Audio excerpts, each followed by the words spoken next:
Tantor Audio, a division of Recorded Books, presents D-Day Through French Eyes, Normandy 1944, by Mary Louise Roberts, narrated by Nancy Peterson. Introduction. At the mention of D-Day, most Americans summon the image of GIs landing on Omaha Beach in Normandy, France. These first steps onto Nazi-occupied soil, immortalized in a photograph often attributed to Robert Capa, dominate our perceptions of World War II. But did you ever wonder how the landings looked from the opposite direction, to the French on shore? What was D-Day like for the Normans?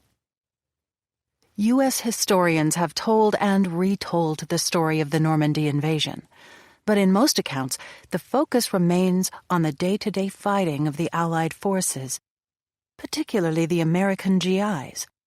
As a result, the experience of the Normans has been almost completely ignored. To remedy this, the collection of documents gathered in this book will widen our view by presenting D-Day and the Normandy campaign through French eyes. Among these documents are témoignages, or testimonies, of the campaign, culled from French archives and publications. While acknowledging the British and Canadian contributions to the Normandy campaign, I have selected testimonies that focus on the American experience of battle. Besides wanting to reach a specifically American audience, I felt the need to limit the project in some way, given the outpouring of memoirs since the 50th anniversary of the landings. I have chosen témoignages that revolve around the rich sensory details of D-Day, the sound of artillery, the first glimpse of an American, the stench of death, and the taste of chocolate. The result is a vision of both hell at the hands of the occupiers and joy at being liberated. My purpose is not to give a definitive account of the Normans and their liberators. Rather, I aim to revisit the battle as it was seen by ordinary people. My vantage point is not the London War Room, but the Norman farmhouse.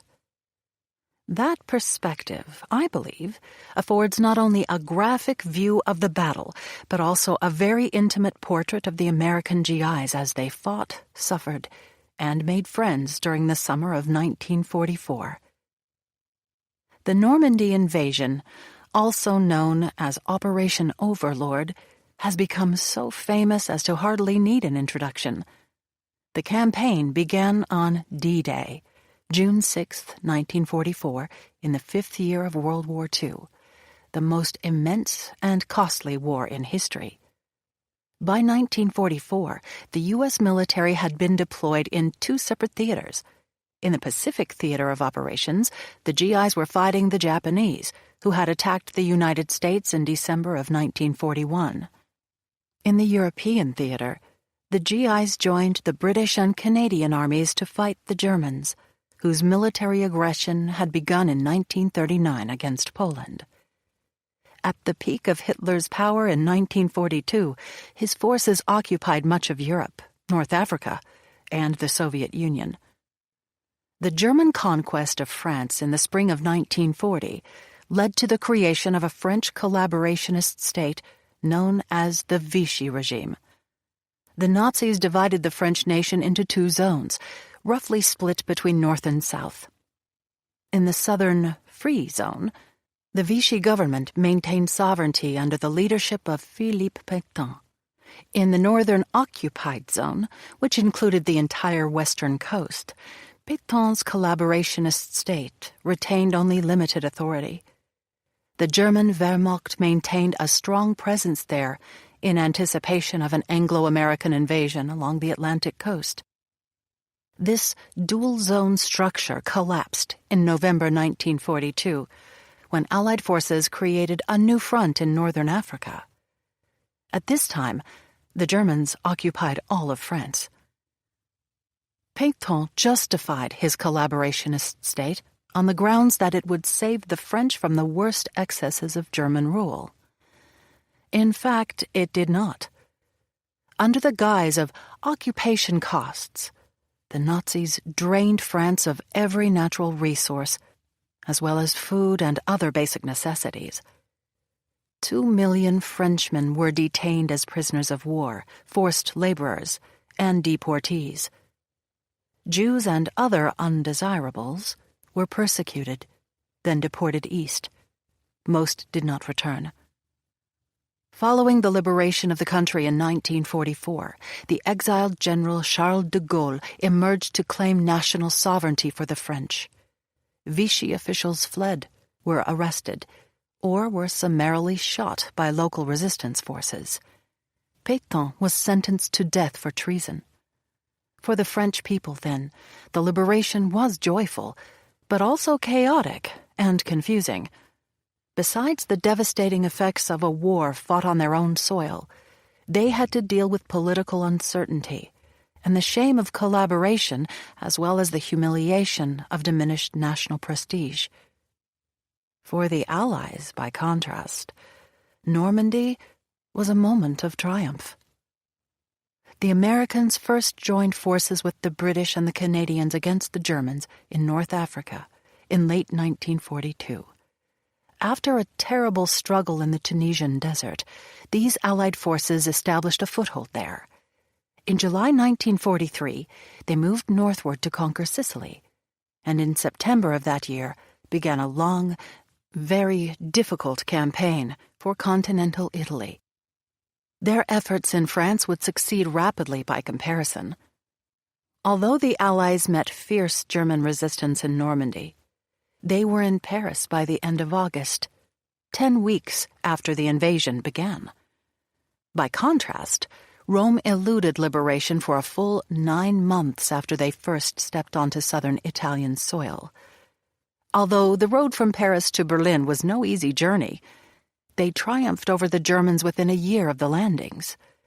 By August 1945, the Americans, along with the British and Canadian forces, were victorious in both the European and the Pacific theaters of war. The United States stood, to use Churchill's phrase, at the summit of the world. The war's outcome, then, was glorious for the Americans and humiliating for the French. This difference in fates between the two nations has shaped how U.S. historians have told the story of Normandy. In most American accounts, the French are almost completely left out of the picture, appearing only at the peripheries of the campaign. The contributions of the French army and the organized civilian resistance are dramatically underplayed. Although General Dwight Eisenhower equated the effectiveness of the resistance in Normandy with a full 15 military divisions, French civilians are portrayed nonetheless as inert bystanders at their own liberation. In fact, Normans were far from passive observers. They participated far more in the battle than has been recognized by U.S. historians. They also suffered more. The first 2 days of the invasion alone resulted in 3,000 deaths, a figure equaling Allied losses during this period. Overall, an estimated 19,890 French civilians lost their lives in the invasion of Normandy. Both before and after the landings, the entire region was subject to bombardment. In an effort to thwart German advancement by destroying transportation networks and industrial sites throughout northern France, Allied bombers unintentionally destroyed homes and killed civilians. Hundreds of thousands of Normans lost everything they had. Such collateral damage was caused by inaccuracy on the part of the bombers. Even in perfect weather, only about half the bombs released at 16,000 feet fell within a quarter mile of their target. Yet despite the hardship, civilians rose to the challenges presented by the war. On the night of June 5th and 6th, they rescued the paratroopers who had slipped into the region by air. They provided Allied infantrymen with intelligence on German artillery strength and troop positions. Entire villages joined forces to hide downed pilots and to care for the wounded.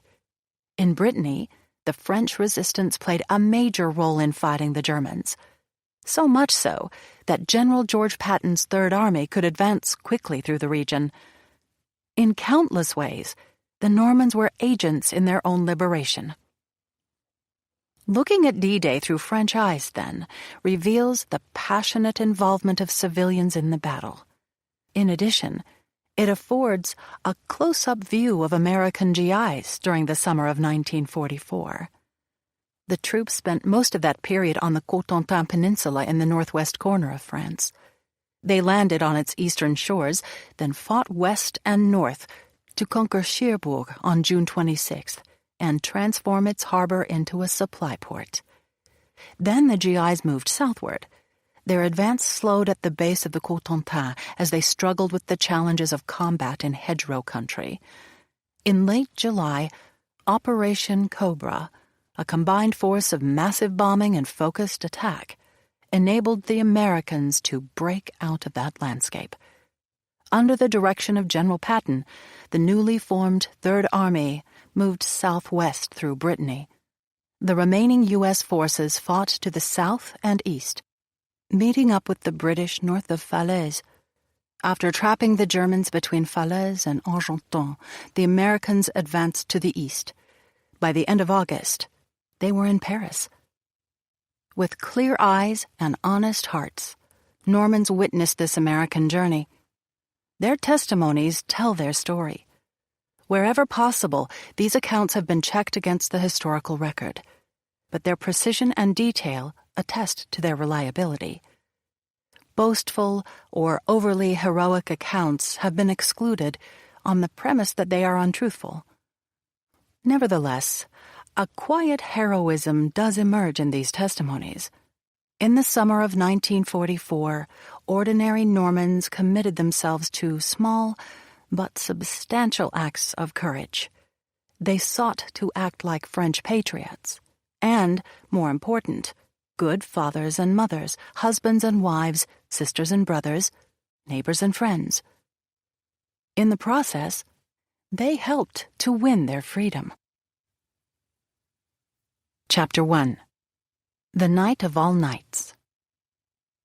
For Normans, the invasion began with noise. Just before midnight on Monday night, the 5th of June, hundreds of airplanes could be heard flying south over the Cotentin Peninsula. The constant rumble of plane engines and the distant roar of artillery, these two sounds combined to create what one witness called a ceaseless storm. Together, they awakened thousands of Normans from their deepest sleep of the night. They rose from their beds, ran outside in their nightclothes, peered at the sky, and tried to figure out what was happening.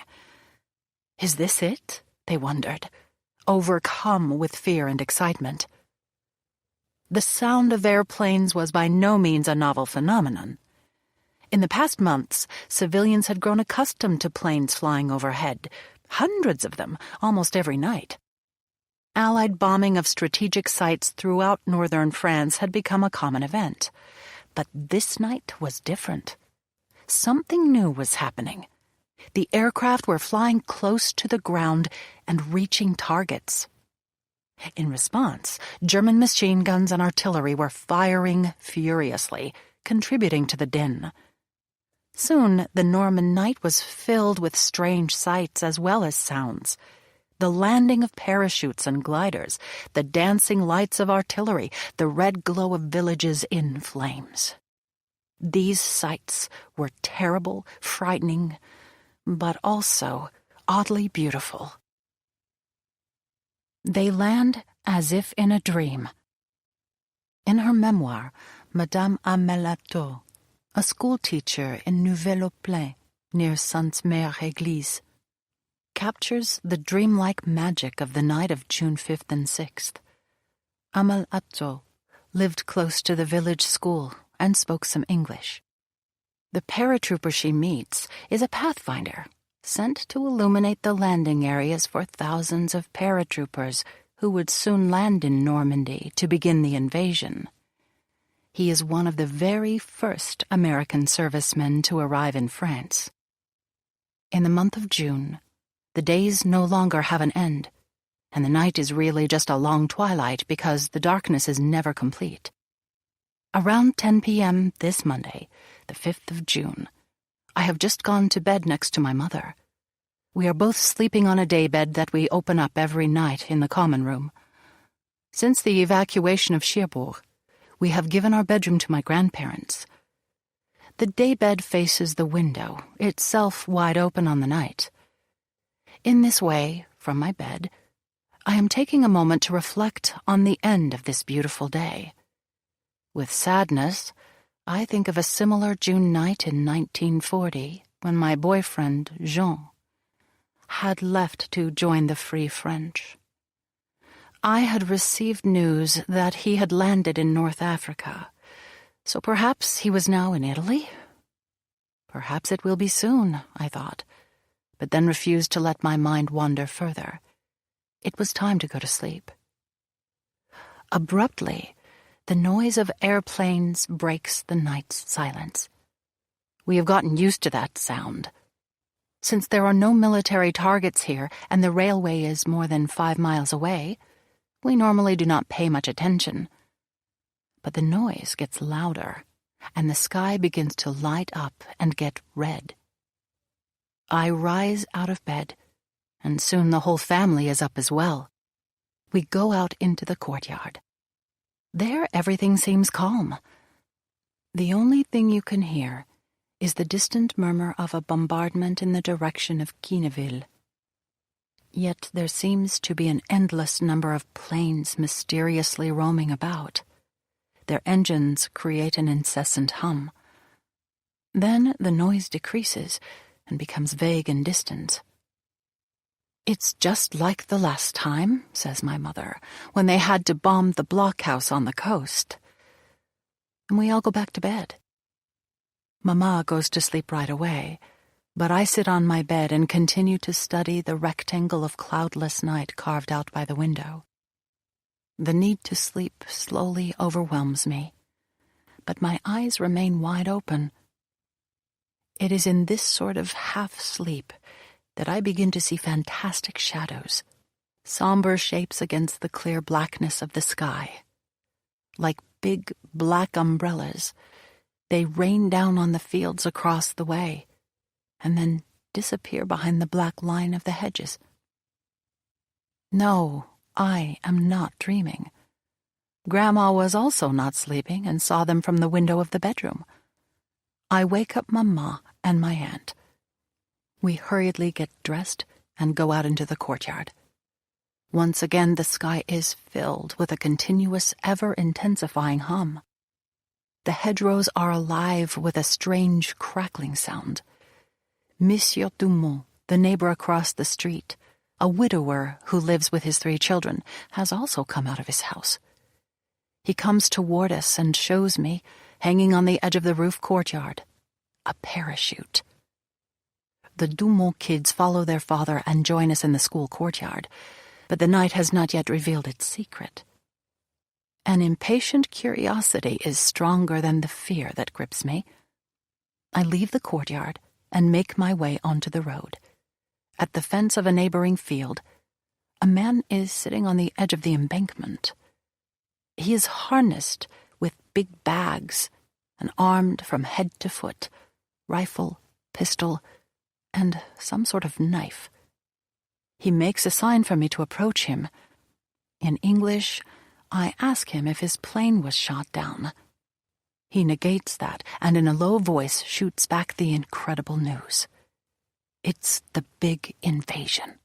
Thousands and thousands of paratroopers are landing in this countryside tonight. His French is excellent. I am an American soldier, but I speak your language well. My mother is a Frenchwoman of the Bas-Pyrénées. I ask him, "What is going on along the coast? Are there landings? And what about the Germans?" I was babbling. My emotions were overwhelming my thoughts. Ignoring my questions, he asked me about the proximity of the enemy and its relative presence in the area. I reassured him, "There are no Germans here.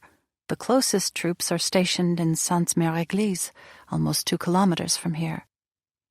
The American tells me he would like to look at his map in a place where the light of his electrical torch will not be easily spotted. I propose that he come inside our house. He hesitates because he fears, he says, in the event that the Germans unexpectedly appear, he will put us in danger.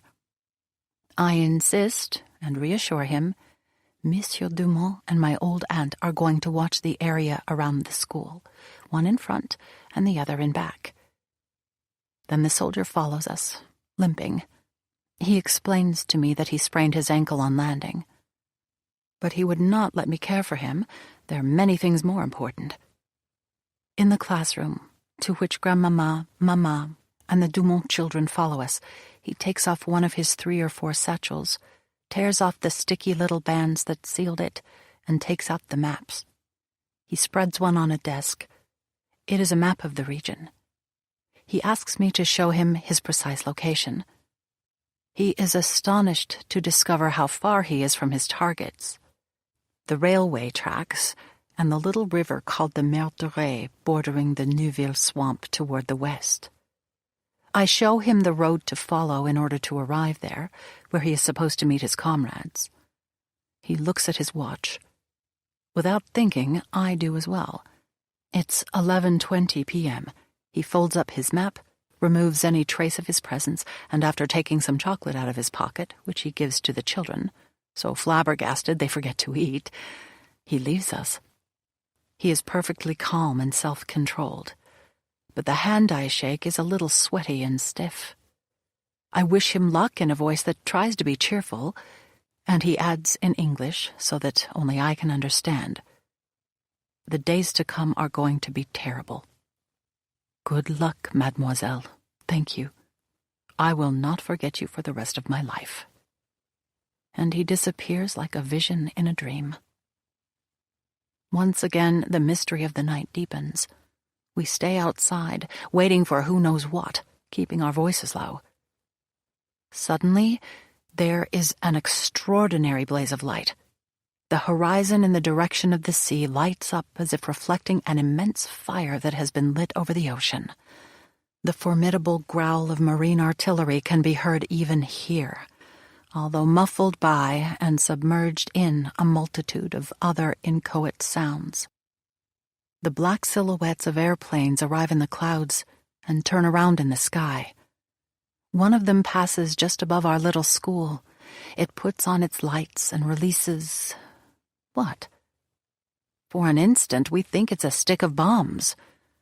But we are only starting to throw ourselves on the ground when parachutes open and float down like a mass of bubbles in the clear night. Then they scatter before disappearing in the confusion of the nocturnal countryside. Another airplane passes over and releases its cargo. At first, the parachutes seem carried by the wake of the plane. Then they drop vertiginously downward. Finally, the silk domes open. The descent gets slower and slower as they approach the ground. Those men whose dangling legs can clearly be seen get there a little more rapidly than those who hold bags of foodstuffs, equipment, ammunition. In a few moments, the sky is nothing more than an immense ballet of parachutes. The spectacle on the earth is no less extraordinary. From all corners of the countryside shoot bursts of multicolored rockets, as if thrown by invisible jugglers. In the fields all around us, big black planes slide silently toward the earth. Like Flying Dutchmen, they land as if in a dream. These are the first groups of gliders. Our parachutist had been part of a group of scouts sent to signal the descent and landing zones. Something unusual is going on. The French had been waiting for days, months, years. No one knew the timing or the location of the invasion, but everyone had an opinion on those questions. There had been several false alarms, most famously the disaster in Dieppe in 1942, a small town on the northern coast of France. Dieppe was the site of an Allied invasion on August 19, 1942. On this day, a mostly Canadian force landed with the goal of occupying the town and luring the German Luftwaffe, or Air Force, into battle. Not only did the landings fail, but the Allies suffered an estimated 1,400 deaths. Normans hoped that this time the landings would be different. Throughout the spring of 1944, the invasion was considered imminent, yet it never came. As a result, people began to lose faith that the Allies would ever land. When the débarquement finally did occur, many Normans struggled to believe that it was actually taking place. Bernard Gourpin's account of the morning demonstrates just how hard it was to accept that the great day had finally arrived. An adolescent at the time, Gourpin lived with his family in the village of Ferté-Massé, southeast of Caen. Although close enough to the battle to hear it clearly, the villagers would have to wait until August 14th to be liberated. It began a few minutes before midnight. A muffled, continuous noise. Difficult to sleep in such conditions. Thunder, my mother thought, as she struggled in vain to stay in her first deep sleep of the night. The muffled noise lasted until 8:30 a.m. At first, I heard nothing. Being in the 4th month of my 15th year, I always slept soundly. But the prolonged rumbling quickly woke me up. Even after a few minutes, my parents and I were still unable to close our eyes. So we began to talk to each other from our respective rooms, their doors half open. "Something unusual is going on," said my mother. "What if they have landed?" I replied, noting that the noise was coming from the Nord, Falaise, and Caen. My father agreed. "They've been telling us for weeks they were coming. Eventually they have to arrive," he remarked self-assuredly. In the street, people started to appear, their faces swollen for lack of sleep. They let out whoops of joy. "They have landed," declared the enthusiasts. "Do you really think so?" replied the skeptics. "Absolutely, I heard it on my radio."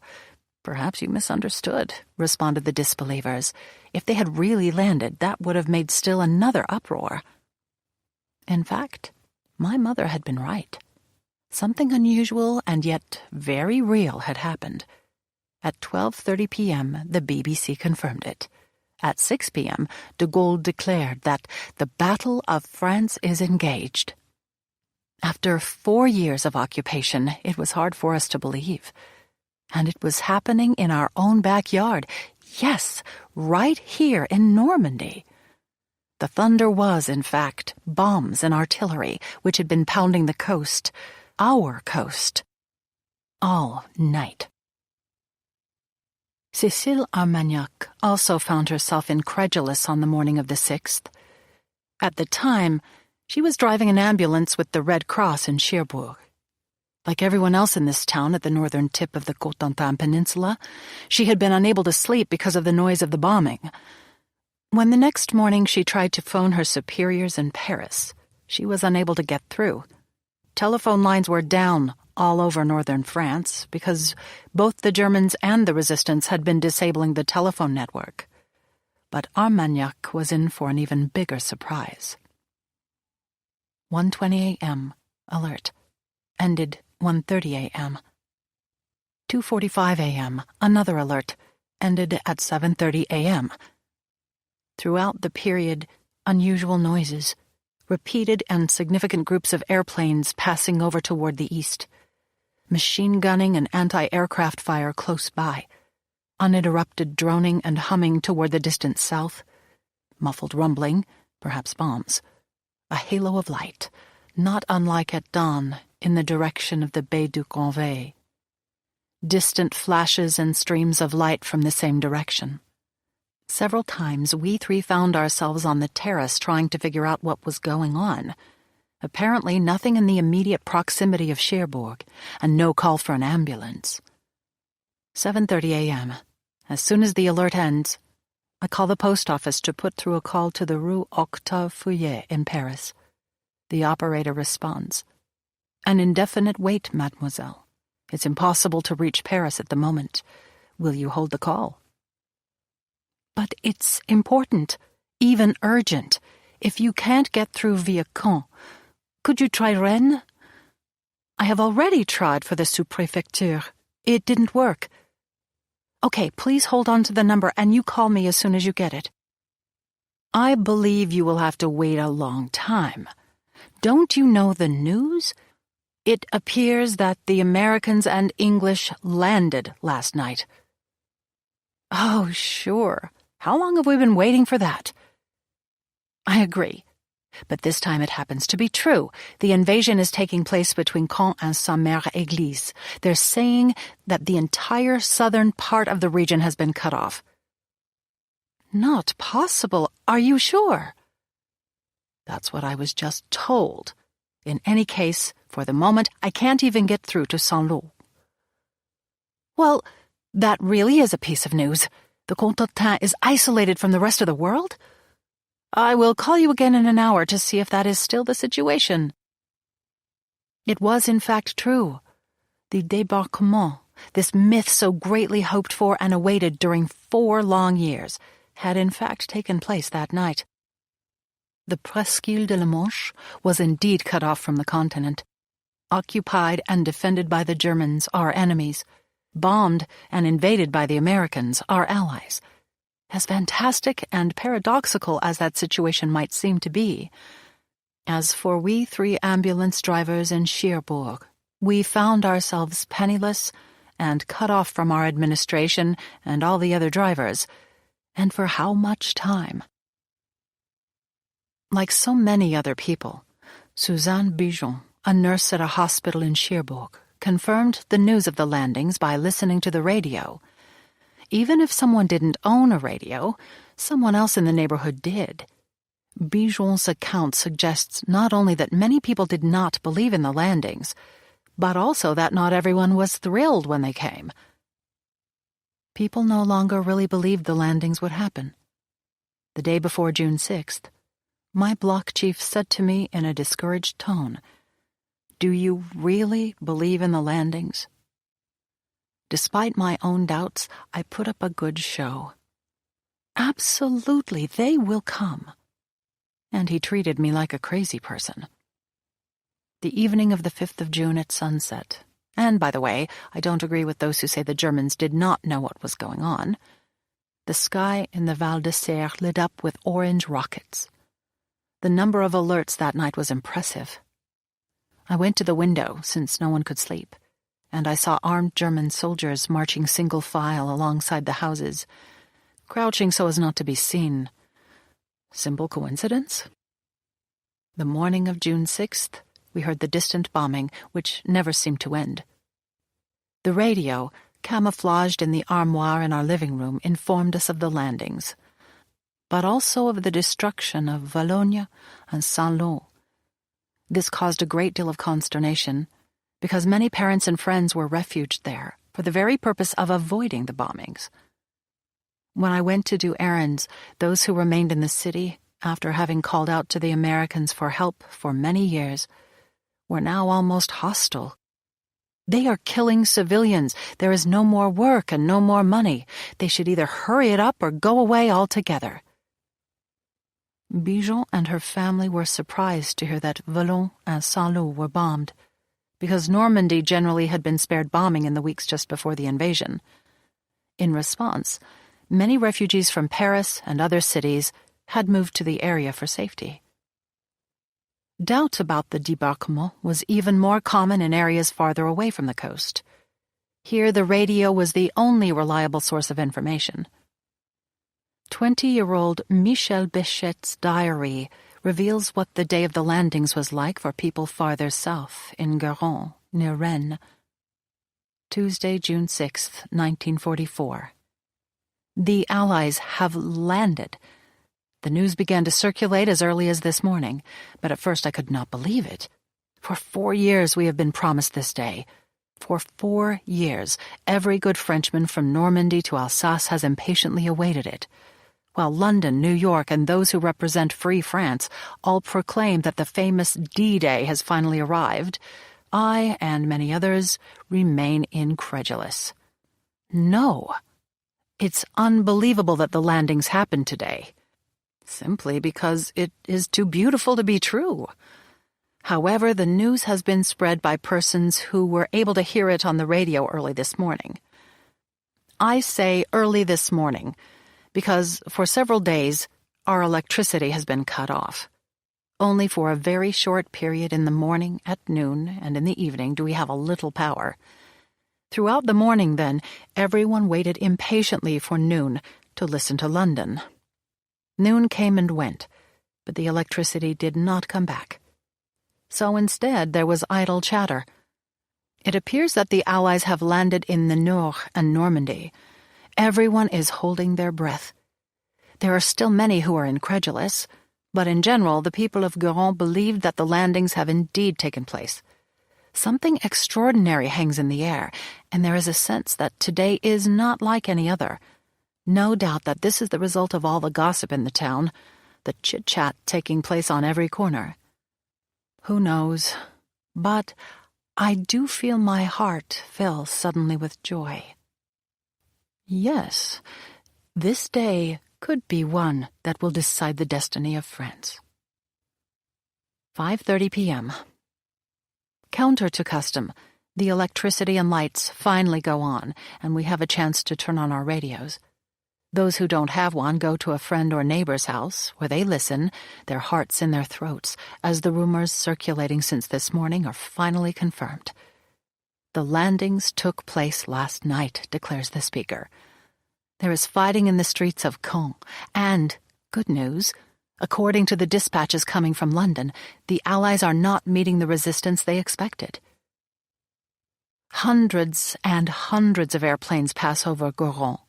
They are flying fortresses, and they cause large crowds of people to gather in the street in order to see these large flocks of giant birds. Some people think they see parachutists being released. There's doubt about that, but one thing is for sure. There are bombardments. You can hear them really well from here. Like many Normans, Béchette was getting false information. It would be weeks before the Allies reached the city of Caen. The Germans had been told by Hitler to fight to the last man. The anguish of ignorance. As Béchette's misinformation reveals, it was difficult to get reliable news in Normandy. And when civilians finally began to believe that the Allies were, in fact, landing, they had a set of burning questions. What was going on? Were the Allies winning or losing? Where were they? Most Normans had family members elsewhere in the region and were worried about their safety and whereabouts. With one's home and family at stake, figuring out what was happening was an urgent matter. The German occupiers controlled the newspapers and forbade Normans from listening to foreign radio stations, such as the BBC. When left to their own devices, civilians tried to figure out the course of events by interpreting sights and sounds. Thousands set their eyes toward the north and the glowing sky of the Cotentin coast. In the absence of other news, rumors began to spread throughout the region. Antoine Anne describes how word of the landings got around in his village of Saint-Georges-d'Elle, northeast of Saint-Loup. On the night of June 5th and 6th, we were awakened by a muffled rumbling. The earth was trembling. By the early morning hours, everyone was on the alert. Rumors were flying, and the good news was spreading from mouth to ear. It's the landings. Our aim was to rediscover our freedom and dignity, so that the servitude we had endured would no longer be anything but a bad memory. There are costs to resurrecting freedom. Our village, after the liberation, had the sad privilege of being called the capital of ruins. For sure, people were nervous. After all, we had been waiting for this moment for a while. Everyone had their own prognosis. The question on everyone's lips was, what was going to happen? No one could really answer. Instead, we made reference to the old adage, you can't make an omelet without breaking eggs. World War I veterans, many now elderly men, were skilled interpreters of war sounds. Marcel Leville's account of D-Day, based on diaries he had kept at the time, recounts an increasing storm of noise on the morning of June 6th, and the efforts of veterans to detect its nature based on their experience at the Battle of Verdun. 19 years old in 1944, Louise lived in Montsorel, about 10 miles north of Saint-Lô. I awaken with a start and seem to be hallucinating. The noise I hear sounds like the clicking of castanets. The shaking house rattles the badly joined windows and doors. A tremendous, faraway noise overwhelms us. Something never before heard or experienced is happening here and now. Constant thundering and explosions swallow up everything into a roar so immense you cannot identify any one sound. At first, I try to figure out from what direction it is coming. From inside my room, that proves to be impossible. I put on my glasses, always my first gesture when I get up, and I jump out of bed. At just this moment, Léon Barré opens the door and bursts in with a gust of wind. "Get up right now. The situation is deteriorating, and I have the feeling it's going to get even worse. It is 6 o'clock. We've been hearing explosions along the coast since dawn a half hour ago. As usual, nothing serious, but in the last 2 minutes it's gotten really hellish. You can't stay here. Everyone in Le Rochenet has decided to leave. Unlike here, the road is calm. There is no one in sight." I leave the house. The sky is overcast, the day somber, and the weather cool. Outside, it is easier to figure out the location of the bombing. It is coming from the direction of the sea, no doubt along the coast, several dozen kilometers away. I am not able to distinguish between the detonations. For a long time they come regularly and with the same intensity. The Chemin de la Corde group comes back, all together in the garden on the side of the road, with our faces turned north. We try to figure out what is going on. The veterans of 1418 said it was definitely marine artillery from what had to be very large guns. It resembles Verdun, except for the fact that airplanes are also attacking, big bombers which come to turn around above our heads. They're flying low, hidden by clouds, so we can't see them. In the general din, we can barely hear them.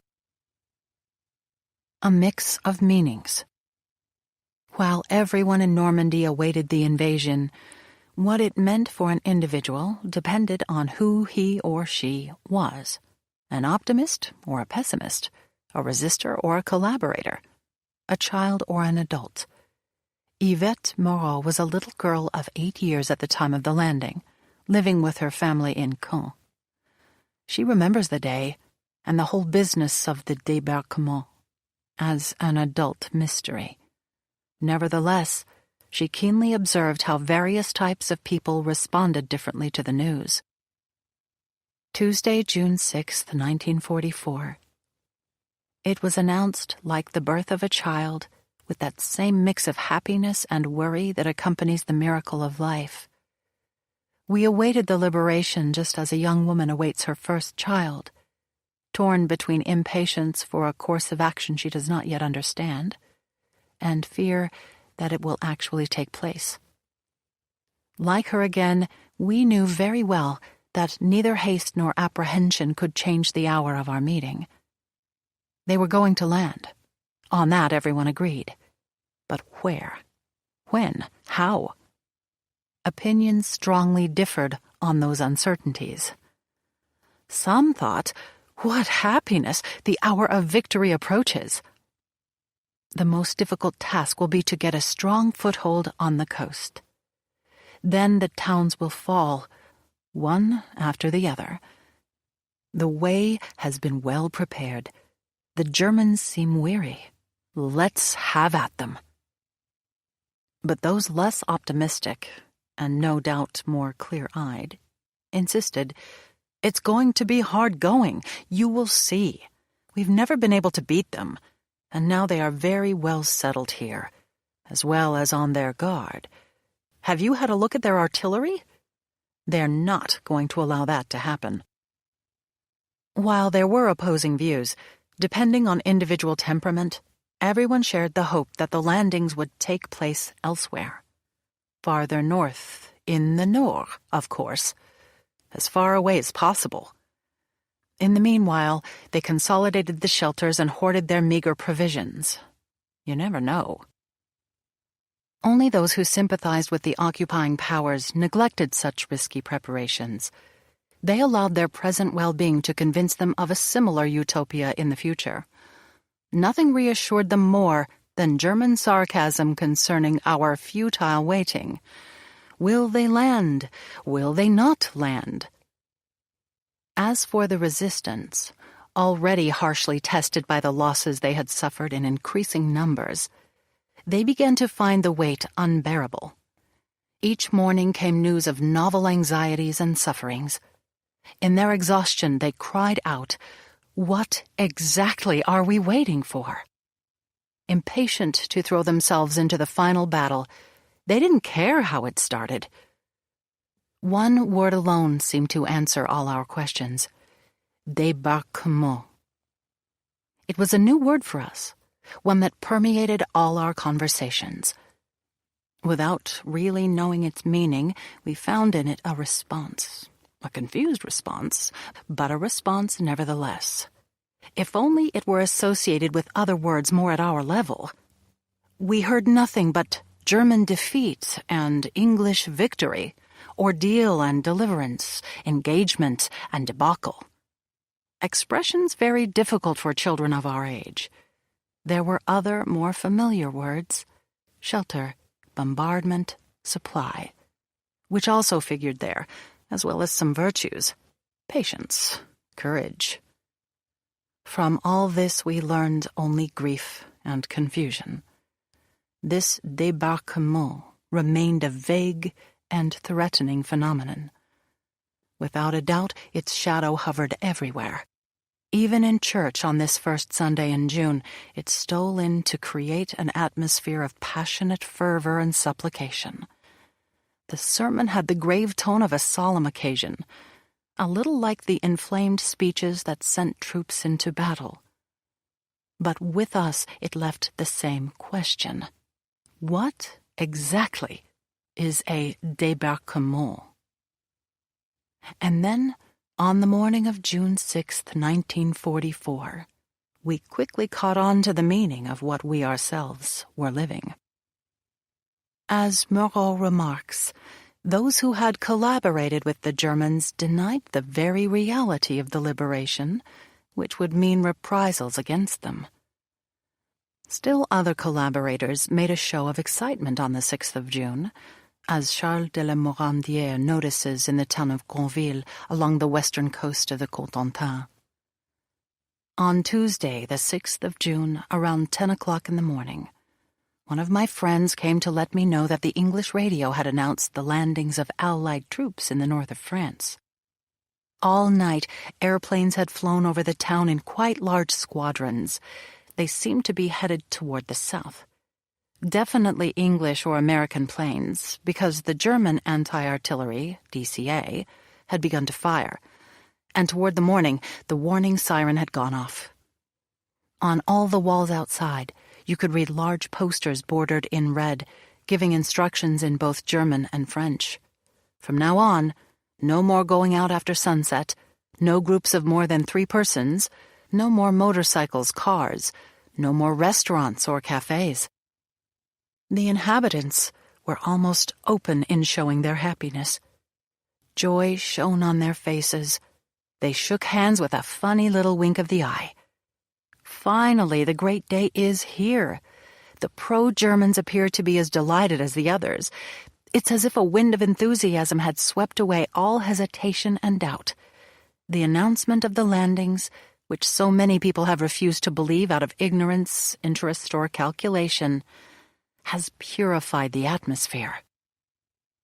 In contrast to collaborators, resistance fighters saw the landings as an opportunity for action and revenge. For Jacqueline Sabine and her family in Caen, that revenge was extremely personal, fueled by loss as much as politics. Unlike others, The Sabines were eager to fight the war on their own property. On Monday the 5th in the evening, we had all gone to bed and were sleeping when, in the middle of the night, we were awakened by a powerful rumbling. Not simply a local bombardment, it was instead a constant roar coming from the north in the direction of the sea. We were overwhelmed, happy, and worried all at once. Finally, it was the landings, and so close to Caen, right on our own Calvados coast. Ah, if only the maps got through to London via Jean Midillot's network. They show where the Germans have placed machine guns on the minor roads in the Forbidden Zone. I was able to pass them over, hidden inside the covers of my Latin book, with private lessons being my pretext. My father, a technician at the electrical factory, had a pass to travel to farms on the plains north of town, not far from the sea. He was able to verify the installations. Using his excellent visual and topographical memory, he drew what he noticed while circulating on bicycle. The information could help Allied airplanes to avoid anti-aircraft fire. This was our humble way of responding to the cruel deportation of our Jacques, a student at Malherbe High School, who was not even 17 years old at the time of his transfer from Caen to Germany in May of 1943. He would be 18 on June 18, 1944.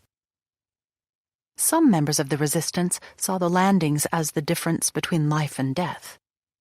On June 6th, resistance member Jean Roger was living in Saint-Lô, awaiting orders to participate in the battle and in danger of arrest at any moment. Roger suggests another way the Normans confirmed that the invasion had indeed taken place: the panicky behavior of the Germans and the presence of American prisoners of war. I am going to be 23 on the 2nd of August. I am an unimportant member of the resistance, OCM, awaiting instructions to participate more actively in the war effort. In the meanwhile, I have yet to recover from a terrible scare. Some days before, my network was seriously infiltrated. Dufour came to my office in order to arrest my direct superior, Monsieur Defis. The affair is not over, and I have yet to be reassured of my own safety. So I and many others have an additional reason to anticipate the landings with great impatience. On the 6th of June around 5 a.m., I am awakened by an enormous boom, a sort of cannon firing without end, a ceaseless storm. A glow on the horizon seems to be coming from the direction of the east coast. My parents wake up. The diagnosis is rapid. They are arriving. We are on the lookout at the windows for the rest of the night. Our crazy hopes are finally taking form. The first news bulletins broadcast the messages of Roosevelt, Eisenhower, and de Gaulle. I am overwhelmed with a feeling of joy as well as expectation. In a matter of hours, or at most days, the Dufours of the world are going to pay. Our humiliation was coming to an end. Yes, it was the most beautiful day of my life. The prisoners, the rations, the collaborators, the sirens, the bombings, the Gestapo, Hitler and his team of gangsters. Order was going to be rapidly restored. The hour of revenge had sounded. At the time, it never even occurred to me that the landings might actually fail. From the window of our apartment, situated on the 3rd floor, 3 Rue de la Poterie, I glance at Feldkommandantur 722, which is about 25 meters away in the back of a small square facing the Rue Dame Denis. The news is confirmed. You can see signs of a great concern beginning to operate there. Numerous military vehicles arrive and leave. Suitcases are stacked up inside the cars. This panicky departure fills me with joy. In order to witness the events close up, I go downstairs. Suddenly, I see a German car arriving at the Kommandantur. It is filled with soldiers dressed in khaki, their faces smeared in black. They are heavily guarded by German soldiers, and we guess that these prisoners are the first American parachutists being led to an interrogation. As discreetly as possible, I try to wink in their direction in order to assure them of my sympathy in this difficult moment. They appear to me to be tired and withdrawn. My friends and I spend the day traveling through the town, attempting to get the latest information, all while hearing reports from London and trying to see if the Germans were speeding up their preparations to depart. You had to spy on the occupants without seeming to provoke them, given that their anger could be dangerous. Wounded wildcats can be fearsome. In the course of our patrols, we pass in front of the prison. Have our imprisoned friends heard the news? We feel that they should celebrate even more than us, despite their being anxious about the immediate future. No German airplane to be seen. When will the Allies arrive? It seems to us that we could debate the day, the hour, but not the actual fact of their arrival. We have already begun to put together plans for their welcome, provided that everything goes okay. Hopeful optimism. Jean Roget was not the only optimist in Normandy. Hopes ran high. The Allied army was admired. Many Normans believed that the battle would take hours, at most days. The Germans proved them wrong, of course. Still, people believed. The diary of J. de Saint-Joré gives us an example of Norman confidence in the Allies. In retrospect, de Saint-Joré's belief that the city of Saint-Loup would welcome the Americans on D-Day seems both naive and ironic. In fact, the battle for Saint-Loup would rage until July 19th. Bombing would leave the city in ruins. Despite his optimism, however, de Saint-Joré knew enough to take precautions. He sent his family south to a shelter. Tuesday, June 6th. After a bad night, Saint-Loup awakens, troubled by an immense hope. The Germans hastily pack their bags, the officers' mess is moving, and transport services load heavy trucks with baggage and documents. I go in search of news. It is not yet 7 o'clock in the morning, but already everyone is up and out. "What's going on?" people cry out to each other. An orderly in the passive defense yells to me in passing, "They're here! They've landed!" Joy appears on faces wrenched by emotion and sleeplessness. When German vehicles pass by, an ironic smile appears on everyone's lips. Finally, they are leaving! For an instant, everyone believes that the Germans are going to leave without fighting, and that tomorrow, perhaps even this evening, the Americans will make their triumphal entry into Saint-Loup. That seems possible, since the landings would be taking place only 20 kilometers from the town. At 7 a.m., after having considered the risks of the situation, I decided to send my family to a shelter in a small locality south of Saint-Loup. In town, the spectacle is curious. Everywhere the Germans are running around with their horse rigging, loading their suitcases in cars camouflaged with branches. The German military command and tribunal are emptying out. Soon, the Germans bring out bundles of bilingual posters in black with a red border for immediate distribution. They announce exceptional measures, restrictions on movement, curfews, roundups. No means of transportation is working. Every hour, light bombers pass over at a low altitude, flying over roads like hornets in search of a convoy to machine gun. The sirens blare several times during the day, but no one pays attention to them. The news circulates, distorted by feverish imaginations. The citizens of Caen were also optimistic, although again such confidence was misguided. Caen was one of the first objectives of the British and Canadian divisions in the Normandy invasion. It took weeks for that city to fall.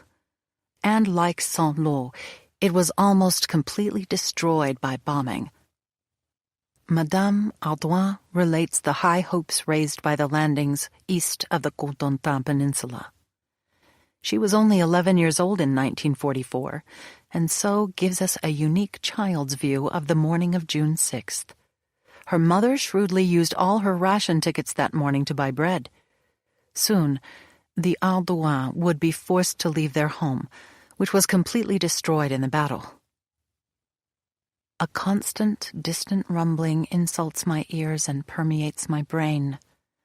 A roar, indistinct, obsessive, exasperating, ghostly, is cradling my dreams. 2 days ago I had my first communion, and despite all the restrictions, my parents made it a joyous occasion. Now, in my half-sleep, I am still dreaming of it. At 11 years old, I would not easily awaken, even if lightning struck my bed. I wander in a fog of sleep. The house seems empty, but the street outside is lively. What is this medley of voices I hear at such an early hour? It is not even 6 a.m. yet. They must be crazy. I turn over and go back to sleep. I still have time before going to school. But the rumble does not stop, and the earth starts trembling, shaking the windows. What a fantastic storm! The murmur of voices, at first low and incomprehensible, now becomes more intensive, scheming. I hear little snatches of conversation. No doubt about it, it's them. Mama appears in the doorway. Sleep. They are landing. An exclamation of joy rather than anguish. My spirits brighten. Mama makes another brief appearance. I'm going to the bakery. And then she is out of the house. I am left with 1,000 questions.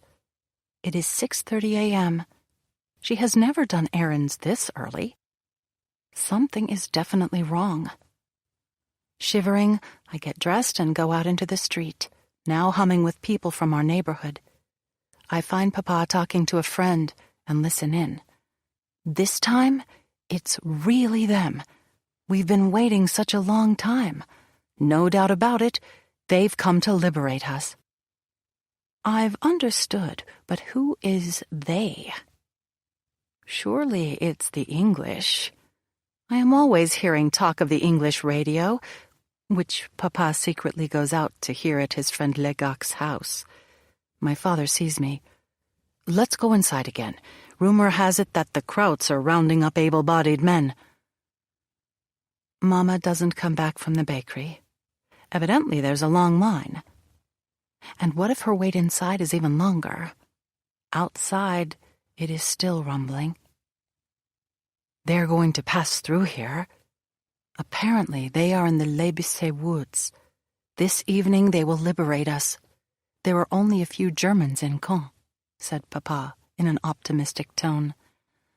I am reassured. But all the same, what if the war lasts longer? The Germans would be able to cut off our water in order to harm us.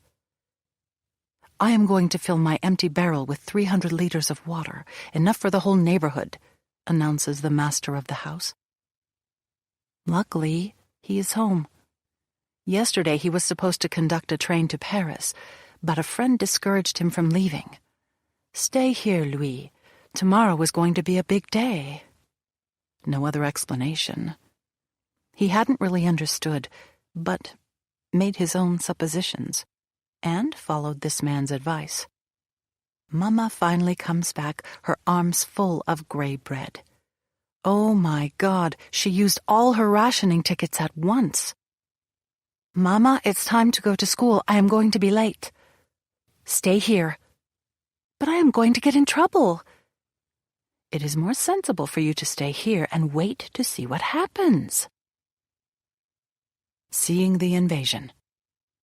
Normans living on the coast in the landing areas could see as well as hear the invasion. Some were witness to the light effects of artillery, which illuminated the sky with an eerie beauty. Still, others watched in astonishment as the Allies unleashed their formidable naval force. Thousands upon thousands of vessels crossed the English Channel on D-Day morning. From Caen, the view of the invasion was spectacular, as Daniel Philippe remembers. Born at Mollet-Litre near Omaha Beach, Philippe was 15 years old on June 6th, when she and her mother, her sister Colette, and her brother Michel all found themselves with a front-row seat on the invasion from the window of their attic. Around 11 p.m., we finally decided to go to sleep. But shortly after midnight, we were awakened with a start by the crash of thunder. Bombs were exploding very near to where we were. Airplanes were hedge-hopping. German anti-aircraft artillery was firing non-stop. It crackled from every direction and made a terrible racket. We couldn't see much from the windows on the first floor. On the second floor, the trees got in the way. So we got the idea of going to the attic. From that height, we could put our heads outside by opening the dormer window as much as possible. But we were all too little, even Mama. Michel went to get the footstool from the bathroom, while the strange glow of the storm lit up the attic. Mama moved the window out to its last notch. After having taken a look around, she came down from the stool, absolutely horrified. Colette, also rendered speechless, abandoned the place I demanded. It was indeed hallucinatory, a phantasmagorical night. I fell into a stupor, but Michel tugged me on the sleeve. One after another, we took our turns in the dormer opening, almost fighting with each other in order to profit from the unbelievable view above the roofs. The sky was ablaze with intense light, and seemed to be toppling forward into a continuous wave of lanterns, flames, and stars. In the direction of the sea, an immense band of illumination closed the horizon. Still more powerful lights pierced this unreal brightness, dazzling and driving back the night. Some fires surprised us by remaining fixed in this moving world. They hung on, as if hitched to the sky, then disappeared all at once. The luminous beams of the searchlights probed the night, sweeping the sky toward us, crossing as if to search each other. The passing lights sparkled white and red. The night was alive, unreal, magnificently and terribly beautiful. Still another amazing sight that morning was the vision of the Allied Armada making its way across the Channel. By far the largest fleet ever assembled, it contained 5,000 landing ships, including 6 battleships, 23 cruisers, 104 destroyers, and 152 escort vessels. British and American warships predominated, but were joined by Canadian, French, Polish, Dutch, and Norwegian vessels. Pierre Ferrari and his wife Yvonne witnessed the landings from their home at Grand-Con-les-Bains, where Allied strength was on full display. Like many Normans, they were amazed and reassured by the extraordinary show of force made by the Allies that morning. The first sighting of the ships moved Normans beyond measure. During the night of the 5th to the 6th of June, with our suitcases packed for this purpose, we are once again obliged to take cover in a ditch. From there, we seem to hear an intense rumbling, which, however distant, is new to our ears. There are no planes flying overhead. So what is this noise? We think it might be a cannon equipped with large pieces of artillery. Is it the landings? Then the airplanes arrive by hundreds, thousands. It's a formidable, almost inconceivable swarm in a sky of fire. One bomb explosion follows another, and our young servant is sobbing out of fear. Then there is a brief calm. Maybe it's not the landings after all. That would be very disappointing for us. but then the bombing picks up again with growing intensity and continues until dawn, which finally arrives after an interminable night spent between two walls of earth at the bottom of a hole. Scarcely had we drunk a bit of coffee when the neighborhood children rush up. "Mama says for you to come quickly to the garden with your binoculars to see the naval landing craft escorting the troops." So we all leave. Upon seeing the spectacle before us, we are overwhelmed by emotion.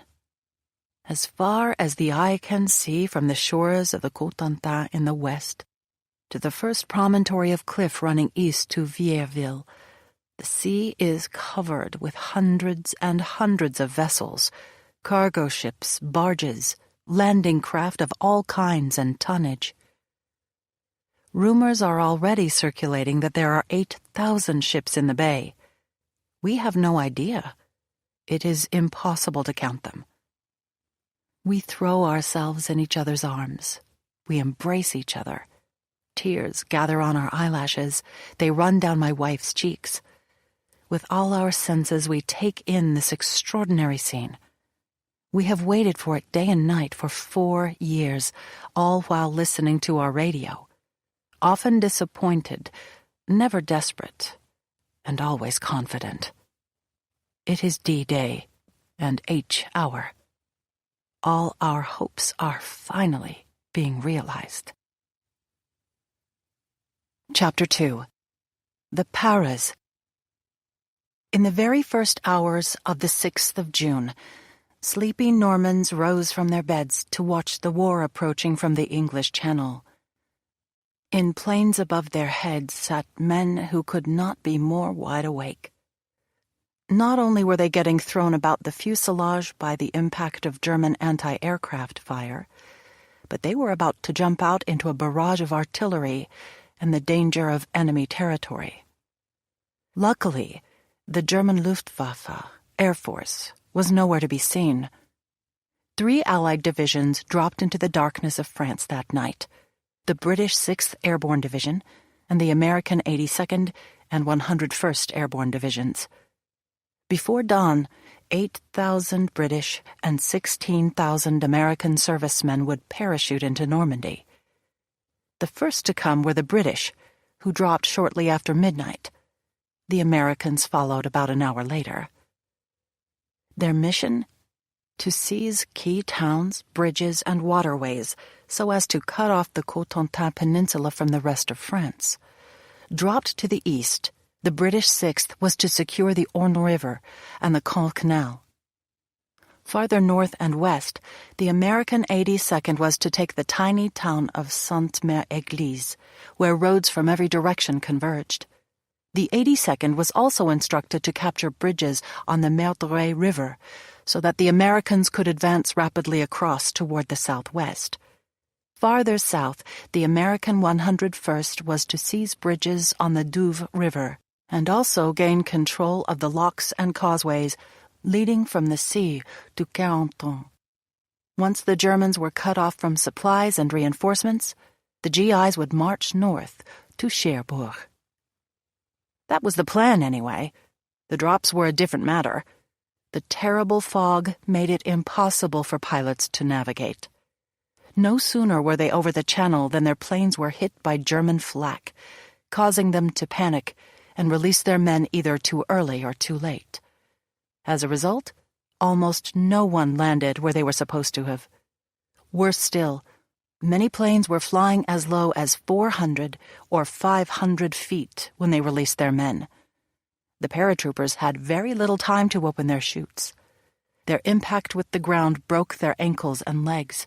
Some men fractured their backs, becoming paralyzed, and still others landed with a dull thud, becoming the invasion's first casualties. In Sainte-Mère-Église, 16-year-old Jeannette Pontcote remembers a man confronting the dangers of a low jump.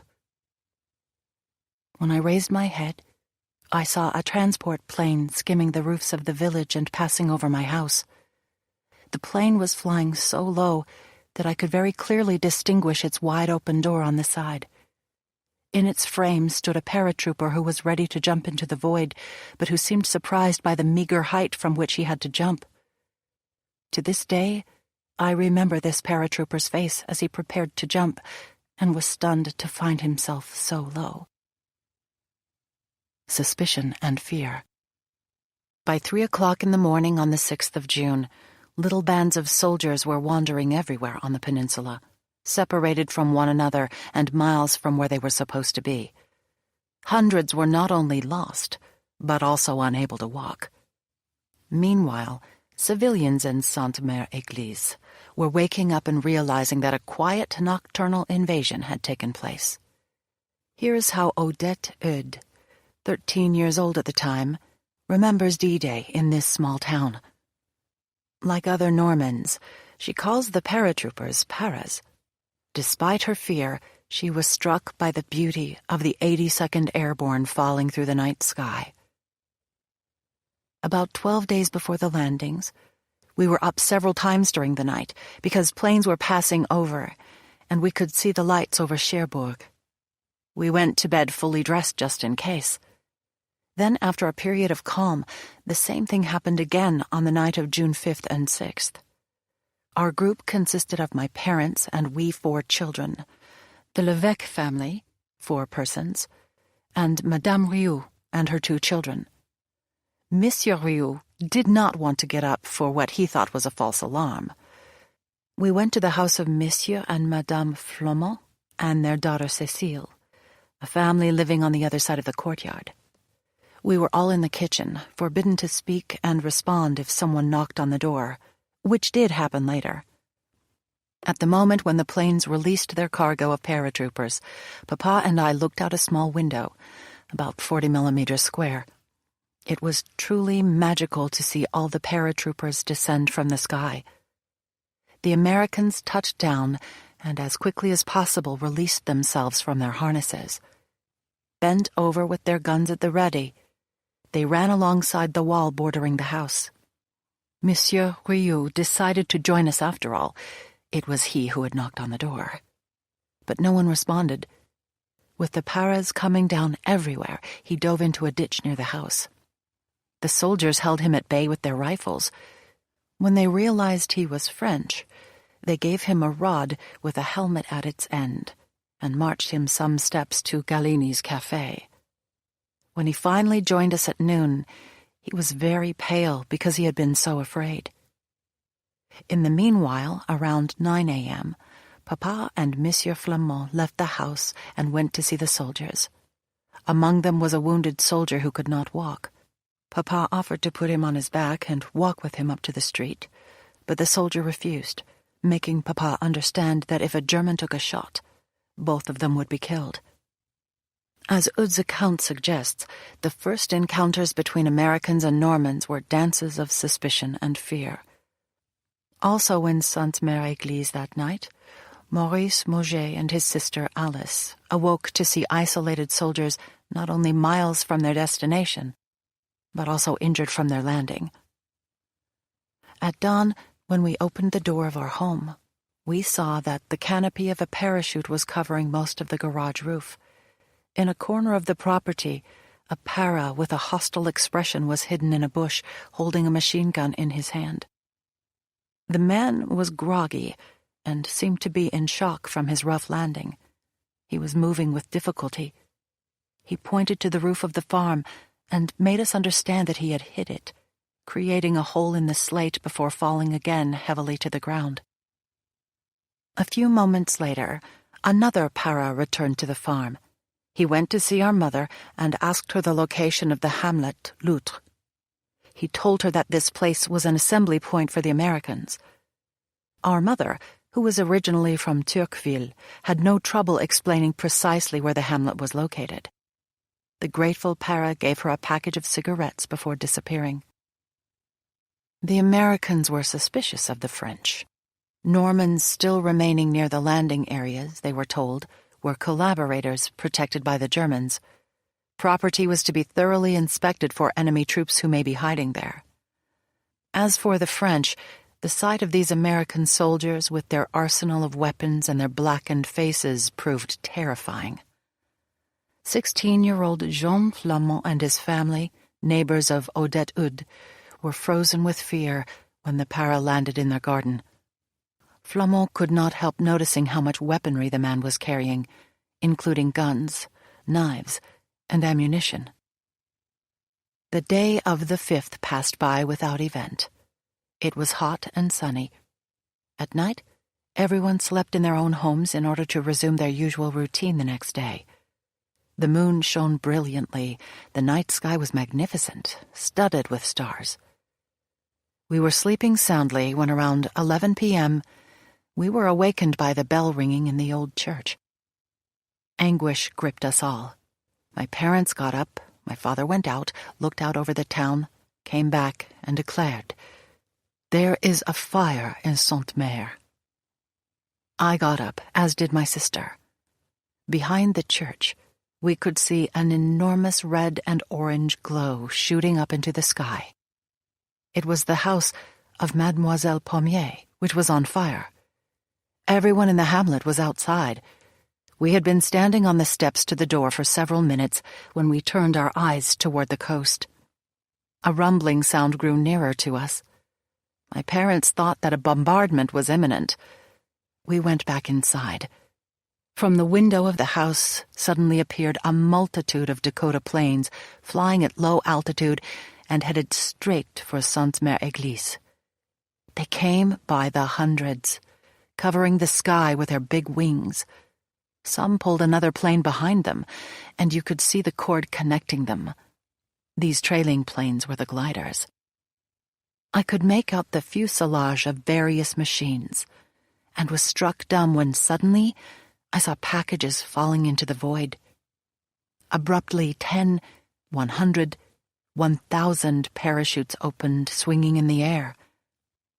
Each wave of planes unloaded their cargo of large red, white, green, and blue domes into the inferno of crackling machine gun fire. Anti-artillery gunners fired on the paratroopers, who were unable to defend themselves as they flew down. Many of them fell to the ground dead or mortally wounded. It was a sight I will never forget. I even saw a paratrooper fall right in the garden in front of our house. He landed in a row of garden peas, breaking the stakes. We watched without saying a word, dumbstruck, astonished, not knowing what was going to happen. Abruptly, the door opened, and a man, his face blackened and his head covered with a khaki net helmet, entered. It was a sight worthy of Dante, this black man from the sky. I looked at him from head to foot, front to back. I looked at his legs and his arms. His uniform had many pockets, all filled to bursting. Around his waist were grenades and bullets. In his left hand, he held a machine gun, and on his right leg was a sheath held by a leather lace holding a dagger. All of a sudden, we had become mute. He stared at us one after another. I got closer to my father, and my sister stuck close to my mother's skirts. Abruptly, he raised his machine gun on us and made us understand that we were not to make a move. We were overcome with fear. He moved forward, searched the house, opened the furniture, and looked everywhere. Then he once more approached us, but now he began to smile, speaking to us in English. On the 5th of June, 1944, at 11:30 p.m., we were all smoking an old gold, our first American cigarette, and also sizing up chewing gum, a kind of candy that was unknown to us, but which this man took out of many of his pockets. Then, with a movement of his hand, he said goodbye, then came back once more and said in broken French, "Okay, don't be afraid, it's the landings." With that, he disappeared into the night. My father's first reaction was to say, well, he speaks French. Rescuing, healing, evacuating. Paras who were severely injured or lost had no option but to trust the French. After having had a paratrooper fall in the family garden in Sainte-Mère-Église, Flamand found many other paras in a field nearby. He and his family cared for them as best they could. The parachutes we recovered were resting on a green and luxuriant meadow between our house and the Vallée de Misère. Eventually, the silk of these parachutes would serve to make corsages, blouses, shirts for us to use as clothing. We weren't rich, and to wear such soft and silky clothes seemed to us to be a luxury we would otherwise never be able to give ourselves. When we went to look for one of these parachutes, we ended up on the other side of the hedge, where something gave us a start. Lying on his side in the grass under the hedge, a paratrooper seemed to be sleeping. We approached him. The man was visibly in terrible pain. He would moan every time he made a movement. He did not let go of his gun, which rested in his hand. Because he could not walk, my parents tried to pick him up in order to bring him to the house. He must have been there since 11:30 p.m. the night before, awaiting either help or death. On his hands and feet, with our help, he was able to get to our house, where my mother gave him something to drink, brought him a chair so we could sit him down. He suffered more and more. Several of his comrades, who were alerted by my father, came to look for him and bring him back in a jeep which had been parachuted down, and which was circulating on Highway 13. We guessed that he had fallen into the trees and had fractured his vertebral column. When he was upright, he looked out of joint, like a jumping jack. What became of him? Did death deliver him from his suffering? Did he remain ill? We will probably never know. Many Normans were left with such questions. Flamon's family's use of the parachute silk was very common. In the next few years, hundreds of Norman brides would be married in dresses made from that material. Several miles south of Sainte-Mère-Église, in the small town of Rémilly-sur-Lauzon, a resistance fighter paid the ultimate price for his attempt to evacuate wounded paratroopers to safety. His widow tells the story. On June 7th, my husband told me, "I saw paratroopers in the village of L'Abbaye. They asked me if there were Germans in Rémilly. Since there were only a few there at the time, I said no." Upon hearing that, the paratroopers sent a messenger pigeon that said it wouldn't be necessary to bomb Rémilly. That was how our town was saved from air raids. My husband would often travel to Gâteau to see Monsieur de Gouville, a member of Organisation Civile and Militaire, who would give him directives. Once, after finding 5 English paratroopers, he hid them near Château de Montfort Castle. He later brought a group of 6 American paratroopers to join them. So in all, my husband took it upon himself to protect and provide supplies to 11 or 12 Allied soldiers. The Germans soon caught wind of the paratroopers' presence at Château de Montfort. My husband decided to evacuate the soldiers and found them a safe hiding place 4 kilometers away in Menil-Uri. He went to get them during the night, taking the wounded man on his shoulders. In the meanwhile, on July 2nd, he had tried to blow up Bateau Bridge on the road to Marchesieux. Someone had either let something slip or denounced him, because Germans began to keep an eye on him. For several days, a soldier had been sitting on a large rock on the corner of Monsieur Albert Léaudet's property, watching my husband's movements, although he didn't go out much, because he knew they were watching. We had been staying with Madame Lemonsier, my grandmother, but when a shell landed close to the house and shattered all the windows, we decided to return to our home. When my husband went out to fetch the bedding, the Germans followed him and went into the garage. He saw them in the garage and went to see what they were doing. They gave the excuse that they had come to get some wood.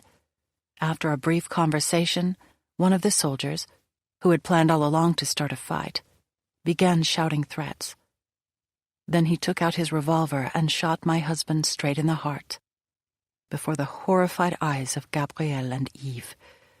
My poor children ran back screaming, clinging to everyone in sight and telling them they killed Papa. Young Normans, too, rushed to help the Paras. sometimes getting in way over their heads. Innocence led to tragedy. This was the case of a teenage boy named Bernard from a small village near Carentan. Marcel Jourdain tells Bernard's story. The next day, in the afternoon, I left for the manor in order to talk about the big events, the landings, with Bernard, and just to pass the time. At the manor, Marguerite, Bernard's sister, dusted and polished as usual with a feather duster in her hand. She told me that I would not be able to see Bernard, that he was very busy. But no luck for her. At that very moment he came out of the kitchen, relaxed and in his slippers. "Salut, old friend. Wow, the great day has arrived, and it is here, where we live." He seemed extremely happy. "Yes, it seems so." Disturbed and upset by the trickery Marguerite had just used to get rid of me, I said nothing more. But it really made me wonder. It was not their style to be so off-handed with someone. "So you are too busy," Marguerite told me. "I'll leave." "No, wait a minute." Bernard and Marguerite made an exchange of glances. Then Bernard said to me rapidly, "Come on, follow me, move." I followed him into the kitchen, where I was met with a surprise. My feet were glued to the floor. In the half-light at the back of the great room, a soldier with a hue the color of hay stared at me with a guarded look. The wounded man was stretched out in an armchair, his right leg and ankle wrapped and resting on a small stand. An American! "This is a young French friend," Bernard told him. "French speak a little bit," said the American. "Okay, no, shake his hand and say goodbye. He's not here to make small talk." In the kitchen, Bernard had made me promise to absolute secrecy and told me how he had recovered this American para. His name was Bob, who was lost, isolated, and, worse still, crippled. Early in the morning, when Marguerite and her maid went out to do the milking in a meadow on the edge of the moor, they heard a whistle. They thought someone was calling their dog. At the car, while they were transferring the milk from their buckets to the churns, the whistling started again, this time insistent. They thought it was a joke. Just to put their own minds to rest, however, they approached the hedge and passed down along it, giving it a good look. It was then that a head in a helmet, with a face covered in black and streaming morning dew, appeared to them from between two separate branches. Both cried out in fear and held on to each other. "My soldier American, bonjour, you no fear. Germans here?" "Yes, but they have left, all left." Then Marguerite went to find Bernard. Bernard could speak a little English. Once he arrived at the spot and gave a look all around him, he said in a low voice, "Friend, French." When the American told him with a grimace that he had smashed his ankle, Bernard backed the car up to the branches and helped him haul himself on board between two rows of milk cans. He threw several jute sacks on top of him in order to cover him up completely. "Okay," said the American, smiling and grimacing at the same time. He must have been suffering from his ankle. On the way back, the car ran into some German paras who were going toward Sainte-Mère or Carentan. The American, lying flat at the back of the car between the milk cans and across the side slats of the old jalopy, could see their faces, sometimes only a meter away. The swaying and bumping, combined with the effects of fatigue and pain, made him suddenly violently nauseous. Bernard heard him vomiting under the jute. Perhaps it was also the turmoil caused by seeing so near the faces of those he had the mission to kill. With the car finally underway, Bernard helped him to sit up in the back. He took big breaths. A chill ran through his body. He was green and sick as a dog. Large drops of sweat beaded up on his forehead and cheeks. As they streamed down his face, they mixed with the morning dew and washed away some of his chimney-sweep makeup. "And if he brings the Germans to your house?" I asked. "No problem for Bernard. He told me that 2 had already come in a motorcycle, deputy officers. They were looking for a shed in order to shelter a cannon and tractor for the night. When Bob heard the motorcycle and looked out the window, he saw them crossing the courtyard and took out his pistol, ready to receive them. "Aren't your parents afraid?" "No problem there either. The Americans are landing on the coast by the thousands. They should arrive here en masse in a few days. Always so optimistic, Bernard. Much more than the other people of the village. Some of them were even asking themselves, and what if this is a new Dieppe?" In fact, Jourdain had good reason to be worried. Bob was soon joined by more Paras, who hid near Bernard's house. A few days later, as Bernard was trying to feed them, he was shot dead by a German. Sometimes entire villages worked together to care for wounded Paras and help them rejoin the Allied lines. This was the case of the small village of Prétot, southwest of Sainte-Mère-Église.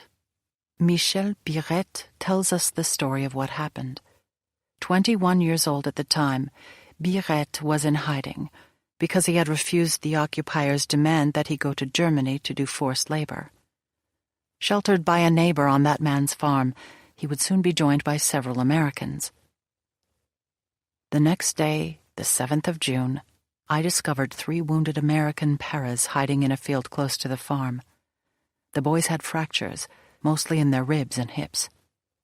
With Pierre Huet, we went to get help, and we led them to the farm. We hid them upstairs in a room with 2 openings. It was in a sort of barn where one stored hay. You had to climb a ladder to get to the room. I stayed there with the wounded men for about 7 or 8 days. The leader of this group was called Mike, and he stated that his men were supposed to go to Onfreville, but they were in too poor a condition to be able to move, and at every moment risked being found by German patrols on the lookout for them. The mayor of Prétot at this time, Monsieur Lefebvre, also hid a group of 4 Paras. In the end, the men of the village consulted one another with the goal of gathering all the wounded men found in the territory of their commune. It was decided that the wounded found at Monsieur Lefebvre's house should join the men found at the home of Monsieur Huet. In this way, the 7 men met back up with one another at the farm. They took shelter in the room upstairs that served as a sort of barn. These Paras were nice, but seemed resolved not to be captured without a fight in case the Germans broke in on them. On the floor of the room, they had installed a machine gun, ammunition belts, and grenades. Every day I visited them, and when I could, I brought them food, chocolate, and provisions. The group of 7 stayed several days, but were taken prisoner by the Germans only a few days before the liberation of Prétot. Those Paras in good health and hidden in Prétot were brought together through the cooperation of the village population. Some of them were hidden on a path near the farm of Pierre Huet, but also a little throughout the region of the commune. Isolated Paras were also found on the coast of Vin-de-Fontaine. Then, at the end of a few days, a human chain was formed to try to get the lost men across German lines so that they could rejoin the American forces. So it was that in the company of Pierre Huet and Roger Auvel, I made night voyages on 2 or 3 occasions. These consisted of leading the American Paras at night from Prétot to the farm of Monsieur Davazac in Vin-de-Fontaine, a building situated on the edge of the swamp. From there, ferrymen took charge of them, bringing them across the flooded marshes in a small boat. Paratroopers were not the only soldiers rescued by villages working in cooperation. Sometime in the first few days of the invasion, a Boeing B-17 Flying Fortress was gunned down by German anti-aircraft fire off the coast of Chausey, an island west of the Cotentin Peninsula. The Chausey community rescued, clothed, and hid the 4 pilots who survived the disaster. Edouard Marie, a fisherman on the island, tells the story. Thick clouds of flying fortresses, those big bombers cut across the sky. There are hundreds of them at one time. From our perch at the top of the fort, we can see German anti-aircraft firing without stopping. Despite the German prohibition from going out on the sea, Roland Videmont decides that we should go out at Minquier in order to raise up our pots and shelter them from bad weather. So we leave around 6 or 7 in a sailboat and a rowboat, with 2 dories in tow. It is the 8th of June. The sea is calm and the sky blue. A mile out, off the last rocks of the archipelago which we had just passed, Roland's brother, Robert, turns around and sees several balls of fire fall on the island. "They're bombing!" he cries. Thinking of our wives and children, we turn around at full throttle in order to rejoin the group. We draw alongside the hold and learn that a flying fortress has just fallen in fire on the middle of the island after having exploded in flight. 4 pilots who have jumped in their parachutes are recovered from the sea by fishermen remaining on the island. One is brought in by dinghy by Léopold G. Gozzelin. Another, seriously wounded in the head, brought in by Pierre Leperchoise. The last 2 found on a rock by Édouard Lapie in the area surrounding the Conchet. The wounded man is transported to the presbytery, where the priest, aided by women, does his best to care for them. Abbé Jourdan stitches up the wound with the poor means at his disposal. Meanwhile, we go to the wreck of the plane, but the fire has not yet been put out, so no one can get too near. The munitions might explode. A 5th man is found charred in the cabin. Helped by Henri Le Guillerme, Louis Gozzelin makes a coffin with some boards and buries the poor unfortunate in the little cemetery of the island facing Porte Marie. Because the weather is wonderful, with a blue, clear sky, we thought that the Germans in Granville had been able to see the paratroopers go down.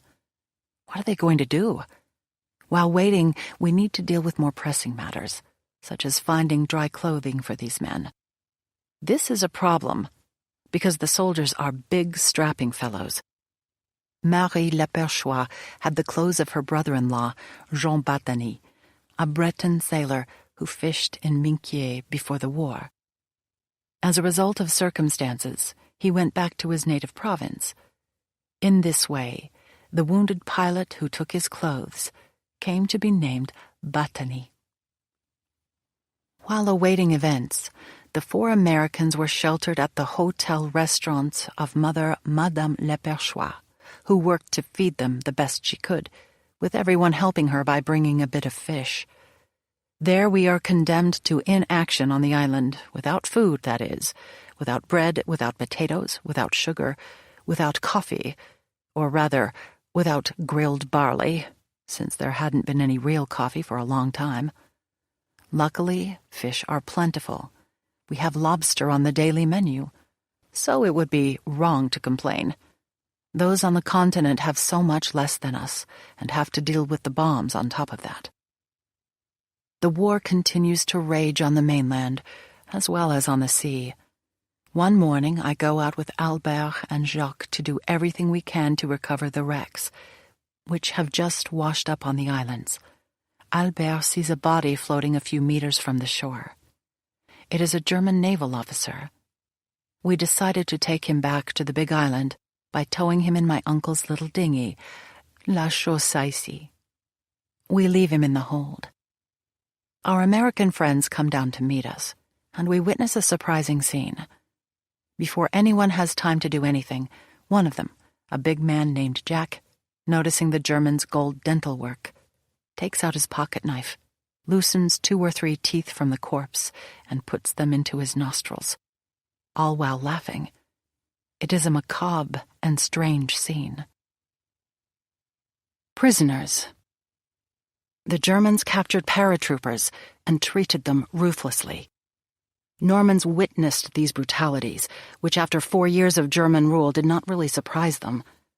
Christian Latourneur remembers his encounter with the paras in this way. The first paratroopers we saw were prisoners, watched over by German paratroopers recognizable by their round helmets. We were all in the kitchen when we heard a very loud knock on the door that led to the yard. It was a German officer with around 15 men who were guarding a group of unfamiliar soldiers without weapons or helmets. The soldiers had crew cuts and blackened faces. Their heads hung low, and they looked exhausted. The German officer asked for Wasser. Then my mother gave him a pitcher of water and a cup. He seemed very nervous. As he drank, the top of the staircase leading to the bedrooms never left his gaze. After he had passed the water to his men, my mother tried to give a drink to the prisoners. She was brusquely pushed back, and the officer told her to go inside. As he closed the door, he said, "Don't be afraid," and they disappeared into the yard. That was my first encounter with the paratroopers of the 101st Airborne. In Montebourg, north of Sainte-Mère-Église, Fernand Levoix looked out his window during the night of June 5th and 6th and saw the following. I noticed a group heading up a hill with 3 guys in front dressed in khaki. We hadn't seen many soldiers in khaki. The Tot organization were the only ones to dress that way. I said to myself, that's not right. There is a German with a bayonet walking behind the Tot engineers. Something was amiss. I ran to get my binoculars. I had a pair in my room. And when I looked, there was an American flag on the shoulder of the men I had taken for Tot engineers. Americans. All the locals had been expecting the English. I went down as quickly as I could to tell Father Levoix. The Tot organization was a Nazi military engineering group. Its major project in Normandy was the Atlantic Wall, a series of fortifications built along the northwestern shore of France in anticipation of an Allied invasion there. Toward the end of the war, every available German man was needed for combat, so the Tot organization was composed of slave laborers, prisoners of war from conquered nations, and volunteers attracted by high wages. When the curfew lifted at 6:30 a.m., Levoix went out to get a closer look at the prisoners. There were about a dozen prisoners, surrounded by a few Germans. The strong, athletic Americans' faces were painted black, and they still had grenades around their necks. They gave us knowing winks, and V signs rose from their outstretched arms. The Germans stopped us from approaching the prisoners and told us it was forbidden to talk to them. We were able to get close to them anyway and noticed that Airborne was written on one of their shoulders. Paratroopers. Also from Montebourg, Notary Eugène Le Goupil learned how to communicate with the American prisoners without catching the attention of the Germans. While the population is talking things over and getting organized, news of the landings spread rapidly in the town. At first, information is very confused, peddled by the German troops or by civilians who say they are very well informed. According to them, the sea is covered with armored boats, torpedo boats, and big war boats. But what is the meaning of this gathering of civilians that forms suddenly near a truck on the Place Jeanne d'Arc opposite the Kommandantur? It is the American paratroopers who have been picked up by the enemy from Sainte-Mère-Église. The soldiers guarding them point their machine guns on them. They seem to still be afraid of these giants with blackened faces, who, before they were made prisoners, mercilessly fought a good number of their comrades. We learn that at Saint-Martin-d'Audoville, a group of paratroopers unexpectedly fell upon a platoon escorting French and foreign labor conscripts in the Tot organization. Things went very quickly. Frozen with terror, the commanders loudly cried, "Comrade, comrade!"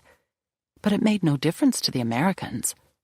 They shot them point blank and threw their bodies in the ditch. At the first sight of their liberators, the workers, some hardly upset, dispersed into the countryside. But for the moment, the American prisoners remained impassive. They jump from the truck, their guards at their heels, and are led to the guard post. There, the big caps parade around and bark to see who can do it best. Before giving orders to his soldiers, an officer shouts in English, "Raise your arms." All obey except one. the smallest of the group. He is wounded and holds his arm straight ahead. This brave boy, you can see him pinch his lips so as to hide his suffering. We form a group of about 20 people up close to look at them. The Germans would so like to catch us in the act with a clumsy sign or word from the audience, but the conversations take place in low voices and as discreetly as possible. The paratroopers are led away to the abbey, which has been transformed into a canteen. Other prisoners captured in the region subsequently come to join them, either in groups or individually. We see others now who seem more daring than the first ones. Hands on their helmets, they raise 2 fingers to form a V, all while smiling and looking at us. The Germans are not shrewd enough to catch it.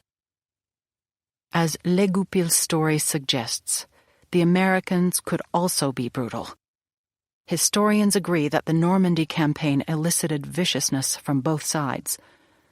On the one side were the untested American soldiers, and on the other, the desperate German ones. Prisoners on both sides were on occasion shot without cause. British paratroopers met a terrible fate as well. Irène Auton-Meilleux remembers the Germans pitilessly shooting them down in Dozulé, east of Caen. My name is Irène Auton-Meilleux. In the period when the events took place which I am going to tell you about, I was living on a farm in the village of Dozulé. This 5th of June, 1944, I had decided to go visit friends who were living in Hérouvillette. Around 11 p.m., there was a rumbling of planes flying low and scraping the roofs. At the same moment, the bombing started up again on the coast. You could hear the firing of automatic guns. The gunfire grew increasingly loud. It seemed to be getting closer. We went back inside. After several hours, at around 2 a.m., everything once again became calm. It was too good to be true. With a friend, we decided to go see what was happening. We didn't have the intention of going far, and actually we did not go far. There were parachutes hanging in the trees. When we arrived at the top of the washing place, we found ourselves face to face with 2 completely blackened men. In the night, you could see only the whites of their eyes. They had foliage on their helmets and were holding guns. One of them said to us in near-perfect French, "Mesdames, don't be afraid. We are English. It's the landings. Tell us where the Germans are." We knew that they were about 200 meters away. I told them, "They are there, quite near." Then the Englishman said, "Leave quickly. You are going to get killed. Go home." This is exactly what we did. But in going back, we saw that they were following us at a distance. When we arrived at the house, there were already about 20 English paratroopers in front of the door. Maybe more men of the Englishman who was following us. He caught up, and while unfolding his map, said to us, "We are looking for the shortest way for Ranville," adding that we have been dropped too far. So we pointed out to them the direction to take in order to not be too close to the road. It was too dangerous. At this moment, there was the sound of boots. "Get down and don't speak," he tells us. What a terrible fright. It turned out to be the German orderly of Captain Allemand. The latter was coming down from the chateau where he was living in order to rejoin his company, lodged in another castle a little farther away. I don't think he saw us because we were back away a bit from the road. In any case, he continued on his way. By the time we were able to calm ourselves, no one was around. The paratroopers had disappeared. We went back into the house, and this time there was no question that we would stay there for the rest of the night. Beginning on the morning of the 6th of June, around 5 a.m., the Marine artillery pounded us for who knows how long. It was hell, a veritable deluge of fire. We all took refuge under a table at the farm. Our neighbor, whose husband was a prisoner of war, came to join us with her little 6-year-old girl. We pressed against one another and prayed. That was about all we were able to do. We were convinced that we were going to die. Again, on the morning of the 6th of June, 1944, we went out into the street and to the crossroads. We were stupefied to see a jeep arrive. We could not believe our eyes. At its side were 4 or 5 paratroopers standing. Everyone thought the Germans had left, including, I suppose, the paratroopers. But in fact, they were still there. The Germans fired on the jeep, killing the paratroopers. Those who had not been killed, they finished off with bare blows from the butt of their guns. We thought we knew the horror of war, but there was much more in store for us. We went back into the house, and from the window on the 2nd floor, we could see the paratroopers descending. It was unbelievable. Gliders also landed, and the men crawled forward under their wings. The Germans fired on them. There were also battles with the bayonet. You also saw parachutes that did not open, and all those poor unfortunate men who crashed to earth. It was a horror. Sometimes Normans could rescue paratroopers from German imprisonment. Many of the German occupiers at that time were overage men convalescing from injuries received on the Eastern Front. Henri Manoc, policeman at Gaumont-l'Inventé, south of Bayeux, took advantage of these weaknesses in the German columns. On the 11th of June, in the middle of the afternoon, a farmer who lives on Saint-Lô Road came to see us. "In the courtyard of my farm," he said, "I have 23 American soldiers mildly or severely wounded and guarded by some old German soldiers. The Germans asked me for something to drink. They are headed toward Cherbourg. I invited the leader into my house and gave the guards and their prisoners something to drink. What should I do?" he asked us. Yes, what should we do? The Germans were old, with little fight in them. The situation was too tentative not to try to do something. "Okay, go home," we told him. "Give the Germans all that they want to drink. We will take care of the Americans at the opportune moment." As I said, the Germans were not great fighters. For the most part, they could have been grandfathers. They let themselves drink too much, and then some. We knew very well the effects of Calvados and hard cider. When the soldiers collapsed, we boarded the prisoners and brought them to the best possible shelter, the slate quarry. They needed care. We told Dr. Picot about the situation, and he took his case, dressings, and medications, and came to care for the wounded. He will actually care for them until the moment they are taken back by the American army. Bravo to him. He knew the risks that he was taking. Who were these prisoners? We were able to get an explanation from them. They were part of the troops who landed in gliders in the region of Caen. All of them had been wounded and made prisoners at the moment of landing, or soon afterward. A few days later, the village was liberated, and the 23 Americans rejoined the Allied forces. Back and forth. Civilian safety was most precarious when a village teetered between Allied and German control. In these situations, liberation was at once close, and yet far away. If Normans gave the Allies a cold welcome, it was usually because they feared reprisal should the Germans take their town again.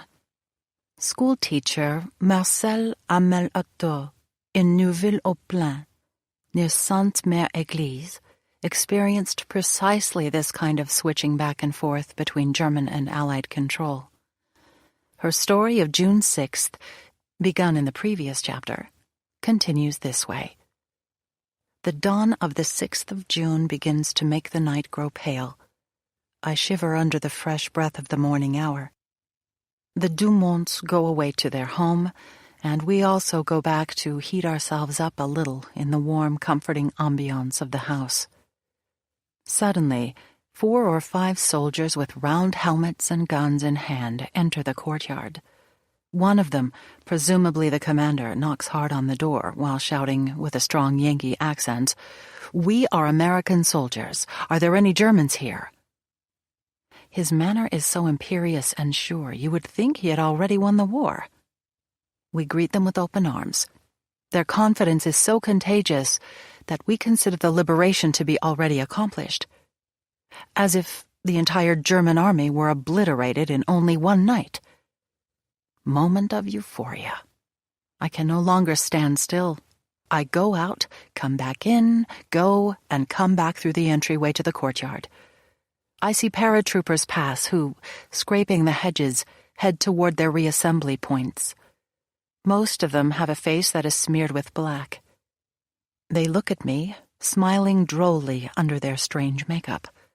Several drag their legs, others are draped in the green and brown silk of their parachutes. Everything about them evokes the outlaws of the Wild West.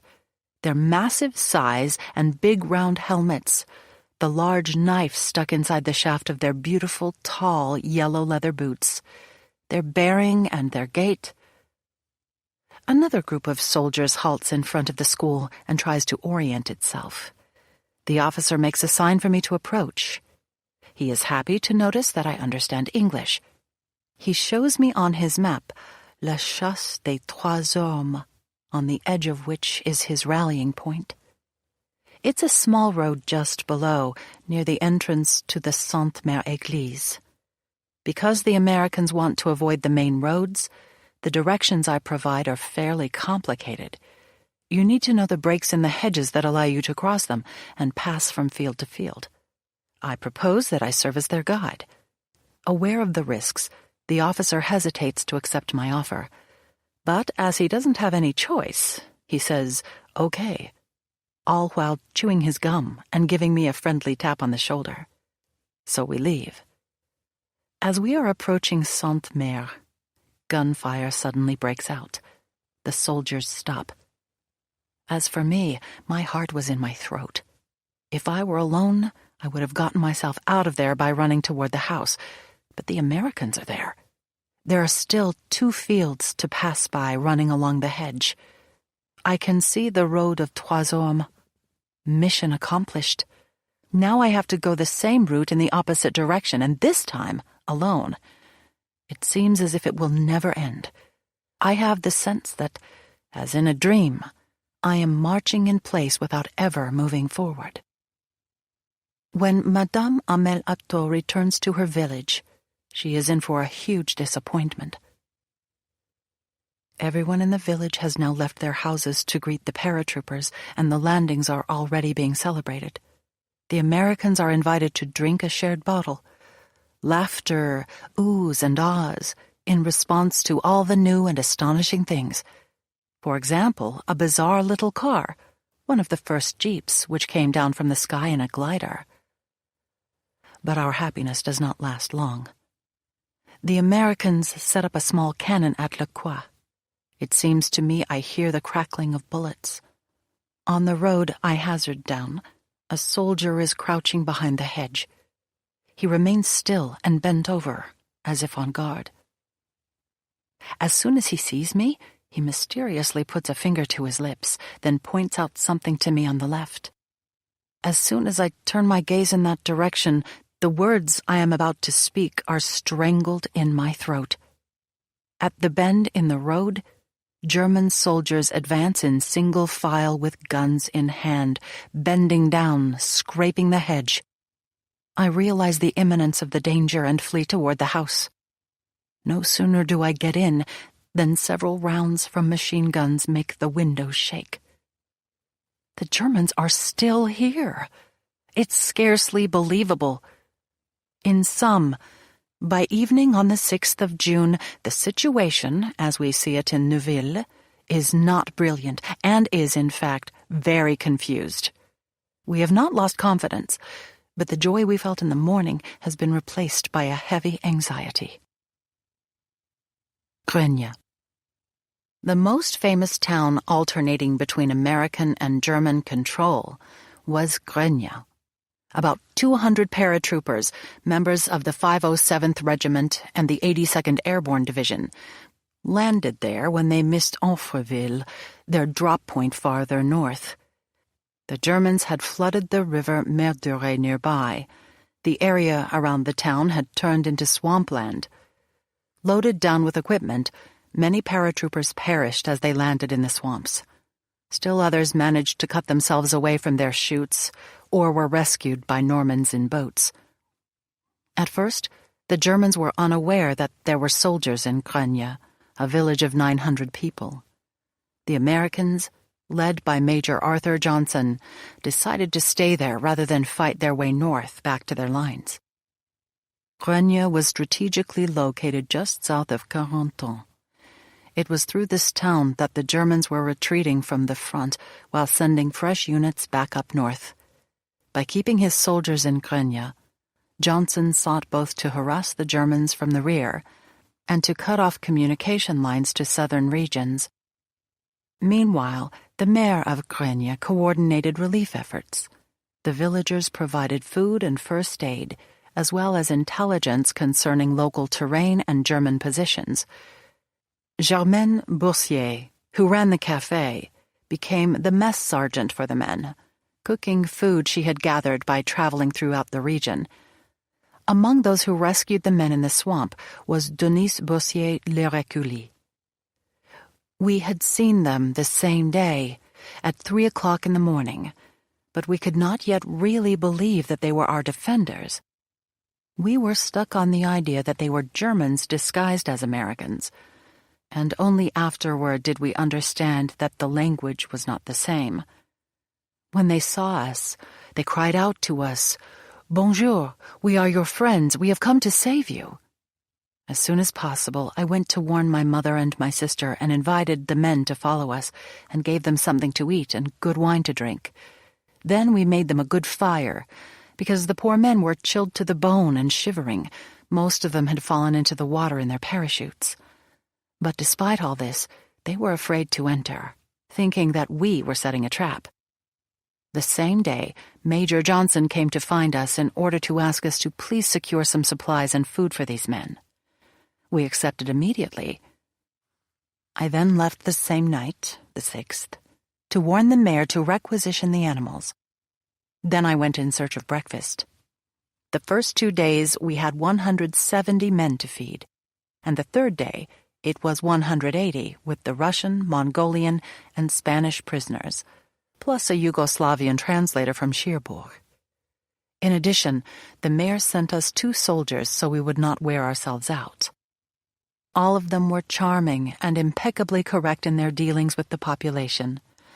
They were also greeted with joy and overwhelmed with gifts of meat, bread, butter, vegetables, stocks of fish, fruit, and wine by all the inhabitants of the surrounding communes. Madame S. Pézerin also remembers the rescue of the American paratroopers. It was during the night of the 5th to 6th of June that the parachutists came down onto the territory of the commune of Grenoble. The morning of the 6th, after being frightened all night by the sounds of planes and explosions, I am awakened by my teaching colleague. She tells me to go down into the school courtyard, which is full of soldiers with blackened faces who are literally falling asleep. They ask each other a series of questions in English. Where are we? Are there any Germans nearby? Etc. In all the trees and on the roofs hung parachutes in every color. It is extraordinary. We make them come in and serve them coffee. That is, we warm up water so that they can use it to dilute the soluble coffee and milk they have in their rations. In order to inform them of the location of the Germans, I take my bicycle and leave for Tribou, the neighboring commune about 6 kilometers away. On the way, I meet 2 Germans in a sidecar. They do not stop me. In Tribou, I learn that there are many of them in the region. On the way back, I think perhaps the 2 Germans have gone up to Grenoble. But I meet them again. They have not dared to venture into the town. Tracks left by their machines suggest they did a turnaround in the road. This is a comfort. Soon, groups of paratroopers arrive from all directions. We greet them with open arms into our homes. Those who have fallen into the swamp shiver and their teeth chatter. In all the houses, we light large wood fires and give them warm drinks. The peasants take out some old calvados, which they had saved for this day since the beginning of the occupation. The soldiers get acquainted with the local liquor. We offer them something to eat and treat them like old friends. As for them, they take marvelous things out of their sacks: chocolate, cakes, matches fixed in a little carton, chewing gum, cigarettes. We exchange our old 5-franc bills with the new ones they show us: blue rectangles striped with green and a bundle of French flags on the backside. Everyone shows photographs of their families. A very young father, who was wearing a rosary around his neck, kept forcing us to admire the portrait of his wife and his adorable little girl. Still others reminisced about the girlfriends they had left behind 2 years ago in distant America. They are younger than they seem. Fatigue, no doubt, ages them. They appear to be solid, well-built, and agile fellows. The entire population would do anything to please them, but they are so exhausted that they don't want anything else but to sleep. They fall down as one on the cement and sleep there for hours. When they are all reassembled from every corner of the commune, a small troop forms under the command of the major. General headquarters is established in the boys' school. The small school will be the infirmary and the operations room. While they get settled, we go up to the attic of the school. It is windy and the sky is very gray. The sun is not shining enough to illuminate the extravaganza of colors due to the parachutes abandoned everywhere by their former owners. The soldiers give them as gifts to the families who greet them. All the men seem to be tired and hungry. Several were wounded in their jumps. Some have cuts on their hands from using knives to cut their parachute lines and free themselves. Others are limping, but shots of Novocaine instantly relieve their pain. They are wearing sturdy, high boots that cover their legs and ankles. After the first hours of euphoria, a question surfaces. If the Germans attack, what will we do? During the first 2 days, the paratroopers dug individual holes in the garden of the school and the surrounding fields. They camouflaged their radio equipment in the vegetable garden. They are without news of their comrades dropped on Infreville. To keep the Allies from bombing the commune, large pink phosphorescent signs were extended on the lawns in front of the school buildings. The planes flew low, making signals of friendship. But one evening we are troubled by a plane with a swastika that grazes the town. We begin to fear bombs. Little by little, we settle into a new life. To nourish the men, the peasants provide butter, milk, and calves, which the butcher slaughters. Someone is commandeered to do the cooking. The soldiers have a large coffee room at their disposal to have their meals. Everyone comes together to assure supplies for the troops, despite the difficulties of the hour. Some risk their lives and go to find flour at the mill in Erel, 15 kilometers away. But they are stopped by a battle. Unfortunately, the joy and peace at Grenier would not last long. On Saturday, June 10th, Major Johnson and his men succeeded in blowing up a major bridge outside of town in order to prevent the Germans from reaching Carentan. In the process, the Americans killed some Germans, so the enemy became aware of the Paras' presence.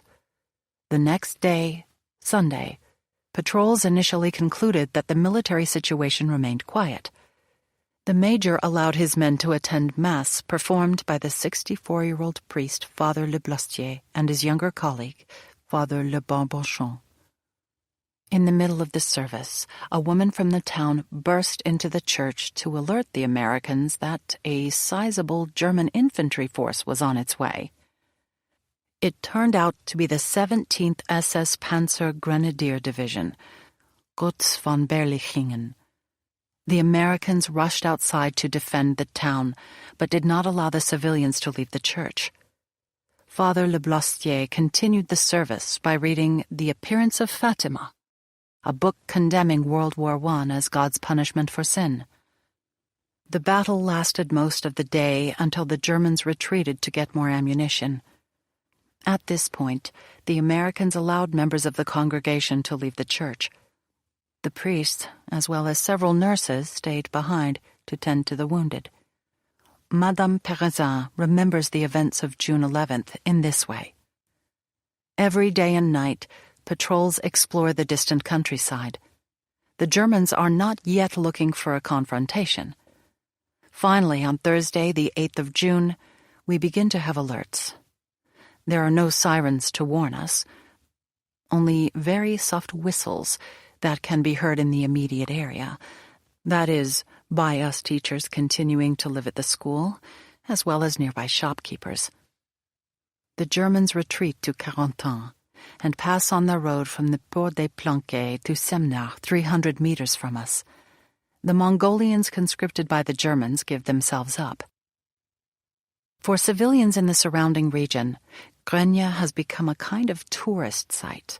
All the young people want to see the paratroopers, so much so that from morning until evening at the school, there is a line of visitors bringing food and supplies. With his sweetness and gentleness, the Major, Abraham Sofian, wins all hearts. He serves as a translator for the young 25-year-old commander, Arthur Johnson.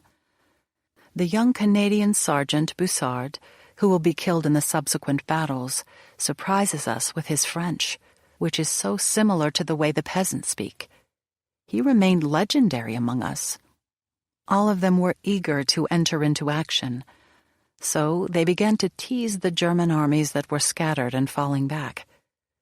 On Saturday, the 10th of June at noon, the Americans blow up the bridge at the Port des Planquets in order to cut off the German retreat route.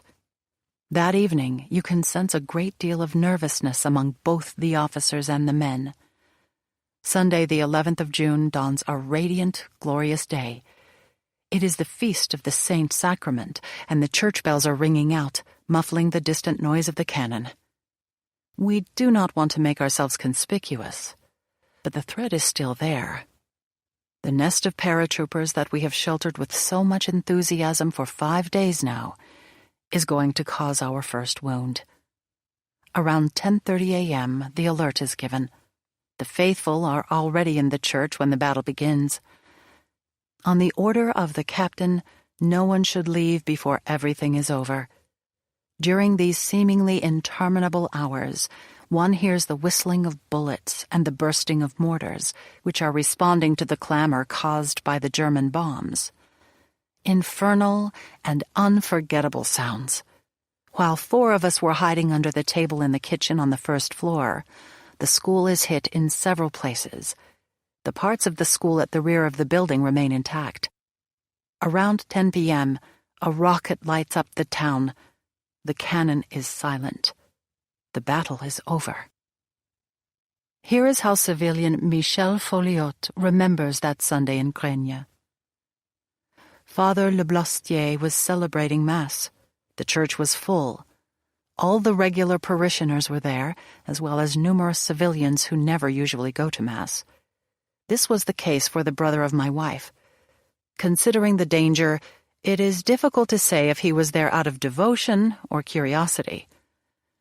No doubt curiosity for many people, because a large number of the paratroopers were also going to Mass. Many of the Americans took communion. As was the case every Sunday, there was a chorus and 6 musicians. As for me, I was playing the trombone. The Mass was progressing as usual. There is no bakery in Grenya. Madame Barn had gone to get her bread in Tribou. On her way back, she noticed a German column headed toward Grenya. She hurried to the church to alert everyone. All the Americans present left in a hurry and made the civilians stay in the church. Mass was almost over. We were cloistered in the church while the battle began to rage outside. The music stopped dead and was replaced by dozens of people saying the rosary. Some of us went up to the clock tower to see what was going on. The battle lasted a very long time, and then finally, at the end of the afternoon, silence again reigned. Sergeant Bussard, who spoke French very well, went back into the church and told those persons who lived in the south of the commune to go home. The Germans occupied the north. It goes without saying that everyone said they lived in the south, including myself, and we left toward the houses in the south of the commune. I had taken the precaution of putting my trombone back into its box, and I took it with me. The Americans stopped me. They were suspicious that I was carrying weapons in this strange case. The battle began again about 10 p.m. Sunday evening and lasted until about 3 or 4 a.m. Monday morning. In that round, the church steeple, which now held 2 American snipers, was one of the first German targets. When both men refused to abandon their post, they were killed by the first round of German artillery. The outnumbered American troops soon ran out of ammunition. By the end of the battle, all but a handful had been killed. The Germans captured the church, which had been set up as an aid station and contained about 20 wounded soldiers. All 20 were likely murdered, either in the church, in a nearby field, or some days later in Le Mesnil-Ongon. The citizens of Grenoble were also punished for their insubordination. Fathers Le Blastier and Le Barbanchon were both murdered in the rectory, along with their 2 housekeepers. The Germans then demanded that the villagers load the American dead into vehicles. Once again, Madame Pazarin takes up the story. A group of SS bursts in on us at the kitchen door where we are standing, 3 women and a child. After a summary examination of the place by the light of an electric lamp, they demand some wine. But in Normandy, after 4 years of occupation, we only have cider. They are very thirsty, but before quenching their thirst, they make one of us drink before them. Then they want to visit the house to find out if we are still hiding any paratroopers. They take one of us to accompany them upstairs and to the garden, forcing her to move forward with a revolver in her back. We are more dead than alive with fear, because we know that paratroopers occupy the attic. The parachutes remain on the floor, but the men have jumped out the window. Satisfied with their visit, they send us up to bed. 2 of the bedrooms are demolished. The beds are strewn with glass. The armoire is resting on the bed, crossed by a bomb that did not go off. 2 of our companions are exhausted and go to sleep, but we stay awake, meditating on the probable fates awaiting us. We expect to be shot as early as the morning. We ask ourselves what has become of the habitants of the 4 other houses in the town. Finally, the day breaks. The 12th of June is here. But will we see its twilight? In haste, believing that we could escape the surveillance of the guards patrolling us, we got ready to leave. We got no farther than the threshold of the door. With brutality, an SS officer makes us go back in. We get a glimpse of the church, which has been hit. The school presents a sad sight with its broken windows, its hanging drain pipes, its hole in the roof, and its windows enlarged due to missiles, their shutters torn away. We ask ourselves, by what miracle have we escaped this flood of iron and fire? What has become of the wounded paratroopers we saw the evening before as they were transported from the school to the church? On the steps to the cemetery, I saw traces of blood, with an American helmet resting nearby. Our kitchen became the prison. We were unable to go out, and the habitants who passed through the town were brought to us. The machine gun is set up in the middle of the courtyard. We tell each other that we are going to be shot. The soldiers have brought in the trucks and are looting the houses and the grocery store. They make fun of us, come over to break the necks of the bottles in front of us while crying out with joy, greedily swallowing the cake they find, and loading blankets, dishes, even children's dolls and toys into their vehicles. Suddenly, we hear the low rumble of the little truck used by the farmers to carry their cans of milk. We hurry to the window to see the Germans bringing back the wounded paratroopers as well as some able-bodied prisoners. In front of us, they lined them up along the wall of the Perelle, in a field facing the school, with their hands behind their heads. One wounded American, whose arm was bleeding, nevertheless also had to keep his hands behind his neck. All the while, the Germans are drunk, crazy, yelling loudly, "Invasion! Invasion!" At around 8 a.m., a German lieutenant arrives. He seems well rested and asks us what we are doing there. He allows us to leave. We go through the town running, because one of his companions who presided over the looting reproaches him for letting us leave. We are afraid he will change his mind. On our way, we come across several corpses. An American is lying in the entryway to a field. Near a well, another is stretched out, arms crossed, face to the sky. The first house has been burned. Flat on our chests under the table of our kitchen, we were not able to imagine such a huge disaster. We head across the small fields toward the farm of Thieuville, which has been spared. It was only the next day that we learned about the most tragic episode of that evening. On the 12th of June in the early morning, the wife of the sacristan goes out, as she does every day, to bring the milk for the parish priest's lunch. At the door of the presbytery, she meets the Germans, who tell her, "Pastor left." But as she has noticed 2 little pools of blood, she enters with her husband and finds the bodies of the 2 priests covered with sticks, riddled with bullets, the skulls shattered. Father Louis de Gonzague has a bullet in the eye. His glasses are on the ground. The face of Father Le Blastier bears the marks of a great suffering. Both have been robbed of their watches and the money they were carrying. Father's suitcase is open and almost empty. The mayors of Gragny and Ménil-Ongot, assisted by some municipal councillors and the housekeeper, who had left the presbytery the evening before, wash the bodies of the 2 martyrs and dress them in priestly robes. They show them in the great room with the intention of burying them together. Although access to the town was forbidden to all civilians, even to gravediggers, they are able to place the bodies in coffins on Sunday the 25th. But when Tuesday the 27th arrives, the day on which they were to be buried, the enemies set fire to the presbytery. The bodies, taken out of the coffins, rest on the floor and are burned. Neither did the Germans want us to pay our last respects to the paratroopers who fell in a courtyard next to the presbytery, where they were violently thrown into a drinking trough.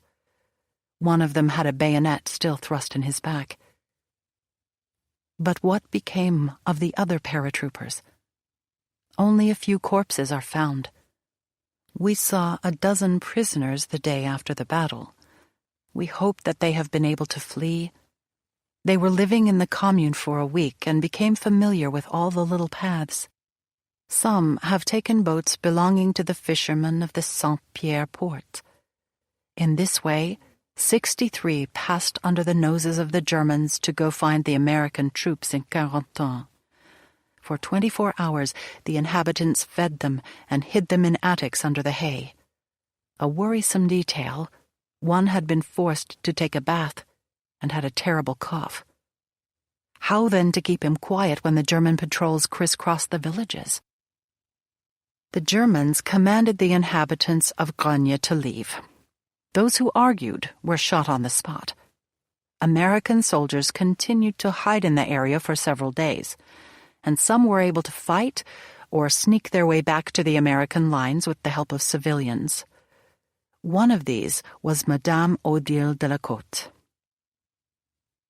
We were 4 families who had been evacuated from the region stretching from Cherbourg to Gragny, near Carentan. We had 18-month-old babies, and we could not stay in Cherbourg. We were called refugees.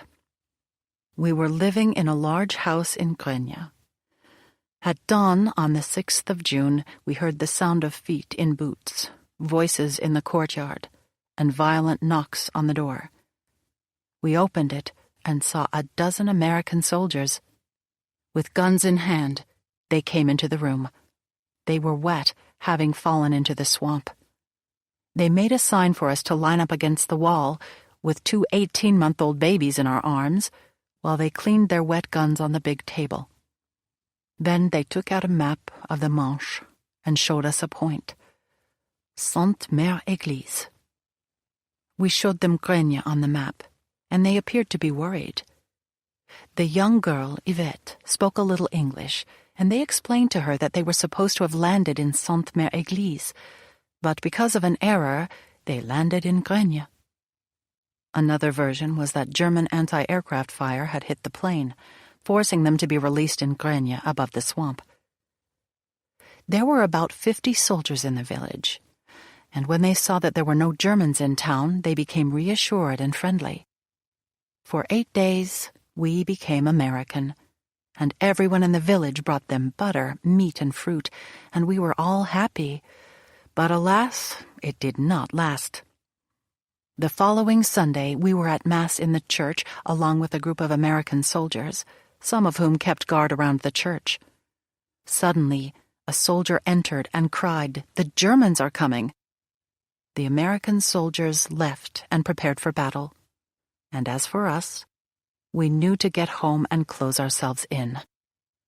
All day long and into the evening they fought in and around the church until they ran out of ammunition, because the Americans did not have a great deal. The morning brought peace once again, but the German soldiers stayed in the village and inhabited the houses. We had 6 of them in our house, and we had to live with them. They were nice enough and were in the Wehrmacht. One of them, an Alsatian, spoke French. What had become of our parachutists and the other American soldiers? No one knew, but certainly several of them had been killed. But there was nothing we could do about it. One morning, Yvette and I went to bring food to the rabbits, who were in a cowshed under the hayloft a little distance away. We heard noise and the rustling of pines, and then we saw the heads of 2 visibly thinner men, who were looking at us and making a gesture to be quiet. It was 2 of the paratroopers. Yvette spoke with them and asked them what they wanted to eat. They asked for sugar and milk, because they had eaten nothing for several days except for hearts of cabbage. We then realized that the animal we had accused of eating the hearts of cabbage was, in fact, 2 Americans who ventured out every night.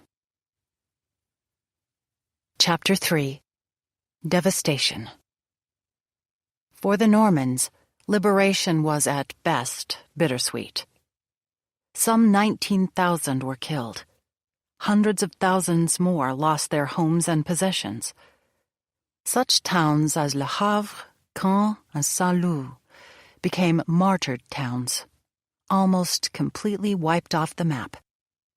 Every family had lost someone, remembered American journalist Andy Rooney. It was true that they were being freed, but at the cost of the total destruction of everything they had. Most deaths occurred as a result of bombing. The Allies dropped 550,000 tons of bombs onto France in the years 1942 through 44. In the months before the Norman invasion, Allied planes attempted to destroy the nation's transportation system as well as its armament industry. In the process, they also demolished thousands of farms and homes. The Nazis used the devastation as a propaganda tool, claiming that Great Britain and the United States had imperial aims in France. In this way, the Germans hoped to turn the population against the Allies. To some extent, they succeeded in doing so. But nothing could compare to the scale of destruction Normans endured in the first 12 days after the landings, when over 7,000 civilians perished from bombing raids. With little help from the Germans, civilians were forced to survive on their own as best they could. No place was safe, and escaping death became largely a matter of luck. Between 2 enemies. On Monday evening, June 5th, Allied bombers made their way to the French coast to destroy German artillery batteries in the region. Because of bad weather and imprecision in reaching targets, Some batteries went untouched, while many civilians were killed. At dawn on June 6th, American bombers unloaded still more deadly cargo on coastal towns, this time to prevent Nazi troops from rushing toward the beaches. Those directly subjected to the bombardments along the Cotentin coast sought shelter in trenches outside their homes. Some of these were communal, some private. Some had been constructed by civilians, others built, then abandoned by Germans. Despite these shelters, the night of June 5th through 6th brought fear, destruction, and death. Marcel Destor, his wife, and his family were among the unlucky Normans whose town had been bombed that night. Marcel was a prosperous farmer and a chief in the local passive defense. In the absence of German guidance, community leaders had organized their own response systems for wartime emergencies. Men like Marcel were to coordinate rescue and medical efforts in case of a bombardment. The Destorses lived in the coastal town of Mézy, at the base of the Cotentin Peninsula and between the two beaches, codenamed Omaha and Utah, used for the American landings. Hence, the Destorses found themselves in the middle of the invasion on the morning of June 6th. Here is how the events of the day unfurled for them, as recorded by Madame Destor in her personal diary. June 5th, 3:15 a.m.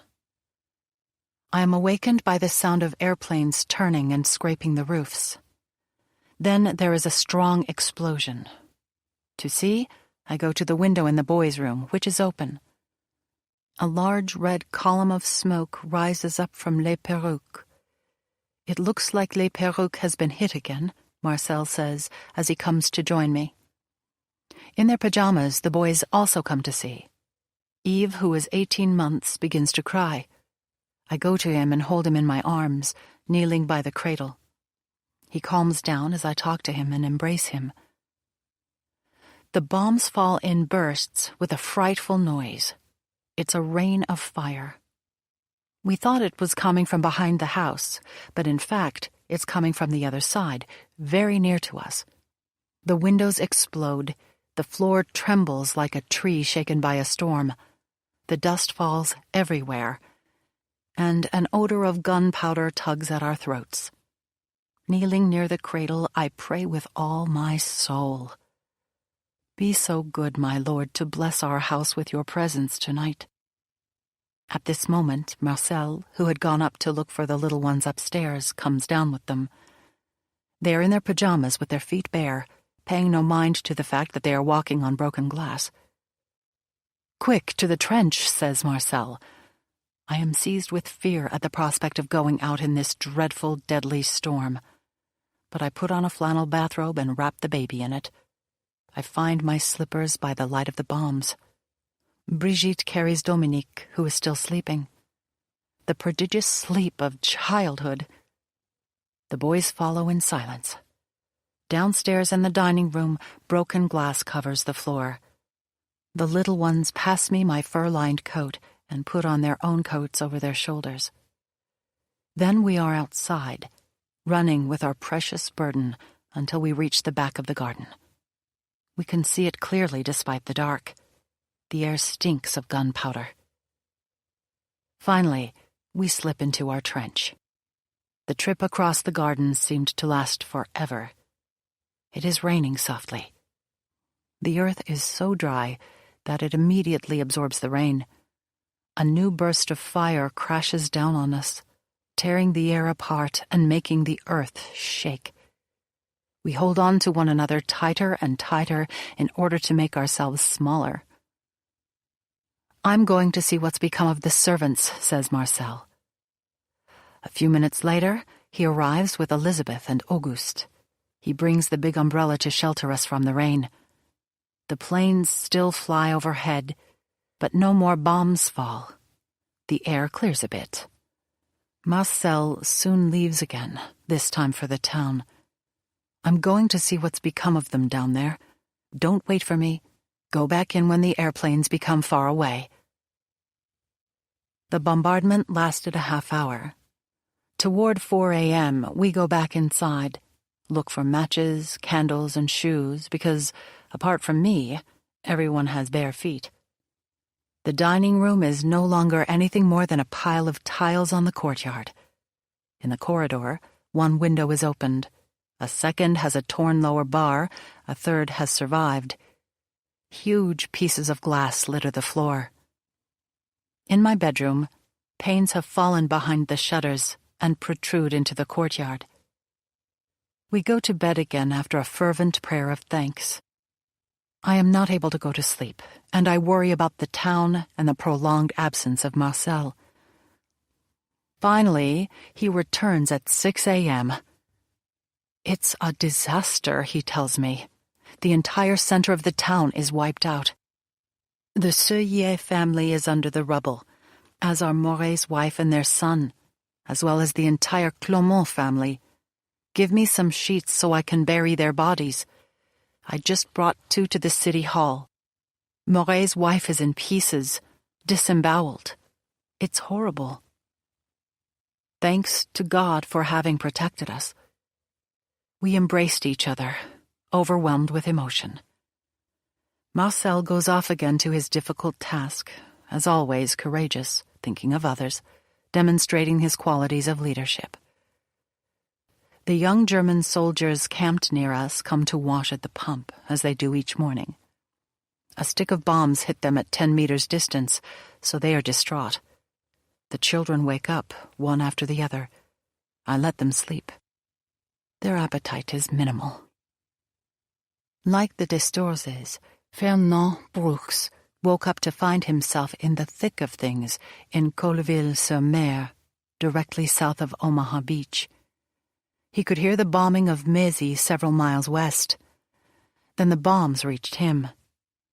Brooks's account also demonstrates how Normans sometimes had to deal with increasingly desperate German soldiers. On the 6th of June, around 2 o'clock in the morning, the bombing began, as it had in previous days, along the coast of Mézy. We were not too alarmed. After I got up, I went back to bed, but I was not able to get back to sleep. Around 4 in the morning, the noise seemed to get closer, so I got up again and shuttled back and forth between my bedroom and the courtyard. Around 6 a.m., the situation seemed to me to be worrisome. I went upstairs again to tell my wife, I think it's time you got up.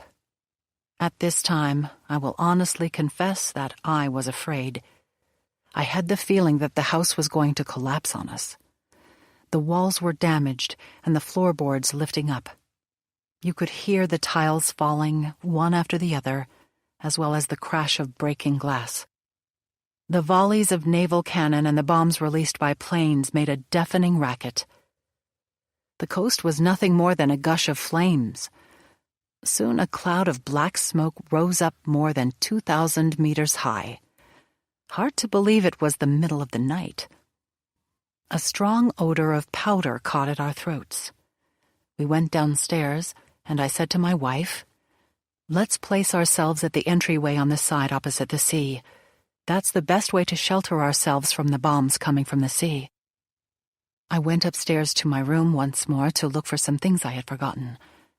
Soon afterward, an exploding bomb broke the kitchen window and struck the wall at an angle. It ricocheted against a partition and literally turned around my wife, who was hit by a small fragment. She went across the street to our neighbors, where I found her, and noticed that her wound was not serious. Under the fire of the bombardment, I did not hesitate to come back home, where, calmly, I turned on the stove to heat up a cup of real coffee, which we had painstakingly saved for the day when we would need a tonic. This beverage was greatly appreciated by our neighbors. A typical detail: as we no longer had bread, I set about making crepes. We took refuge across the street at our neighbor's house, which seemed more solid than our own. In the afternoon, the Germans came to ask me for something to eat. But believe me, I refused to give them whatever I had. Around 8 o'clock in the evening, 2 other Germans approached my house. Because they acted as if they wanted to go in, I went and stood in front of them, then asked them what they wanted. One of them responded with these words, "We want blankets." I told him, "I don't have any." He made a show of anger. Without hesitation, I took him roughly by the arm and led him to the entry of our cellar, while telling him, "Here we are 23 in number. There are women and children among us, including a mother with a 2-month-old baby on her arm." They didn't look convinced. Ultimately, we gave them a very light bed cover as well as a sack, just to have some peace. About 20 minutes after this little confabulation, our unwanted guests threw a torpedo in our direction. But it fell 20 meters beyond us onto a farm, setting it on fire. We were unable to do anything to confine the fire, because machine guns constantly fired from our side. On the 7th of June, around 4 or 5 o'clock in the morning, the majority of the Germans seemed absolutely exhausted. In general, they were young men of 16 to 18 years. To an officer who spoke French, I said, "What are you waiting for in order to surrender? You no longer have anything to keep fighting." With a desolate air, he responded, "What can you do? These are our orders." Finally, at noon on the 7th, we heard tanks going by on the road from Port-en-Bassin to Grand Camp. I rushed over to the road, and there I saw my first Americans appear. The thought that we were finally delivered from an oppression which had lasted 4 years made our enthusiasm border on delirium. Caen, martyred city. The most destructive raids were still to come. In order to stop German troops from rushing northward into the peninsula, Allied planners sought to destroy the transport arteries of Norman cities, including Caen, Lisieux, Condé-sur-Noireau, Argenton, Saint-Loup, Vire, and Coutances. To do so, they argued, the centers of these towns had to be decimated by bombing, their ruins transformed into choke points. Allied commanders vigorously debated this plan. To target cities with large civilian populations, historic sites, and absolutely no military installations was deemed unacceptable by many of them. In the end, the argument for necessity won the day. The Allies issued warning leaflets dropped from planes. Civilians were urged to evacuate cities as soon as possible and find refuge in the countryside. Unfortunately, however, wind and weather scattered most of these fragile missives. Many inhabitants simply did not realize the danger they were in. On the evening of June 6th, the targeted cities were bombed first by the Americans, then by the British. By dawn the next day, entire cities had ceased to exist, and thousands of Normans were dead. Here is how 15-year-old Danielle Philippe remembered the bombing of Caen on D-Day. In her diary, dated June 6th, she wrote the following. All of a sudden, someone yelled out, "Planes are diving! Quick, everyone inside!" We had enough time to catch a glimpse of the planes. They had a white star on the fuselage and a strange tail with 2 rudders shaped like plates, which were connected to the elevator. The planes flew at low altitude, and there was a strident whistling noise as they passed over our heads. But they didn't shoot. We rushed into the trench. Phew! It couldn't have come sooner. We had barely gotten to safety when all hell broke loose. Terrorized little children began to scream as the machine guns tore up the area above us. The planes returned to attack, one after another. They swooped down on us and fired continuously. One woman was screaming as the children around her sobbed. I wondered when the infernal racket would finally end. It was the lowest the planes had ever flown. We had the horrifying impression that they were targeting us, that we already had one foot in the grave and our only option was to sit and wait. What did they all want from us? I wanted to rise up in revolt. Against whom? I did not know. I felt like crying out, "This is your great liberation? We are all meant to get our share? The world was calm before you arrived." Perhaps it wasn't terrific, but at least we had a chance to make it out in one piece. Whereas now, the din was enough to drive one mad. If only the kids would stop their wailing. And their mother. Mercy! "She should shut her mouth," yelled Colette, who had limited herself to plaintive sighs up until that point. I was relieved that my sister was brave enough to bring the woman into line. "You have to pull yourself together." It was hard to believe, but we didn't hear any more noise outside. We listened closely. Silence, at last. It was over. Everyone in the trench calmed down as well. Someone next to us abruptly started laughing uncontrollably. It was a strange, wild guffaw.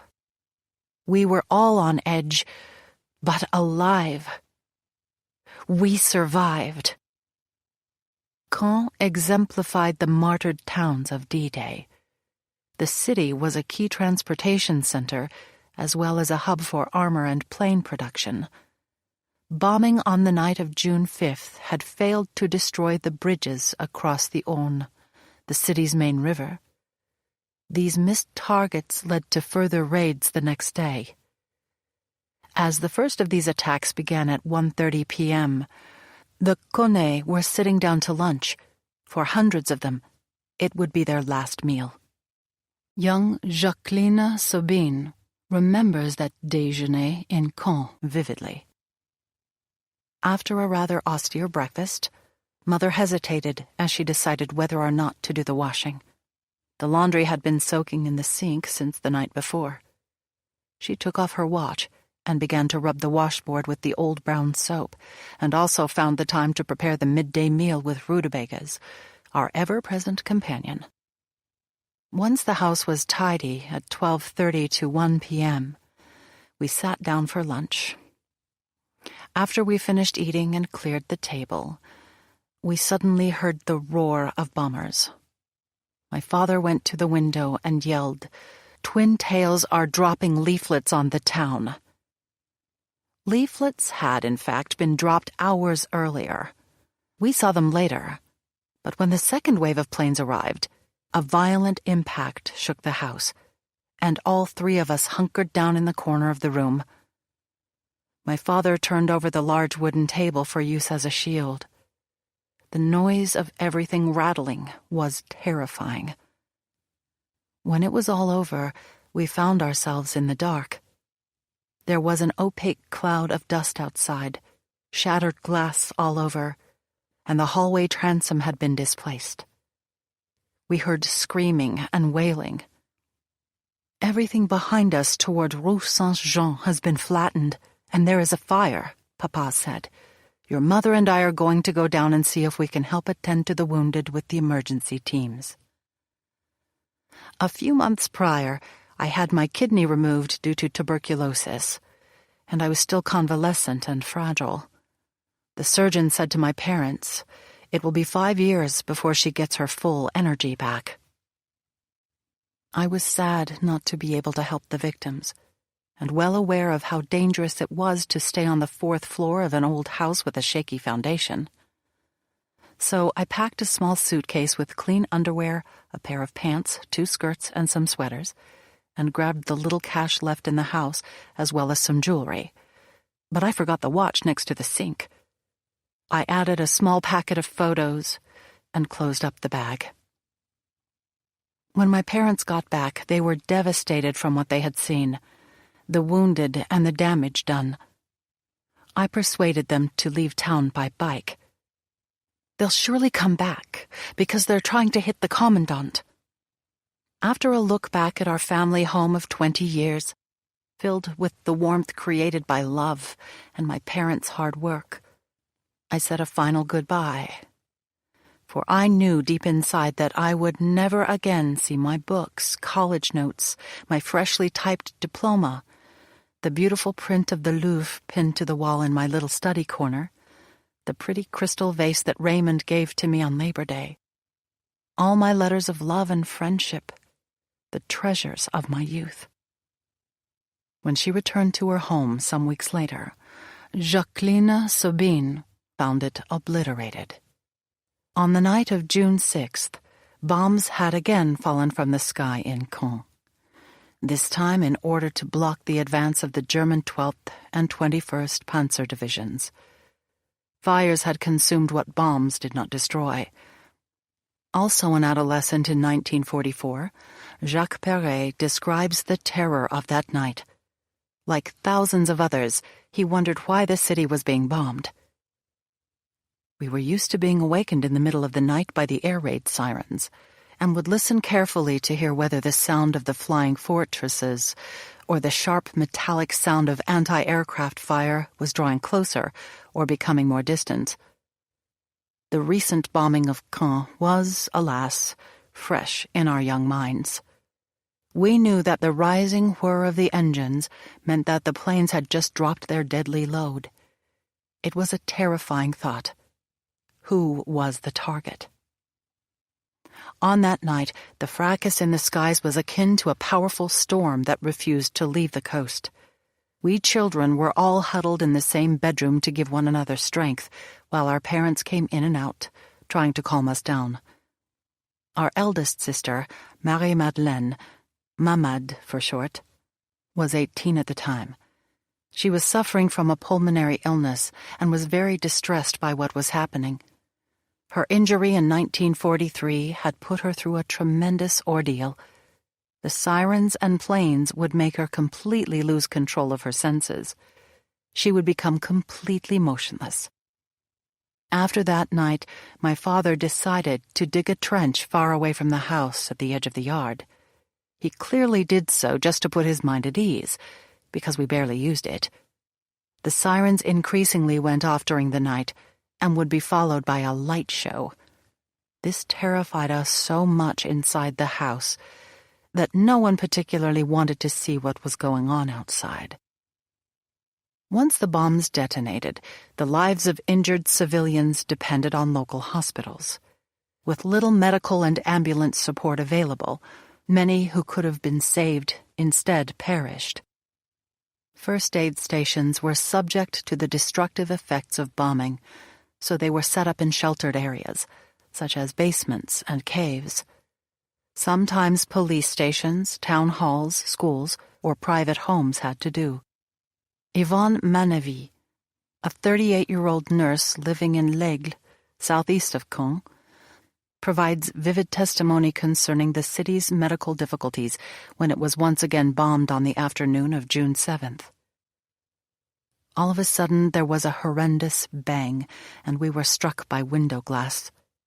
We immediately understood what was going on and took cover in the cellar with the housekeeper, who had just arrived. After the explosions had stopped, I was halfway down the stairs when I realized I had to leave for my aid station. So I went back upstairs to fetch my nurse's blouse and my armband on the first floor. Along the way, I had just enough time to catch a glimpse of the double door in the living room, which had been completely warped by the blast. I went onto the balcony in my mother's room, which overlooked the town. It was horrifying. Flames everywhere. The hospital was ablaze, as was the Rue Port-Rabel, and the train station had been hit. In the foreground, I had a full view of the back of the Rue Saint-Barthélemy and the Rue des Jettes. The houses had been laid to waste. Particularly striking was the huge cloud of dust above L'Aigle. My mother followed me upstairs and yelled, "Where did it hit?" "Everywhere." At that very moment, more planes arrived. There were only a few minutes between the two waves. Mother didn't even have time to reach the balcony. We went back into the room. I finished getting dressed and left. I entered town through the Saint-Barthélemy neighborhood to reach the town hall, where the passive defense people would be meeting. Everywhere I looked, there were caved-in houses, dead bodies on the ground, and people screaming. That same morning, Those same people had been living peacefully in their houses. In the blink of an eye, the town had turned into a lunar landscape. At Quai Catel, I passed in front of the house of Dr. Fruinot, the radiologist at the hospital. His wife was at the gate, concerned about her husband, whose whereabouts were unknown. I was able to climb through the ruins to Rue des Émorgeards and Notre-Dame de Marie boarding school, which had effectively been transformed into a hospital. It was unbelievably chaotic in the courtyard. People laid out everywhere, new wounded arriving, parents picking up their children. Monsieur Gaston Beauchef and his son René, both surgeons, led the operations. They decided to set up there instead of at their clinic, which was too small and had suffered heavy damage in any case. The elder Monsieur Beauchef sent me to the hospital to try to find boxes containing sterile surgical instruments. I left for the hospital by way of Rue de la Madeleine. It wasn't a pretty sight. I ran up it as best I could. The hospital was on fire. During the first wave, bombs had hit the chapel and the cloister. The radiology department had been destroyed, and a nun and 2 nurses had been killed. Some had succeeded in leaving through the cloister, but there were quite a few wounded, and people were still trapped under the rubble. At the moment of the blast, Dr. Fruinot had said, "We have to take cover in the surgery department, inside the elevator. We'll be safe there."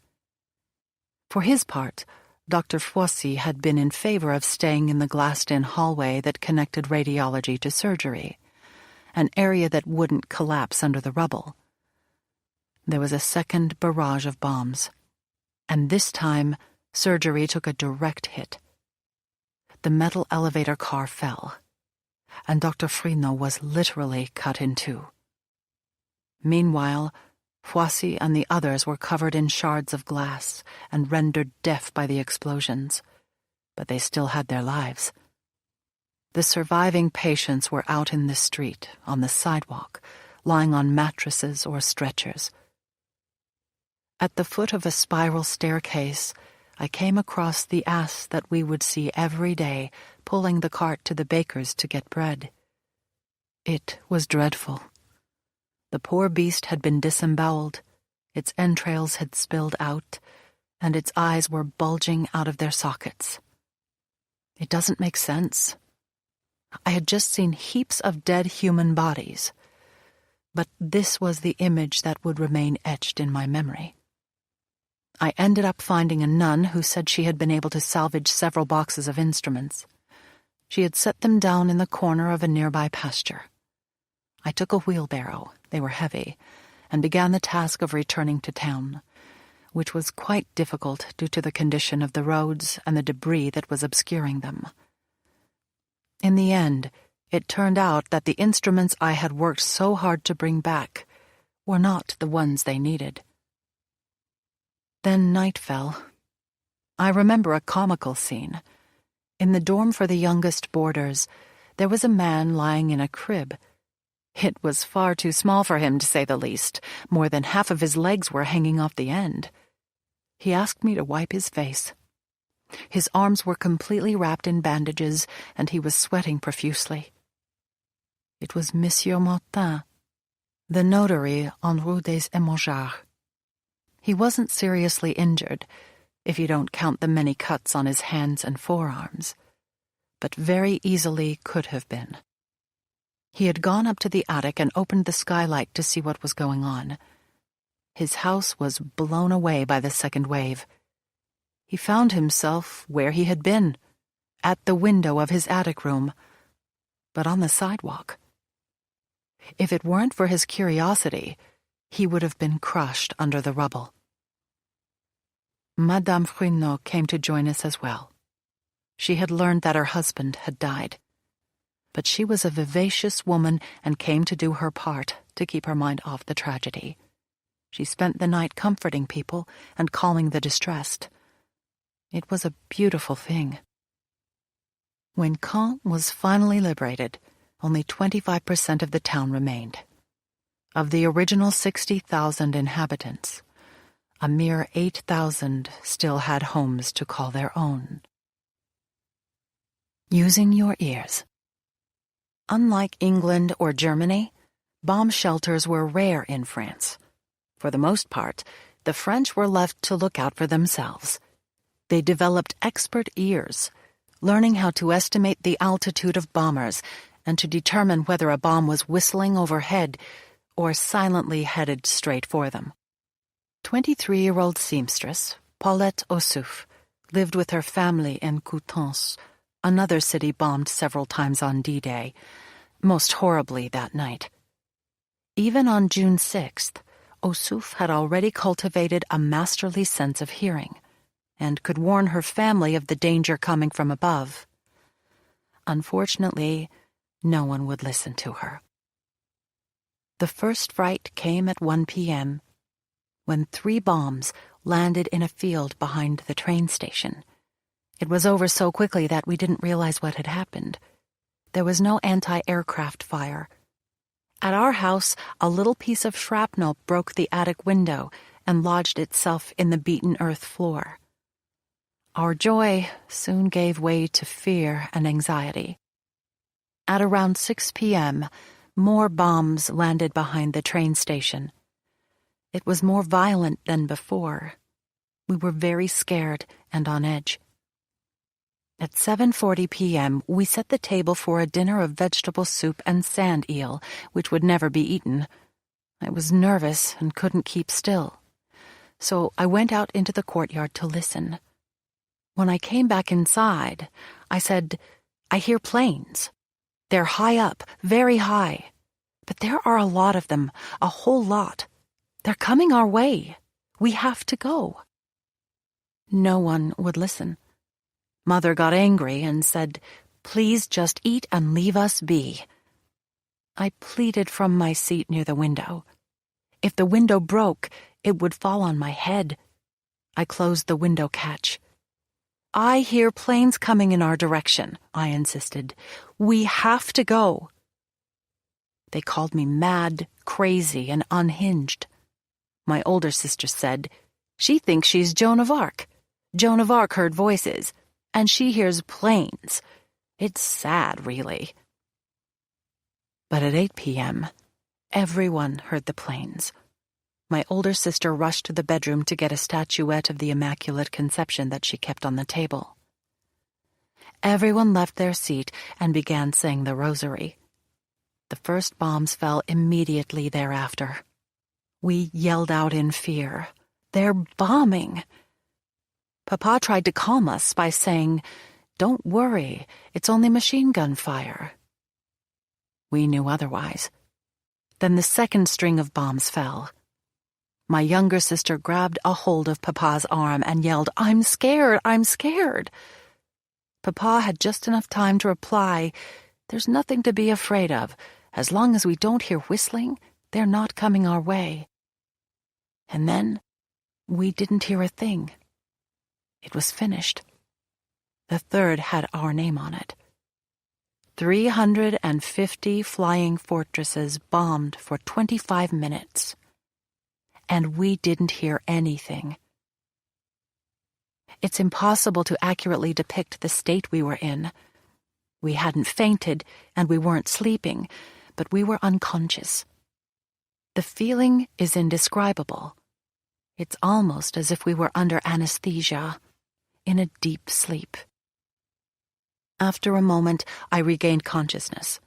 I had been hit by falling debris and stones, especially on my feet. So I lifted my feet up, thinking to myself, I don't want to be buried alive.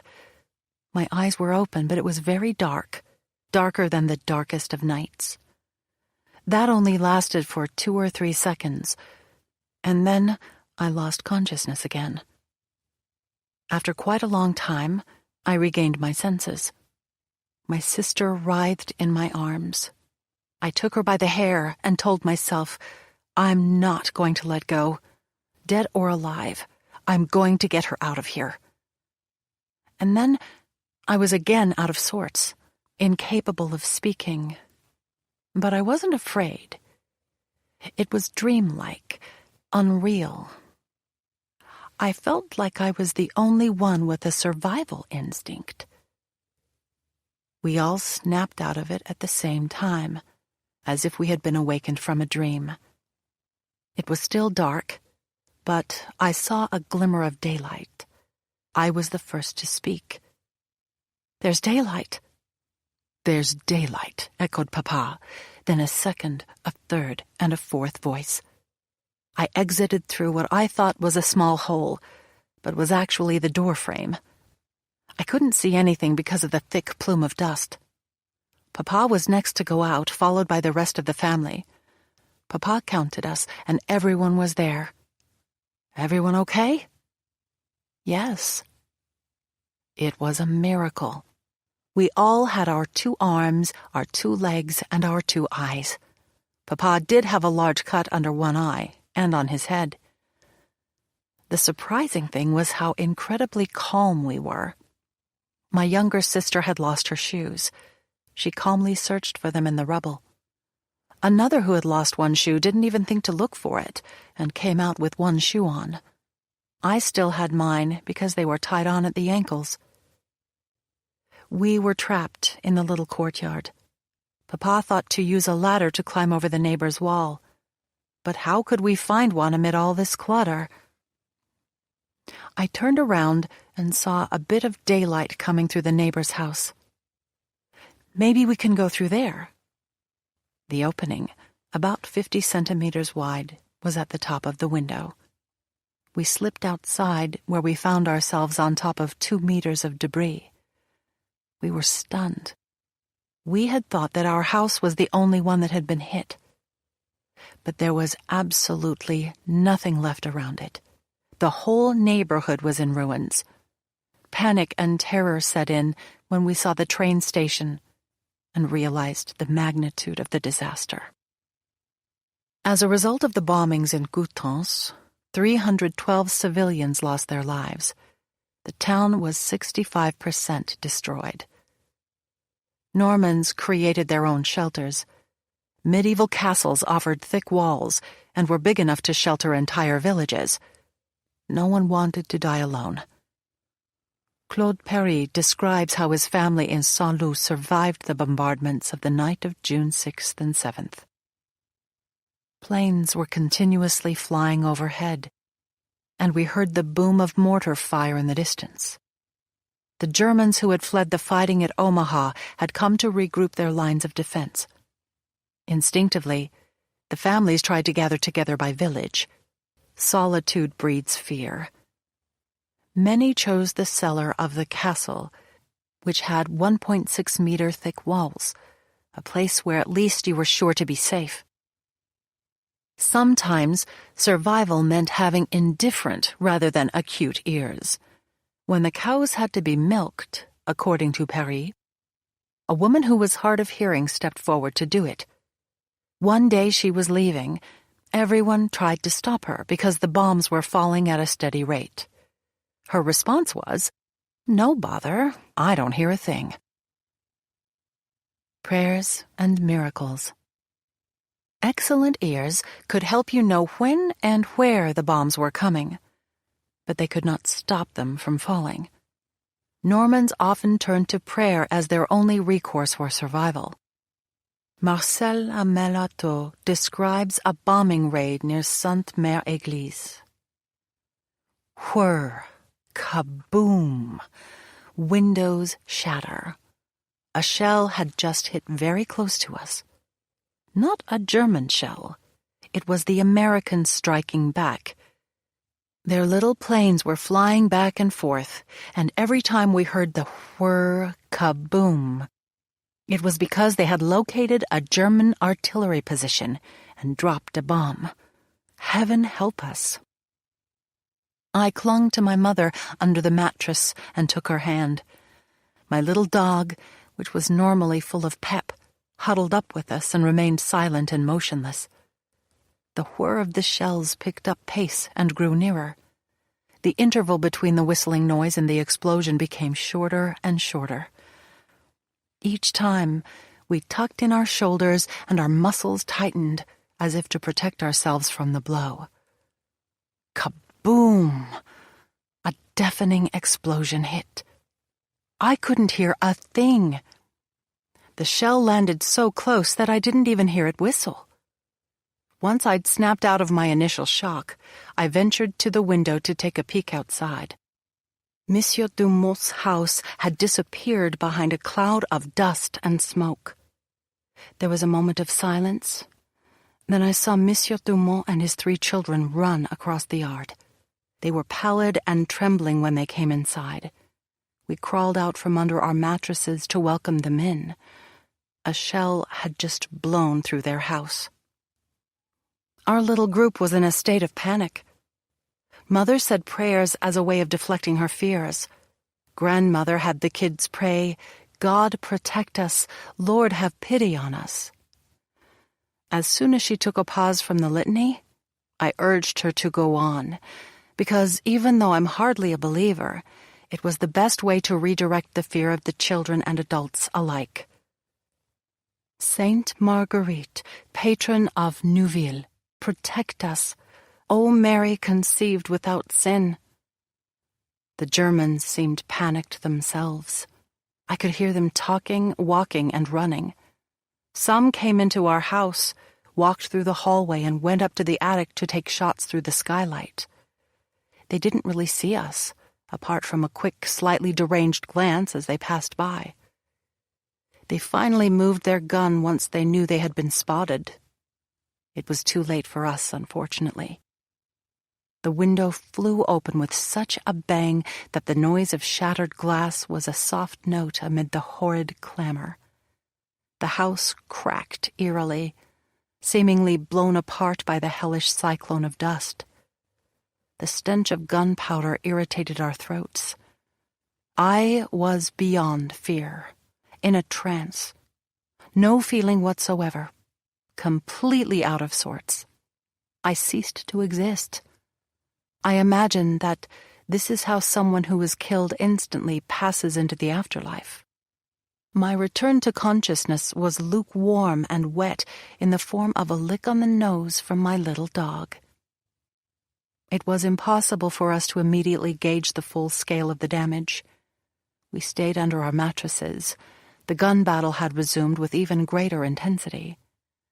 In the evening, when it calmed down and we began to emerge from the chaos, we found that debris was strewn all over the yard. The doors and windows had been ripped off their hinges. The walls were still standing, and the Germans were still there. At times, survival was nothing less than incredible. In Flers, just south of Caen, the crypt of the local church turned out to be a death trap. Janine Guérin, a 17-year-old bank clerk and daughter of a butcher, remembers the bombings there on the night of June 7th. Her survival, she believed, was a miracle. Sadly, all her family were not so blessed. In the morning, we heard a steady stream of loud thuds coming from the shores of the English Channel. We knew that the liberation was drawing near. We had been waiting for the Allied landing for so long. At last, we would be liberated from German oppression and regain our freedom. At 7:45 p.m. that evening, there were still quite a few people in town. It was supper time. Out of the blue, some planes flew by and dropped bombs on Rue de la Chaussée and Rue de Domfront, creating a massive explosion. We were in the delicatessen on 7 bis Rue Schnetz when it happened. My mother had decided that if there was a bombing, the only dependable shelter was a crypt below Saint-Germain Church. My father did not share her opinion. As it happened, Rue Schnetz wasn't hit during the first bombing run, but inside the house, it was as if we were on a boat. I was on the second floor, and I couldn't bring myself to go downstairs. My mother had to drag me down the staircase. When we got to the doorway, Mother said, "We really have to get to the crypt." And so we did. My father was unsure about whether to follow us. I can still picture him in his clogs and butcher coat, calmly walking up to the market square to meet us in the crypt where we had happily taken shelter. There were maybe several hundred of us in the crypt, with the greatest concentration of people near the entrance. Someone asked for everyone to leave the doorway clear so that people could get through.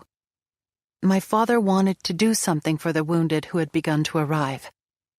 "We'll take a bench, put it at the back of the crypt, and we'll all sit there," he suggested, which is what we did, except for me. I may have been more jittery than the others, I'm not sure, but I didn't want to sit down. I stood behind them. At 8:10 p.m., 3 bombs hit the church. I heard a huge bang.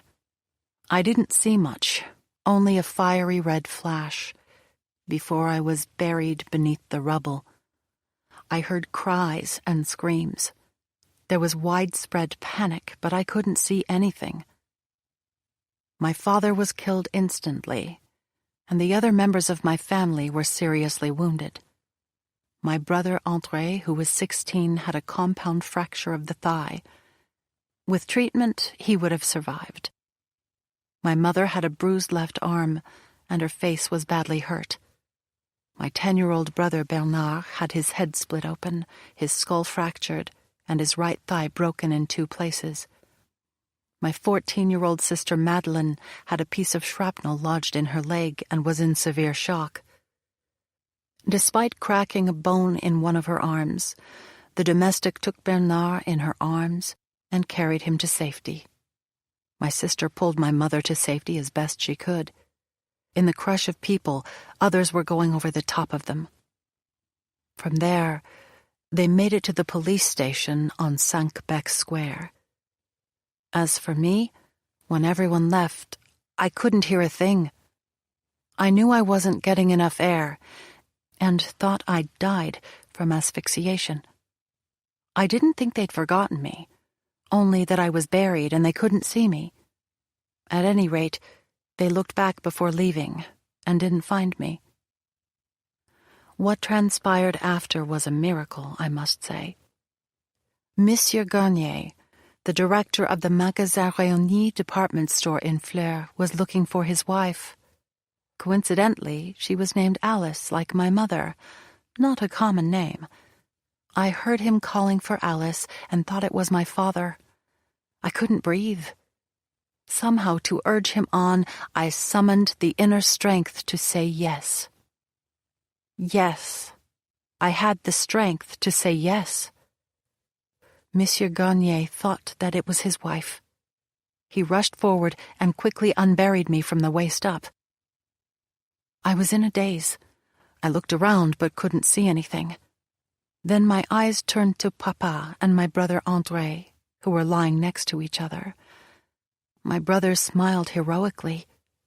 He was losing blood from the wound in his thigh. He said, "Papa is dead. Save me." My father was lying on his back. He didn't look hurt. I didn't think he was dead. I was able to free the rest of my body all on my own, although I did have trouble pulling my right leg out from the rubble. I was covered in debris. It was then that I went over to my father. My brother had told me he was dead, which was true. But for a moment I refused to believe it. My brother's plea, "Save me," will forever be in my mind. I did not save him. I was in a state of panic and did not have the wherewithal to help him. A lot of people were going down to the crypt. From where I was on the church square, I begged everyone I saw, "Please get help." They all promised they would, but no one ever came. Finally, stretcher bearers, I can't even remember their names, came and got my brother. It was a good thing that they did. We could have been transported elsewhere, but they took us to the police station. There I was reunited with my brother Bernard and my mother, who were both stretcher-bound. I informed my crying sister of our father's death. When Mother saw me arrive, she cried out, "Another one made it." my father was the only one missing. Mother thought that he had been brought elsewhere. That was what we subsequently told her, that he had been wounded and that they surely had transported him to a hospital. I also remember the joy of my brother André on his stretcher when he recognized Raymond Barjot. Seeing one of his classmates seemed to restore his hope. He no longer felt alone. I can still picture him after we left the Saint-Germain church crypt, looking at Rouchnetz, which hadn't been hit. I don't know exactly what was going through his mind, but my thoughts were with him. After the police station, the doctor from Ménil-du-Buisson led the wounded to Madame Descoles' home in Renette. All the wounded were crammed into 2 little rooms lit by a lamp and a candle. Mother was near the window. She didn't recognize my brother André, who received several shots from the doctor. With serum, he could be saved. He was hurt a lot less badly than Bernard. We spent the night like that. At 8:15 a.m., my brother André died. The doctor covered him up. I didn't have the strength to go see him beforehand.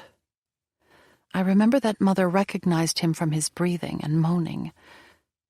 "That's Dédé, André. He's here," she said. "No," we replied.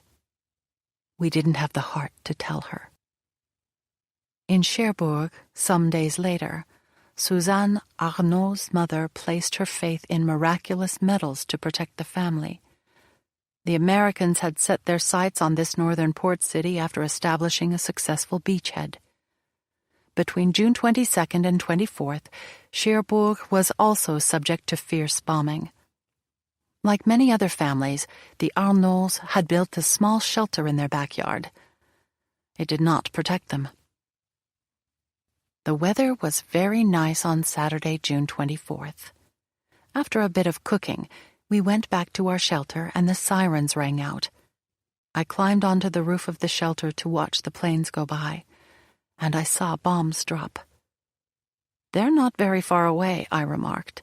The noise was loud.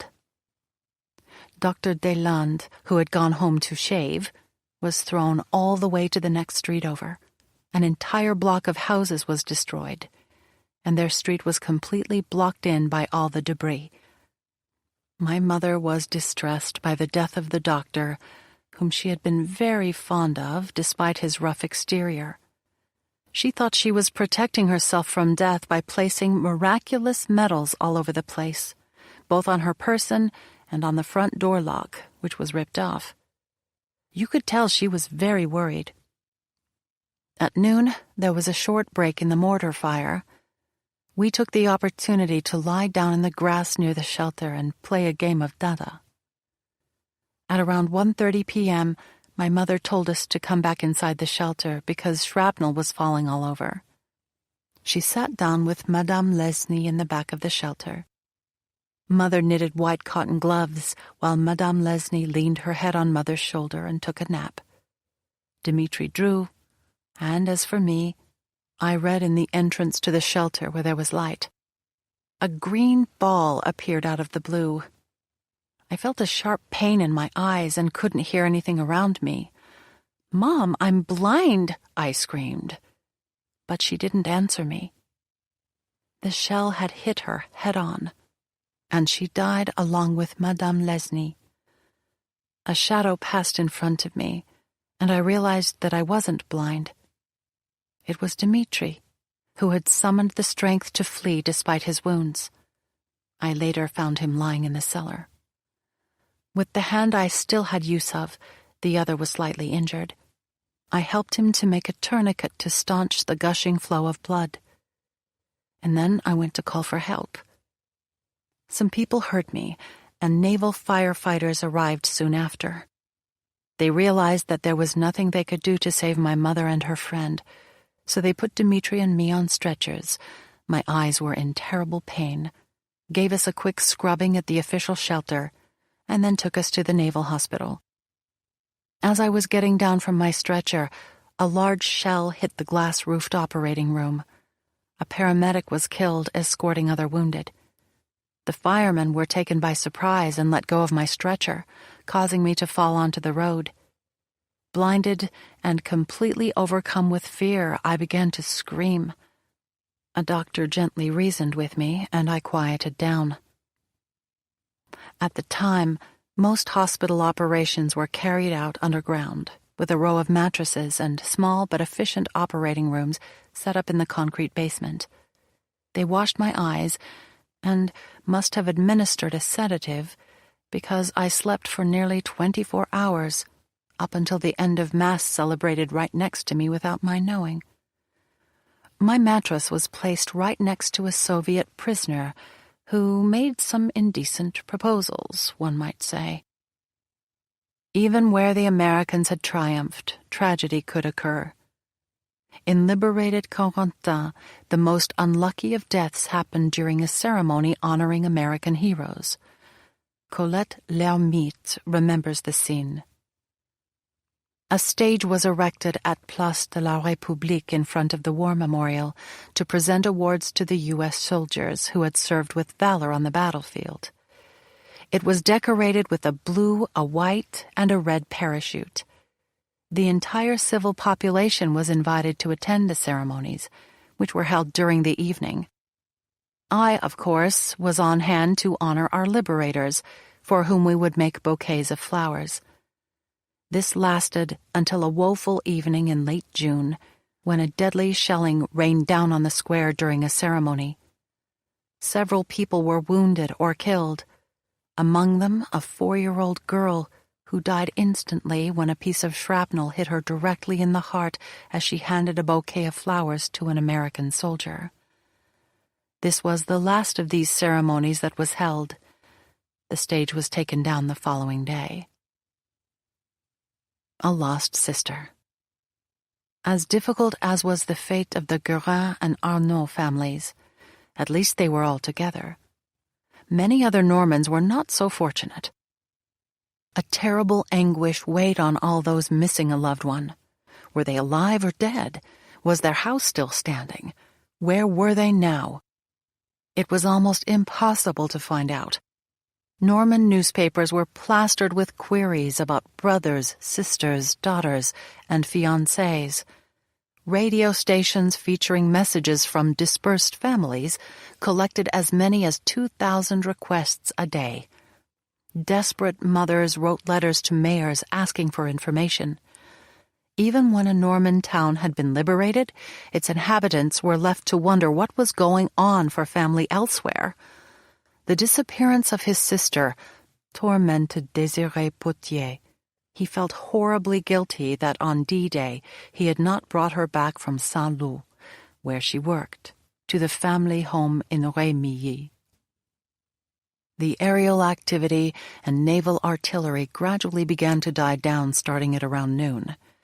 Had the landings failed? The question was running through my mind as I got on my bicycle to ride back to Saint-Loup. If the landings were over, I would have to start thinking about returning to work.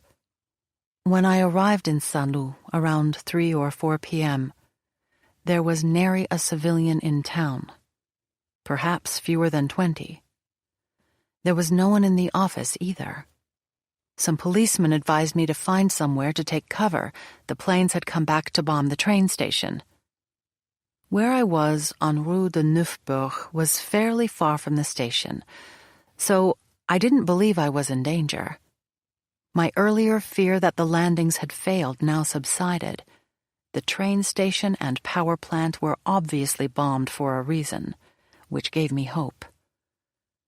Before leaving Saint-Loup, I stopped on Rue Torturon to see my sister Odette, who was 16 at the time and working at Madame Gautier's. Odette asked me to bring her back with me, and I foolishly refused, telling her that she should continue working, because now that the train station and power plant had been taken out, there wasn't much left to bomb aside from military targets. It was a mistake that I sorely regretted that evening at around 9 p.m., when the first bombing of the town began. My parents and I could even hear the sound of the bombs from the courtyard of their house on Rue des Vignettes, and we saw plumes of smoke billowing above Saint-Loup. It was a long night. We were very worried about my sister, even more so after I told them that she had wanted to come back, but I had told her in all honesty that she wasn't in danger. On the morning of Wednesday the 7th, we heard bad news from Saint-Loup. The city had been flattened and set ablaze. Rue Torturon was said to have been hit the hardest. So my father and I set out for Saint-Loup in search of the sister I'd left behind. It was a difficult journey. Fighter planes were patrolling all the roads at low altitude, gunning down German military vehicles and anything else that moved. For most of the way, we carried our bikes through the ditches as the branches of the hedges afforded us cover. At last, we arrived in Agneau, in the part of Saint-Loup below us, Place des Alluvions, the neighborhood around the hospital, and Rue Torturon. Huge fires were raging everywhere and merging. Upon seeing the tragic sight, my father lost all hope that my sister could have somehow escaped from the hellscape. He said that he didn't want to see any more. "Go ahead if you want," he told me. "I'll wait for you. But don't do anything too risky." It wasn't possible to continue by bicycle from where we were, so I left on foot. I made my way toward Rue Torturon, but there was a point where the flames coming out of the buildings on either side of the street joined together to form an arch of fire. The heat was intense, but I only had 20 meters to go. I covered my head with my jacket and made a run for it. I dove into a hallway leading to Monsieur and Madame Gautier's house, which was near collapse. The Gautiers' home was badly damaged, but still standing. The one nearest to theirs had been completely destroyed. I shouted, but no one answered. There was no way of knowing if someone was trapped under the rubble, so I decided there was no point in lingering there and returned in the opposite direction. The first time I crossed paths with someone, a member of the French Red Cross, was at the intersection in front of the hospital. He gave me some information and suggested that I go to the shelter under the boulder. The hospital management had moved most of its patients into the shelter, and many of those wounded from the bombing and other civilians had also taken refuge there. In the underground shelter, I learned that my sister had passed through earlier, but that around midnight, at the height of the bombing, all the teens 16 and older had to leave to make room for the steady flow of wounded. So she had made it through the bombing of the Rue Torturon unscathed. But what had happened since? There was no one in the city, or rather what was left of it. But danger was still present in the form of time bombs that would explode here and there. We didn't find my sister, or receive any information about her whereabouts. Morale was low. Once again, we had no choice but to return home without her. On our way back, we met 3 cyclists as we rode into Montreuil. While looking for someone from Monsieur Henri's family, they had found my sister, who was with them. It was such a relief to see her, without even a scratch. She had cried non-stop since the night of the 5th and 6th out of fear and loneliness, and would cry for 3 more days before gradually regaining her composure after this deeply moving experience. Chapter 4. The First Glimpse. At dawn on June 6th, the Allies took their first steps onto beaches in the Bay of the Seine. These H-hour invaders were infantrymen, frontline fighters, from the American, British, and Canadian armies. Unlike the paratroopers, who had dropped the night before in small numbers, the infantrymen came in force. By the end of July, 1.5 million Allied soldiers would be fighting in Normandy.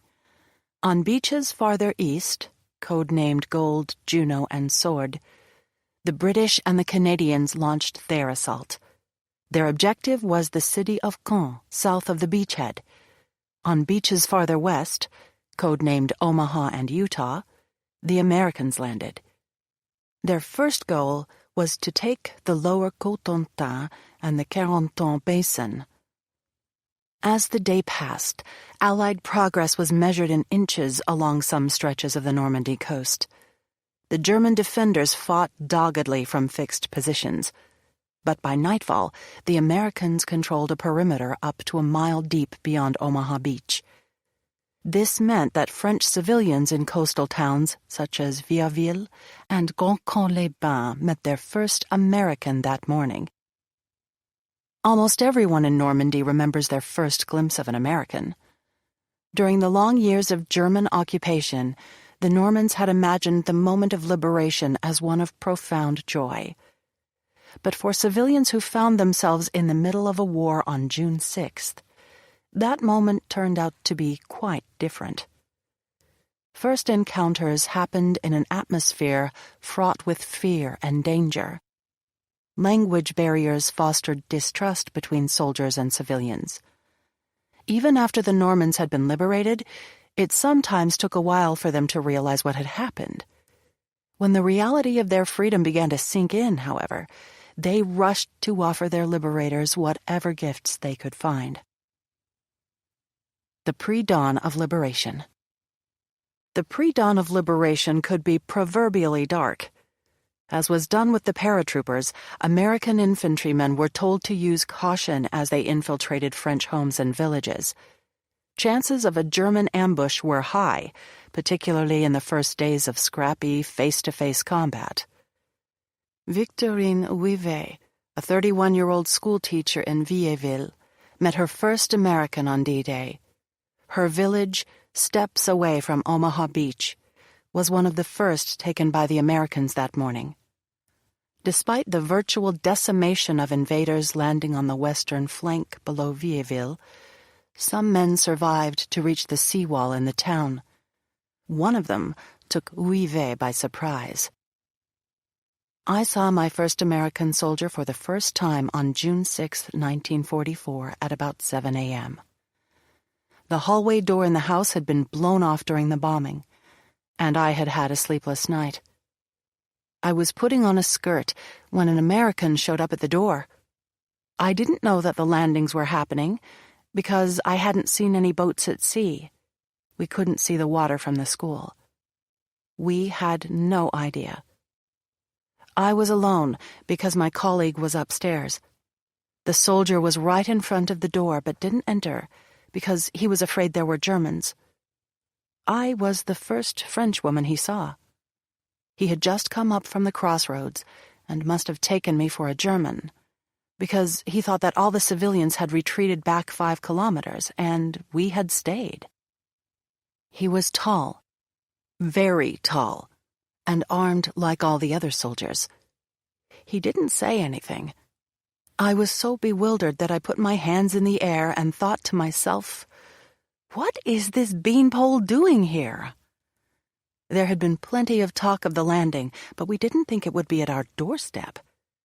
He took his revolver and fired, thinking I was German. Luckily, I was in front of the bedroom door and was able to get out of the way, otherwise he would have killed me. The bullet flew through the window. He wouldn't cross the threshold for fear that there were Germans inside. I can't say it was a very pleasant first encounter. Many Normans emphasized the beanpole appearance of the Americans. Other Normans called them giants and huge devils. The infantrymen could be frightening. Although their faces were not blackened like the Paras, they wore big helmets shadowing their foreheads and making eye contact impossible. Not being able to look her liberator in the eye panicked 26-year-old farm worker Marguerite Gidon. Her first encounter with an American soldier came a few miles north of Vieilleville, in Bernesque, on June 10th. Like many other Normans, she was liberated while caught in a crossfire. I saw my first American on Saturday, June 10th. It was about 6:30 in the morning, and 22 of us were in a trench. We had a little 3-month-old baby with us who was crying because he was hungry, and his mother was so terrified that she didn't have any more milk. so we fed the little kid sugar water, but he still cried quite often, so I took him into my arms. I was on the edge of the trench when, much to my surprise, an American arrived. His face was hidden by his helmet and netting. He had a gun and was dressed in green. What an awful green. I was so scared that I dropped the little baby. He fell onto the straw in the trench. The soldier waved us over and explained that others were on their way. When we got out of the trench, we saw about 15 soldiers, and we understood why. At that very moment, we had been liberated. We wanted to laugh. We wanted to cry. We felt relieved. But we were in the bend, caught in the crossfire. The Germans, or the Boche, as we called them at the time, were running away, and the Americans were landing. They were shooting at each other, so we stayed hidden in the trenches. We offered him something to drink, but he didn't want to straight away. We had to drink first for him to accept. He was afraid that we were trying to poison him. He ended up taking a drink, then gave the packs of cigarettes he had in his pockets to the men in the trench. The GIs feared that those civilians left in coastal towns, largely evacuated by the Germans, were collaborators protected by the enemy. Afraid of being poisoned by Nazi sympathizers, they made civilians drink anything offered them. The same day, June 10th, 19-year-old Jacques Bailleul also had a frightening first encounter with an American. His GI was operating a tank and aimed its gun turret directly at him. It was the morning of June 10th, at the far end of town near the road to Saint-Martin-de-Blagny. First I saw an American vehicle, a sort of armored vehicle, a little tank, if you will. It struck me as odd, surely, because the previous evening, the Germans were still here. They had taken up a position in town before heading up to the woods behind the chateau. We heard them in the embankments and the hollows. Late at night, we heard a rally cry, and the German horse-drawn carriages left, as did the men, who retreated post-haste. And that morning, the tank was there, waiting on the road at the outskirts of the woods. I thought it was alone. I hesitated, unsure of what was happening. Was there a cross on it? Where was the German cross? The tank was intriguing, especially the strange packs on it. I didn't really have a clue what was going on. It all went so fast. When I arrived, it turned its gun turret. But at the time, I still hadn't seen anyone. I went back to my house and told the others what was going on. Then several of us went back to see. I was with my brothers and people from town who had been forced to leave because of the bombings, as well as a young mining engineer. There were no fewer than 15 of us in all. The tank did it again. It pointed its gun at us, and we still couldn't see anyone. There was only the sound of the radio. So we quietly went on our way toward the field because, well, we were afraid and didn't know what was happening. We continued down in that direction and upon arrival discovered that we were surrounded by Americans. They were so quiet, dressed in camouflage and wearing rubber boots, unlike the Germans who made a lot of noise at night. They were as silent as could be, but there were hundreds of them, and they were pointing their weapons at us. The column readied itself and deployed, keeping an eye on us all the while. We were at the outskirts of the woods. Each time a soldier advanced, a sergeant would stop and cover him, and the men would run forward. The soldiers were covered with black smears, and their helmets and clothes were camouflaged with foliage. They looked a little strange, stressed and wary, very wary. But more than anything, they looked scary, with their knives and packs of clips, not to mention the huge magazines on their rifles. Some even had bloodstains on their uniforms, and others were soaked to the waist. At first, we didn't really communicate much, but we did a few hours later when the first group had already left. That's when it sank in and we said, "This is it. We've been liberated. We finally really believed it. It was the real thing." American combat boots were a thing of wonder to the Normans. In contrast to the German boots, which made loud clickety-clack sounds on the cobblestone, the American variety was rubber-soled and quiet as a cat. Once the Americans had gained a foothold around the beaches, all attention was focused on Cherbourg, at the tip of the Cotentin Peninsula. A natural harbor, the city could provide the Allies with a major port from which to unload men and materiel. As the 5th and 7th Corps moved west and then north toward Cherbourg, the fearful pre-dawn of liberation kept happening. Jean Roy of Vauville, west of Cherbourg, had another reason to be frightened when he saw his first American soldier. He mistook him for a German. Roy had refused to do compulsory labor for the Nazis. Toward the end of the war, the occupiers seized able-bodied men on the street and sent them to factories in Germany. Roy had somehow escaped that fate and was officially in hiding. The 2 Germans who were guarding the munitions shed would cross the courtyard every morning to fetch milk. At 8 o'clock in the morning on June 19th or 20th, one of them came into the house, panicked, and said, "Big trouble. Tommies in Briquebec." An hour later, Rémy Sanson, who must have been around 10 years old, arrived at the house and told us, "The Americans are in Audiobooks. There were only 2 jeeps. They were asking where the Boches were. One climbed to the top of a telephone pole and cut the wires." Uncle Michel took Rémy on his cart to go back to see the Americans, but he didn't see anything because the Americans had fallen back. A little before noon, when Uncle had returned, I set out to find my grandmother, Marie Sanson, in Vineboux. I had only just left when I saw the first American soldier. I was scared and considered turning back. I didn't recognize the uniform straight away and thought he might be a German soldier searching for young people. I had refused to do compulsory work service. But I was too close to him, so I continued on my way. That was when I noticed there really were Americans. A group about 30 meters in front of the first one, marching in 2 columns on either side of the road. We crossed paths. I was walking in the middle of the road, and we studied each other without exchanging a word or gesture. After the Germans surrendered Cherbourg on June 26th, the Americans turned their sights southward. But their progress in the first half of July was frustratingly slow.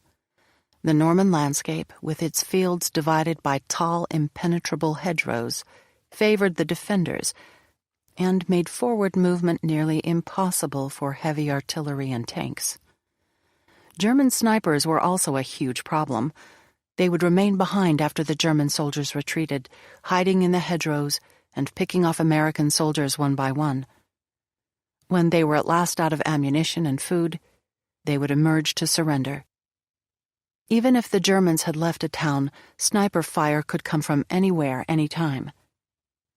In Jean-Jacques Vautier's first glimpse of the Americans, we can see the GIs remaining always on alert for snipers.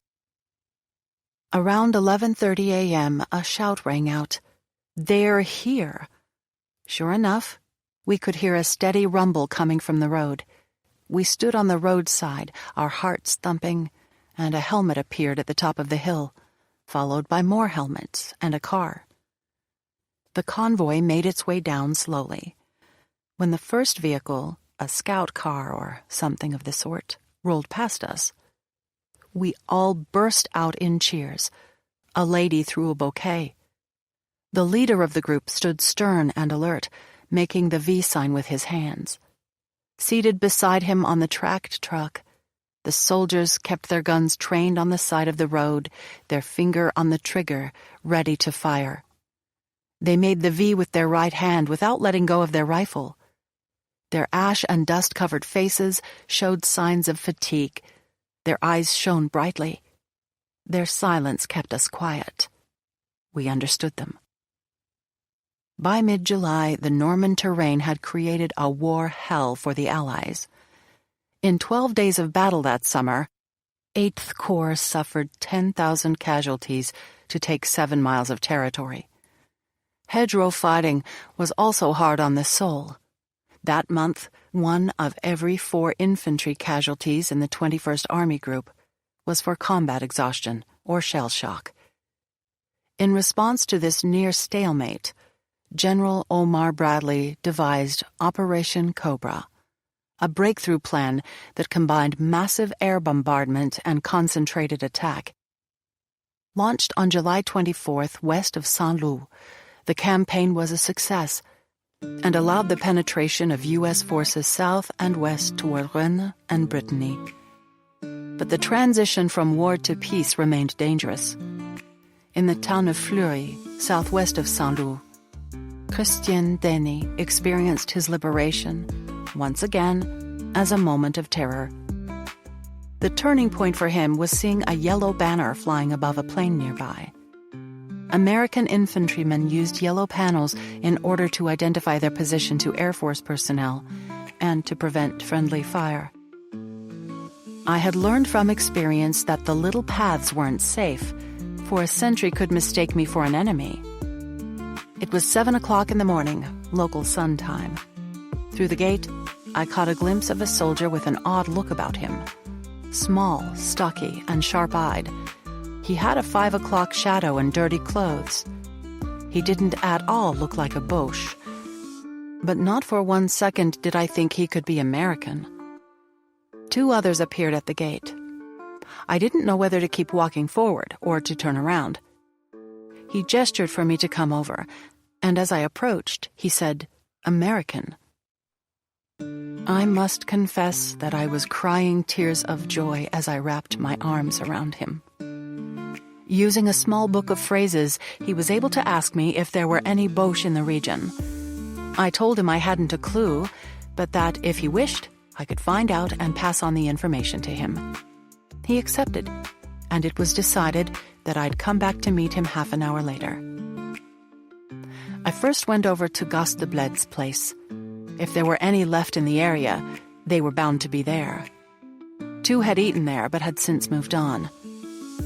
To appear to be going about my business, I headed toward the bakery. But before I could get there, I crossed paths with Marcel René, who confirmed that there weren't any more Germans in town. So I turned back and talked to a few more people along the way. It was clear that the Boche were gone. There was no one at the meeting point when I arrived. I was afraid that I'd gotten there late. I let out a little shout, and one of them appeared. After I explained the situation, he frowned at me and cast a leery glare.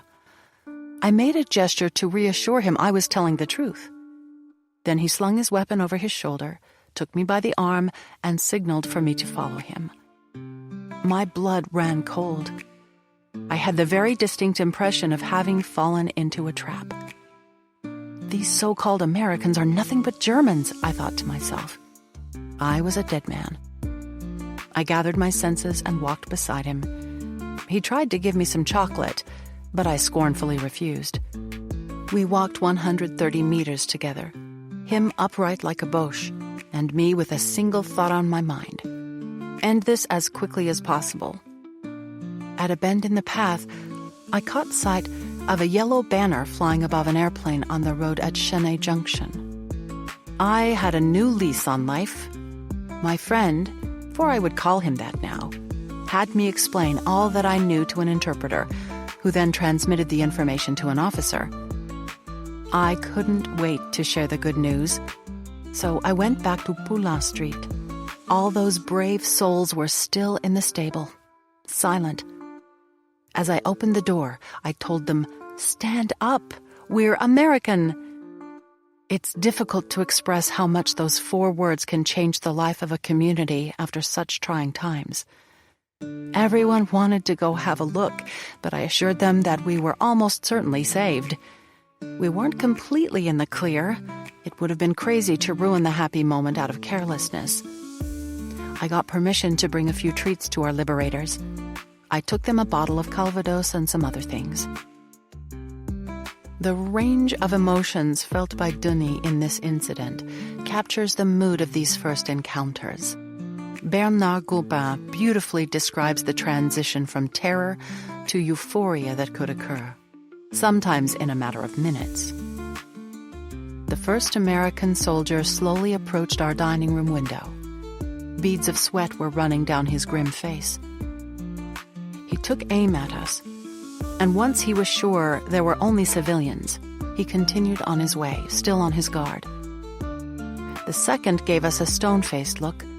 The third winked at us. The following ones said hello or good morning, hugged us, and said merci. For the 10th, we took out a bottle of cider. A few dozen later, and we had moved on to the Calvados.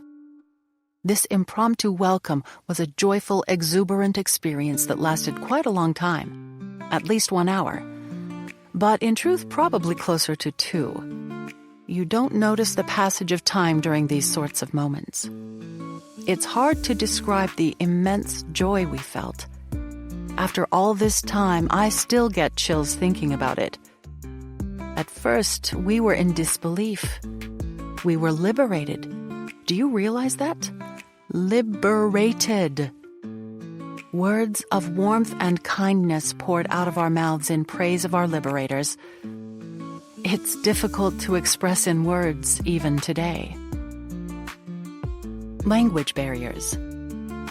The first frightful moments of liberation eventually gave way to unmitigated joy. Nevertheless, communication remained a problem. If Christian Denis got a leery glare from an American soldier when he offered information, most likely it resulted from miscomprehension.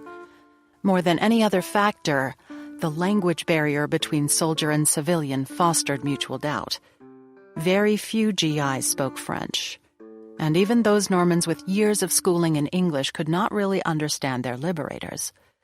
Marcel Leville's first encounter with an American in Lison, just south of Omaha Beach, demonstrates how that inability to communicate kindled distrust. The American "ja" sounded very much like the German "ja," which led some civilians to confuse Americans and Germans.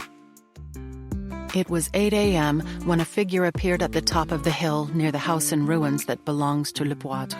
The man, who was alone, bent over and paused for a moment, then continued toward us. Bottle of cider in hand, Albert and I went to meet him. In my head, I went over the sentence I was planning to say to him.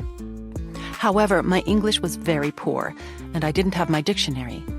We crossed paths 100 meters from the house in front of Monod's place.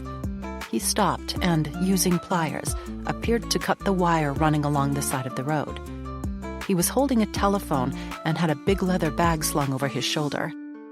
He wasn't very tall, and his face was hidden by his enormous helmet. He had a dark complexion. He barely turned his head when we arrived.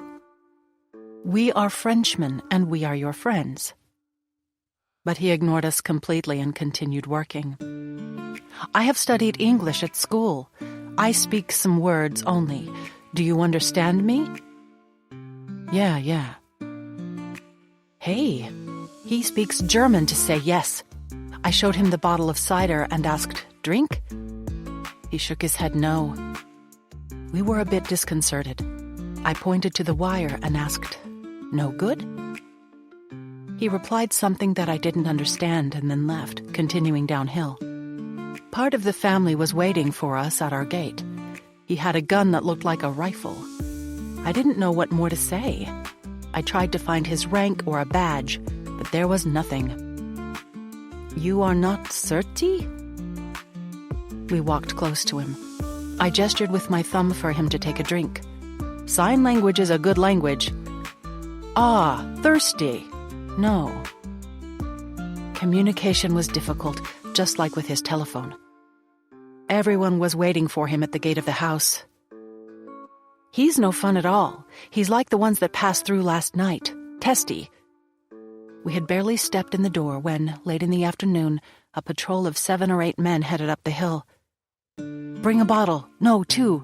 There are a lot of them. Hello." We had learned by that time that they say hello. "Alors, comment ça va?" one of them asked.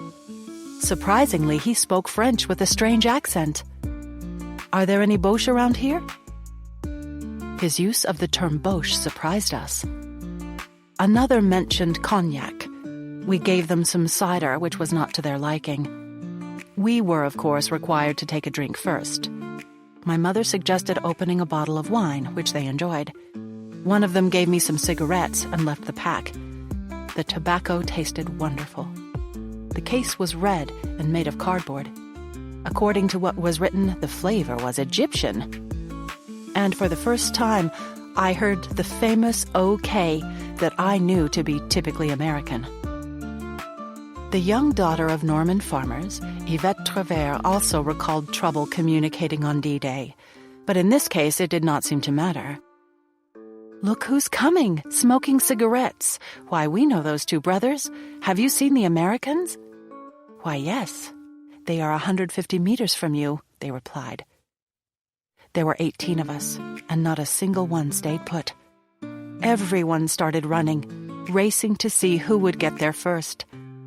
The tanks turned in our direction and aimed their turrets at us. Beside them were a couple of jeeps and about 30 soldiers on the alert. "We're only the front line," explained one of the soldiers, who spoke a bit of French.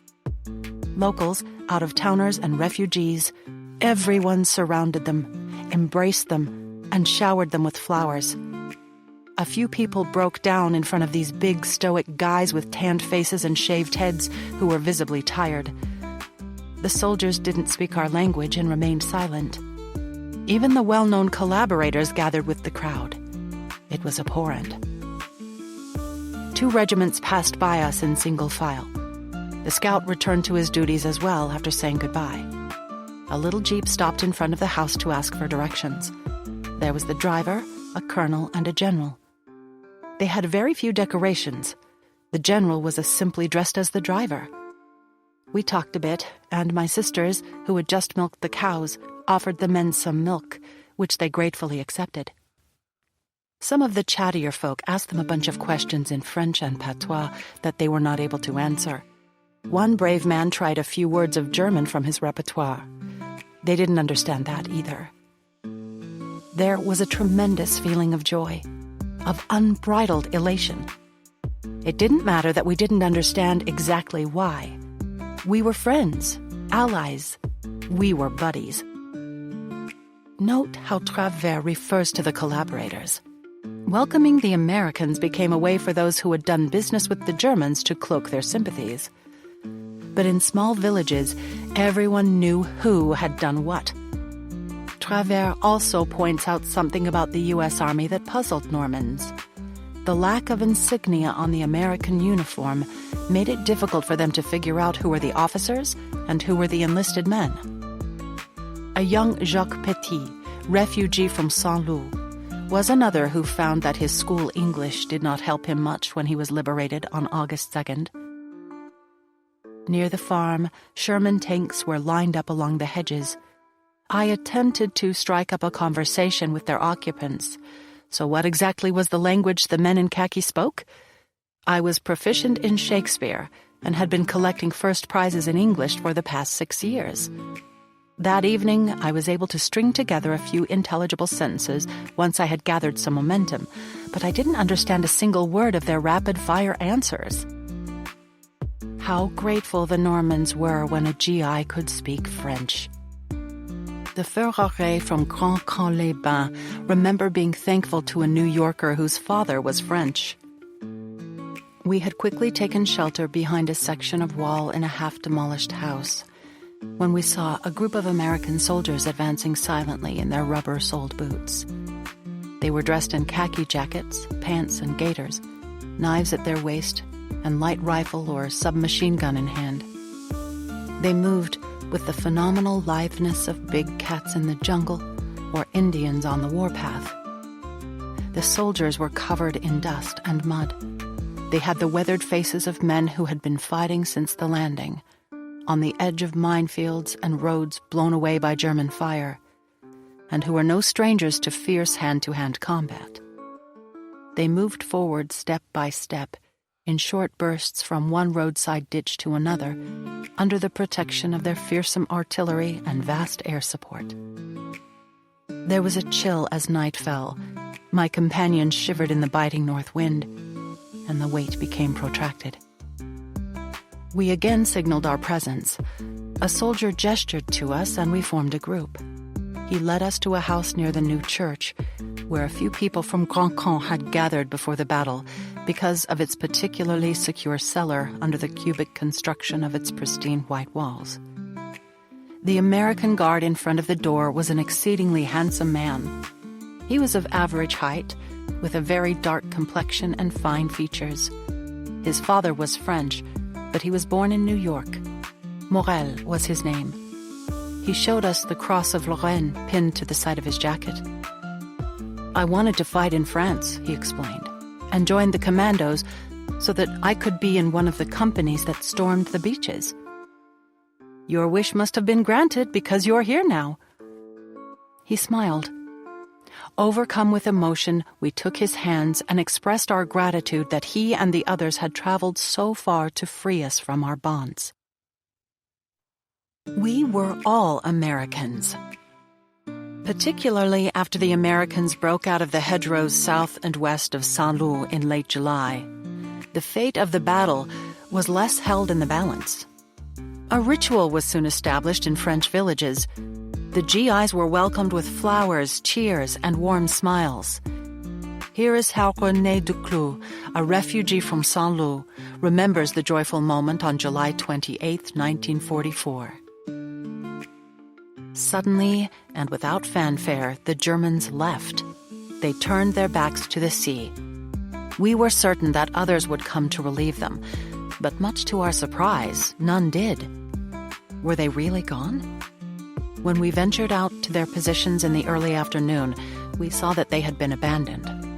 There was not a German in sight. We wanted to shout, "It's true, they're really gone." But the same thing had happened in Saint-Denis. They left, and the town was bombed all the same. Then, around 5 p.m., we heard the sound of engines, of tracked vehicles coming from the town. This was followed by cries of joy and men, women, and children descending on the town. So we decided to join them in seeing what was going on. What was going on was that the Americans had arrived. They were on the road right before our eyes. They paraded past us in their beige vehicles with a big white star on the side. Tankettes, half-tracks, trucks, jeeps, and tanks. The entire town was there. I'd say over 1,000 people lined up to watch the convoy roll by.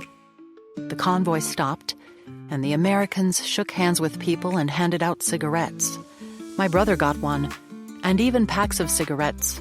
My father was lucky enough to catch one. The soldiers were showered with flowers and hastily prepared bouquets of flowers.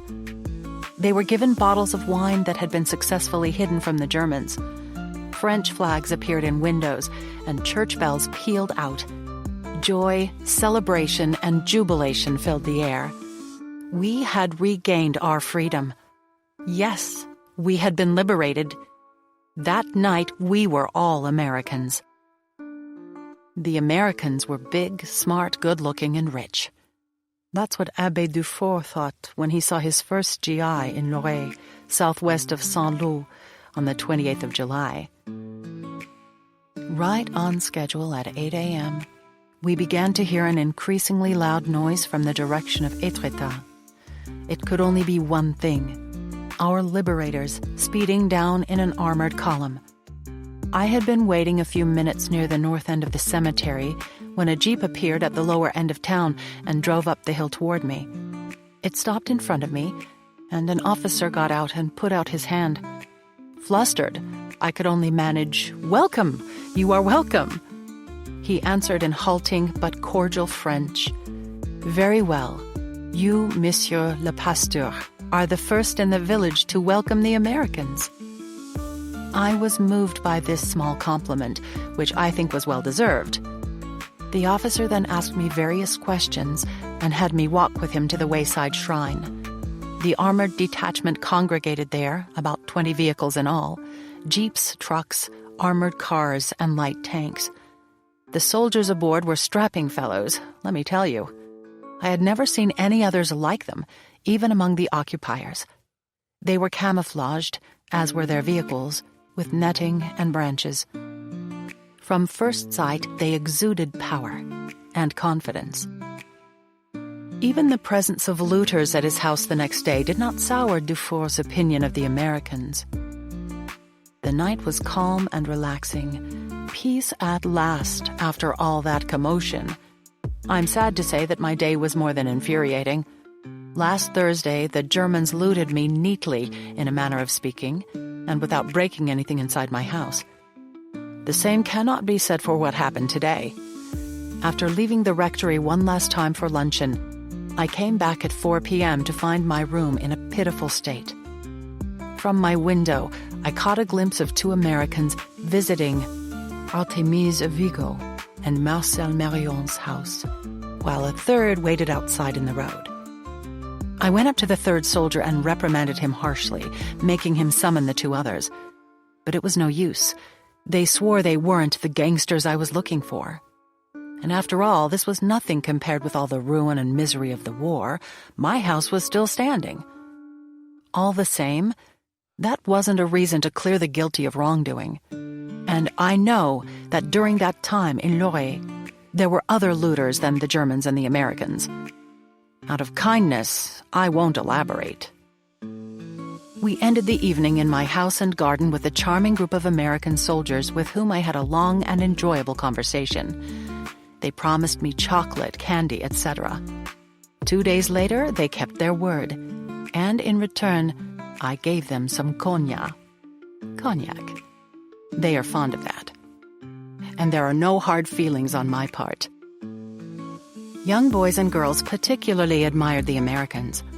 Claude Bourdon, 14 at the time of the liberation, remembers the exciting day the Americans finally arrived in his town southeast of Saint-Lô. He wrote to his diary on August 7th, "They are here at last. Praised be God. After 4 long years of waiting, our liberators were on the way. In the blink of an eye, everyone with bicycles rushed to them, while others raced to the road on foot. Papa took my bike, so I got on the luggage rack. After a little ways, I saw clouds of smoke. I kept kicking my poor father to make him go faster. Then a strange sensation came over me, and my heart started pounding. I was at the point of breaking into sobs of joy. The Yankees were in sight. I walked up to a car with 3 of them inside, one of whom had such a pretty face and beautiful eyes that I couldn't help but stare. The driver looked like a nice fellow. I saw that he had taken an interest in me with my American look. I didn't waste any time striking up a conversation of gestures. Charmed by my company, at the end of our conversation he gave me some chewing gum, and I gave him a rose. He put it to his nose and then fastened it to his buttonhole. After a few more chats, it was time for them to leave. Goodbyes and farewells were exchanged pell-mell, along with the 2-fingered V sign for victory. I gave a firm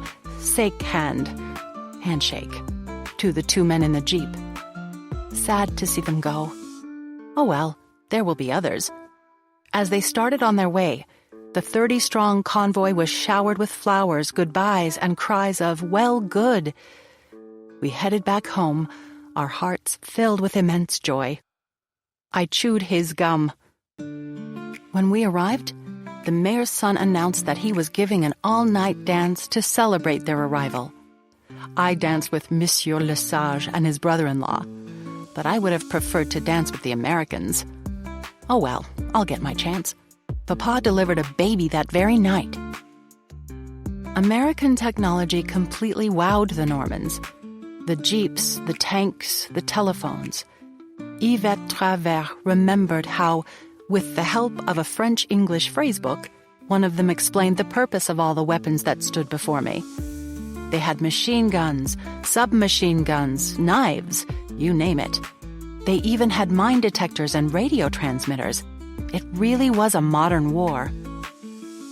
Albert Desile was particularly puzzled by the telephones. In his diary of August 3rd, he wrote, "As we were leaving the cafe on the square, a strange automobile drove up in a hurry and pulled over under the trees. Inside were 4 soldiers dressed in khaki, wearing helmets covered in green netting. It was the Americans. One of the men, a short brown-haired man with a thin black mustache, stood up, picked up a telephone handset, and began to speak as he studied a map. The scene struck me as odd. An almost square car with a built-in telephone, without a wire. A crowd of curious onlookers quickly gathered. We remained silent for a moment, almost dumbfounded. Then all of a sudden it dawned on us what the presence of American soldiers actually meant.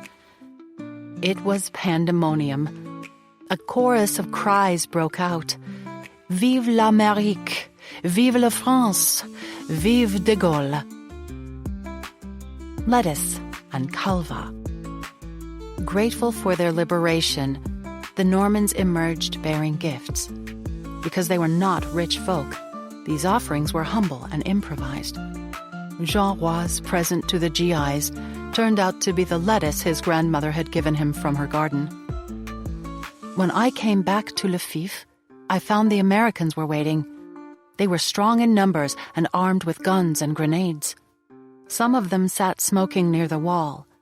When they saw me arrive with my basket, some of them started talking to me, but I didn't understand what they were saying. Then one of them pointed to the basket with the lettuce. I understood and gave it to them, which made them happy. And it made me happy to please them. They pulled off the outside leaves and eagerly ate the heart. And that was how my grandmother's lettuce was eaten. They may not have had any fresh food for a long time. Afterward, an American who spoke a little French asked me, how many kilometers to Cherbourg? They left that afternoon. They looked exhausted.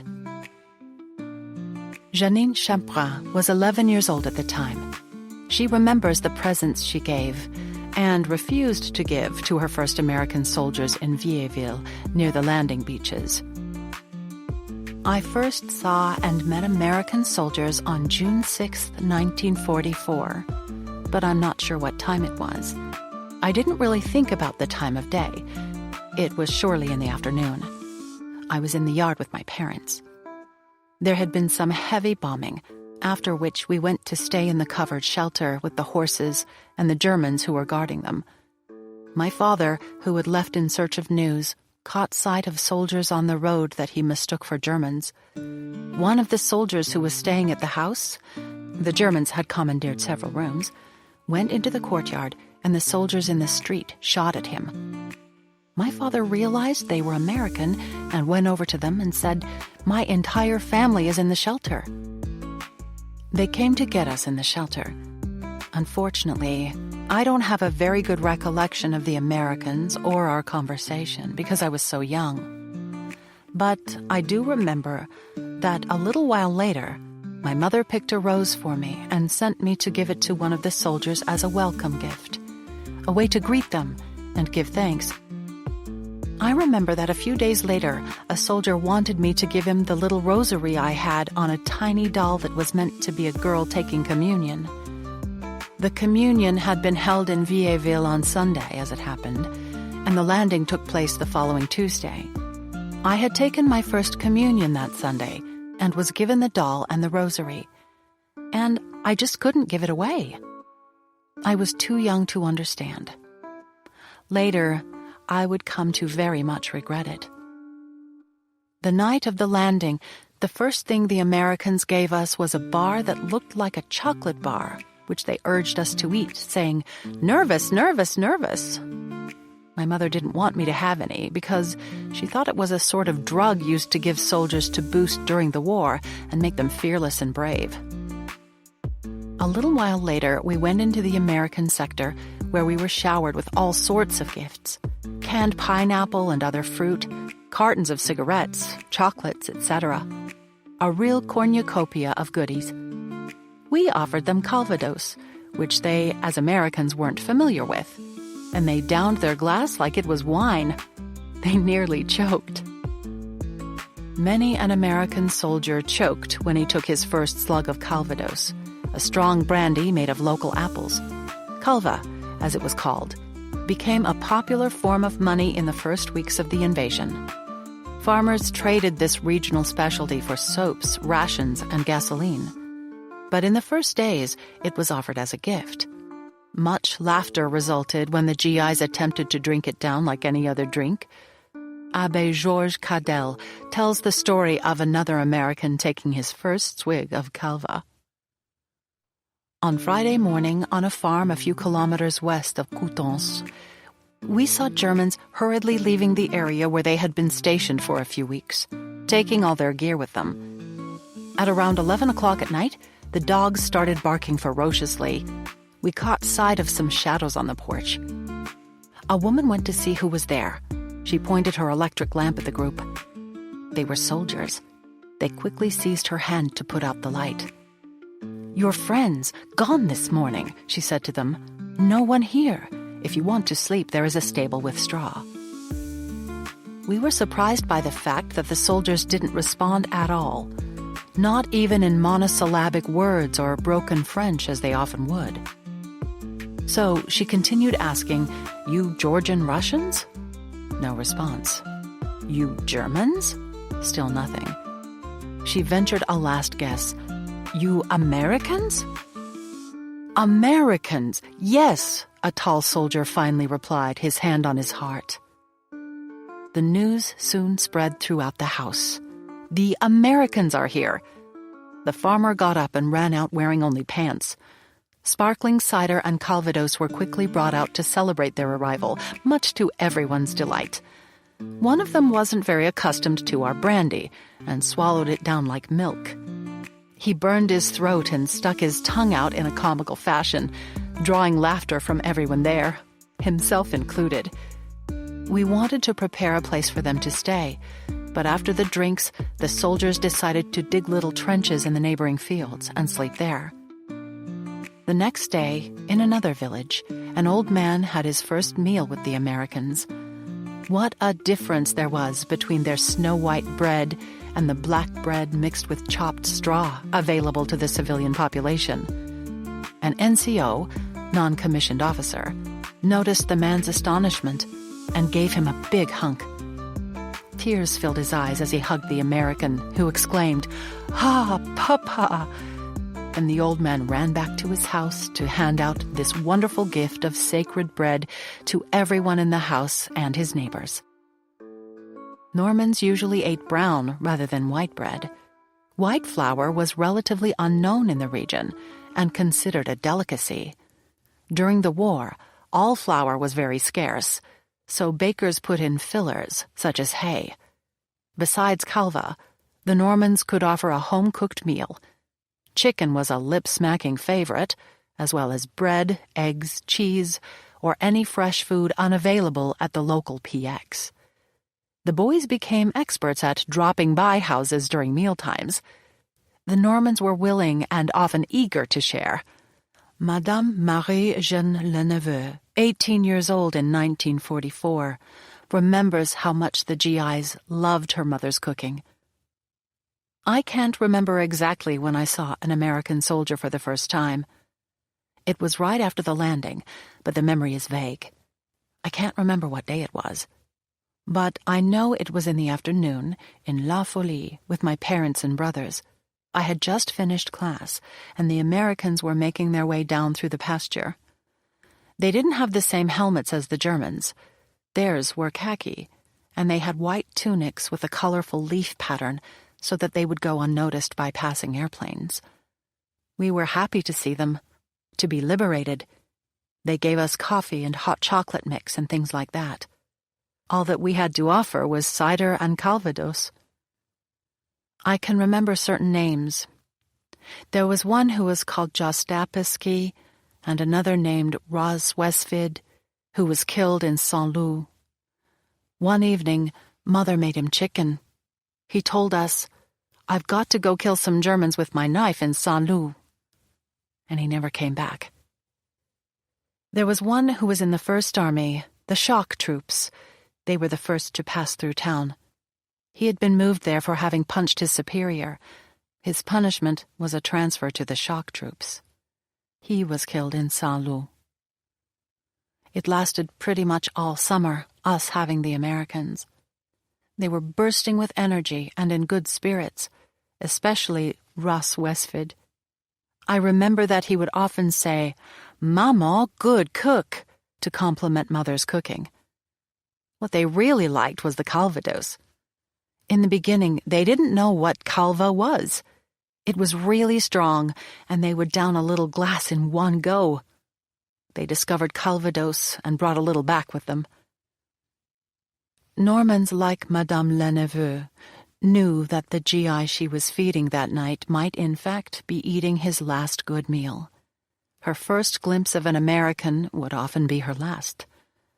To Madame Maillet, a gift of farmhouse bread was all the more meaningful for this reason. Some soldiers, shock troops I think, were lying down on the sidewalk, using their helmets as pillows. From what we could understand, not speaking their language, they hadn't slept for 8 days after leaving Bonneville. I was very happy to be able to offer them a big slice of farmhouse bread with a dab of butter. I knew they enjoyed it, because we were lucky enough to at least have bread, brought to us in the shelter by the baker, Madame Goult, despite the air raid warnings. Sometimes I think about this small group of soldiers stretched out on the sidewalk, how many lived to see their country again, and how many fell in the abundant fields of wild daisies that covered our countryside in the summer of 1944. Chapter 5. Sharing a Battlefield. In the summer of 1944, Normans watched their backyards turn into a theater of war. The Overlord plan was to liberate Normandy in 3 weeks. Instead, it took 3 months. For those 12 weeks, Normans lived between the two most powerful armies ever assembled. It was a huge transition for them. Before the landings, Normandy had been a pastoral land of fields, cows, and farmhouses. Dairy products, milk, butter, camembert cheese, were the local pride. In a matter of hours, that landscape changed dramatically. Picturesque church steeples became sniper posts. Barns hid stockpiles of ammunition. Hedgerows sheltered artillery. As their fields became battlefields, tens of thousands of Normans took to the road, migrating all over France. Departure was rushed and chaotic. But despite their haste, Normans could not elude the fighting. Nor did they escape the corpses, or the sight of GIs suffering wounds, exhaustion, or hysteria. Death was everywhere that summer. Even children were witness to its sights and smells. Sharing a battlefield meant sharing sorrow as well as danger. Normans tried to help in whatever way they could. In the crossfire. Families living south of the beaches suddenly found themselves in a crossfire. Such was the case of the Durandels, whose farm was located in Formigny, steps away from Omaha Beach. Because of the Durandels' proximity to the shore, their farm suffered bombardment from both airplanes and naval artillery. The farm also lay in the footpath of the American advance during the invasion's first hours. As a result, on the Wednesday and Thursday after D-Day, Monsieur Durandel had a stream of guests in his farmhouse. First, German soldiers, then American soldiers, then the Germans once again. On Tuesday, the 6th of June at 3:30 in the morning, I heard the distant sound of airplanes. At this very moment, I saw the first American plane in flames and falling to the ground towards Seurat. I went to see it, but I was not able to get close due to the explosions. On the road home, I saw 2 of my horses in a pasture, one mortally wounded and the other resting on its side and copiously bleeding. It was time for me to go home, because naval artillery was shooting from all directions. The planes cut across the sky, and German anti-aircraft artillery furiously retaliated. At this moment, dawn broke. I led 4 horses back into the stable. Then, my family and I took refuge in a makeshift shelter to await events. From this point onward, we were aware of the danger at hand. We understood that finally, the Allies had landed.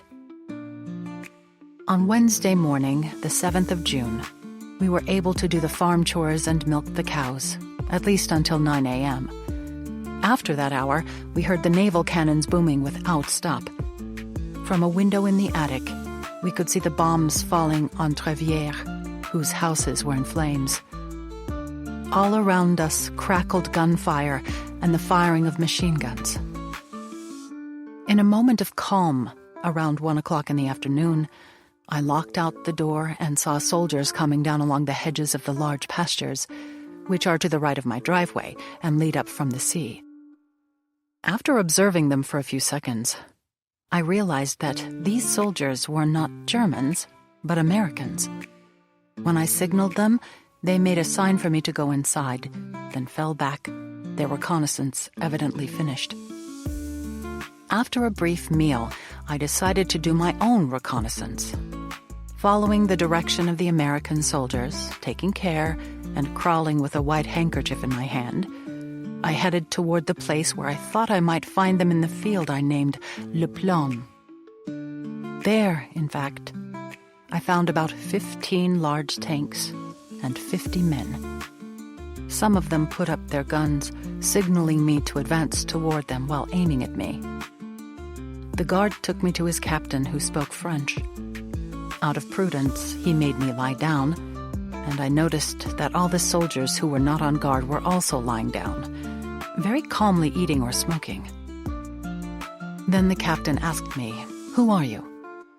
I told him I was the owner of the neighboring farm, which he could see himself from where he was standing. He followed this answer with a set of questions. What did I know of the Germans?